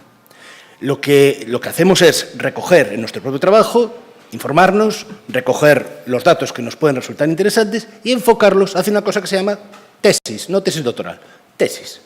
Una tesis. Esa es la cuestión. ¿Qué objetivo queremos? Y desde luego, como bien comentaba hoy por la mañana Antonio, demanda hay. ¿Para quién y para qué? Porque demanda hay. La cuestión es ver cómo realizar esos vasos comunicantes. ¿Cómo realizar esos vasos comunicantes? A lo mejor la clave, no tengo las respuestas, lo digo desde el principio y lo vuelvo a decir, pero a lo mejor la clave es lo que decía Óscar ahora en su intervención. A lo mejor hay que volver a la historia social, a lo mejor hay que volver al dolor, a lo mejor hay que volver al trauma, como un elemento consustancial, todo eso, y vuelvo a insistir, no inventamos nada. Hay mucho hecho y hay que enfocarlo. Bueno, por no repetirme en el tema del discurso de las víctimas y de las víctimas ocultas, me parece muy interesante. En eso hay que estar también. No sé muy bien cómo, pero creo que es una línea interesante. Sí, así fue como entendí la percepción del trauma, básicamente porque lo explicaste con algo que fue el primer dato de la represión que yo interioricé. Creo que fuera la historia de tu padre, el maestro, con 13 años. Esa misma fue el primer relato de un tío mío que tuvo que emigrar a Argentina cuando volvió en el año 76. Es exactamente mi primer recuerdo del significado del trauma, con 10 años. O sea, sí creo que lo entendí. ¿Qué es la imaginación? Bueno, como me has dado tiempo para pensar en la respuesta, pues yo sí la voy a dar. Y como me he levantado especialmente de constructivo, yo no sé lo que es la imaginación en el resto. Creo que el binomio, sí, la primera parte, pasión y capacidad de formular preguntas. Creo que eso es la imaginación. En historia, la capacidad para formular preguntas sin obtener respuestas de ninguna clase, ni conocimientos de validad científica contrastable, nulo valor mercantilista y dudosa utilidad social, a juzgar por lo que ha pasado desde el Neolítico hasta hoy. Gracias, Jesús, pero mira, por seguir con la deconstrucción, al final uno no es lo que es, sino donde situacionalmente lo han colocado. Bien porque ha decidido colocarse o bien porque el otro lo hayan colocado. Yo la verdad no sé si me he colocado yo, me han colocado, pero tengo la percepción de que hay mucho de eso.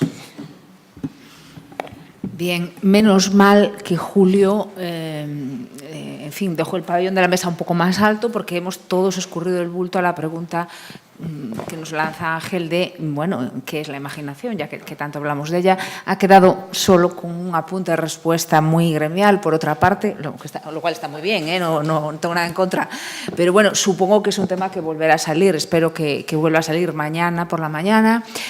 Y agradecemos al público muchísimo las participaciones, el esfuerzo por la brevedad en algún caso. ¿Queríais hablar? Claro, estáis ahí tan formales. Bueno, nada, encantada. Digo, para tranquilidad de la sala, que hoy por la tarde empezamos a las 5 y por eso yo le sugería antes a Antonio de excedernos un poco más en el tiempo. Tenéis la palabra, contestar a la pregunta. Bueno, me voy más tranquila, vale. Creo que querías... Sí, cómo no, claro.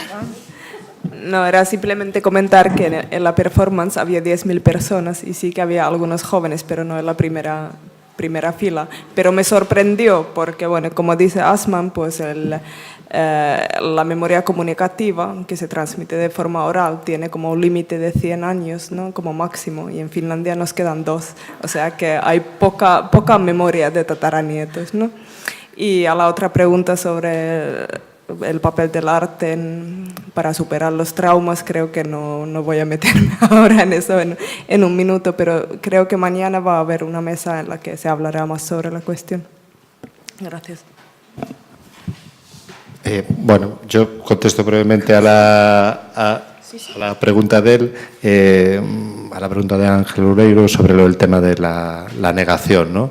Bueno, sería muy complejo explicarlo, pero simplemente yo utilizo el concepto en el sentido de definir unos determinados trazos de lo que yo entiendo que es el relato hegemónico, precisamente sobre todo esto, ¿no?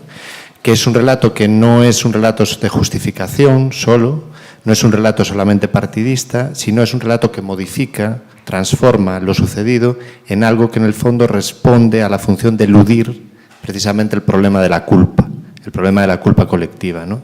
Entonces, desde mi punto de vista y en lo que yo he escrito en diversos lugares y he explicado, pues ese fenómeno de la negación que no se utiliza ni conceptualmente ni se piensa en el caso español, realmente es lo que es fundamental para entender todas las trabas en el proceso de llamada recuperación de la memoria, todas las trabas judiciales que existen, ¿no? En ese sentido era. Sí. Bueno, yo parece que acabar, ¿no? En cuanto a lo de imaginar, yo no he sido tan creativa ni certera como Jesús. Yo estaba pensando, ¿para qué me vale imaginar a mí cuando voy a un archivo? Y es directamente para ir más allá del dato y para buscar en el propio archivo. La imaginación me sirve para buscar, no solo encontrar. Encuentra cualquiera. Busca la gente que imagina, busca mejor en un archivo, en mi manera de entender la historia. En cuanto a la memoria, que comentaba que dura y dura, ¿no? La idea de memoria, yo entiendo que no, y claro, usted sabrá más por la antropología y sus estudios, ¿no? Pero en lo que yo entiendo de memoria, la memoria tiene un tiempo, un plazo, y es la de las generaciones vividas. Luego, efectivamente, podremos tener solidaridad con el antepasado, pero eso no es memoria, a mi modo de entender. Y la victimización igualmente. La victimización es algo tremendamente temporal, tan temporal que necesariamente acaba incluso en las primeras generaciones. Estábamos hablando aquí de memoria no reivindicativa, es decir, memoria tullida. Las propias víctimas muchas veces no se hacen cargo de su propia memoria, con la cual coartan o cortan la línea de traspaso hacia siguientes generaciones de esa memoria de victimización, porque nadie quiere ser víctima durante mucho tiempo, ¿no? No es así. Es cierto que hay una memoria reivindicativa, esa memoria la que dura, la que uno traspasa a hijos o intenta a nietos, bisnietos o cuartas generaciones, quintas generaciones, no sé, pero igualmente necesariamente acaba. Solo se mantiene cuando se convierte en otra cosa, cuando se convierte en historia o un relato, cuando se convierte en algo que influye en la identidad colectiva, y nada tan volátil como la identidad colectiva. Por tanto, en mi modo de entender, lo que mayormente diferencia a historia de memoria es esa temporalidad. Cuando una acaba, la otra se mantiene, pero la memoria necesariamente, a mi modo de ver, acaba. Hoy tenemos reivindicación y memoria con respecto a guerras que están muy próximas en el tiempo, pero nadie reivindica la guerra de independencia como víctimas. Seguro las hubo. Lo que queda es relato histórico, pero no memoria, a mi modo de entender estos asuntos de memoria e historia, ¿no? Estos asuntos de memoria e historia que seguirán saliendo. Bien, les recuerdo que esta tarde a las 5 tenemos un café literario con el escritor Suso de Toro en la Fundación Granel, que está aquí muy cerquita en la Praza do Toral. Y después tendremos una breve visita guiada a la exposición sobre el golpe en Santiago que hemos organizado en paralelo al Congreso. Creo que puede ser una buena ocasión para que la visita nos la comenten, esta vez sí, los expertos.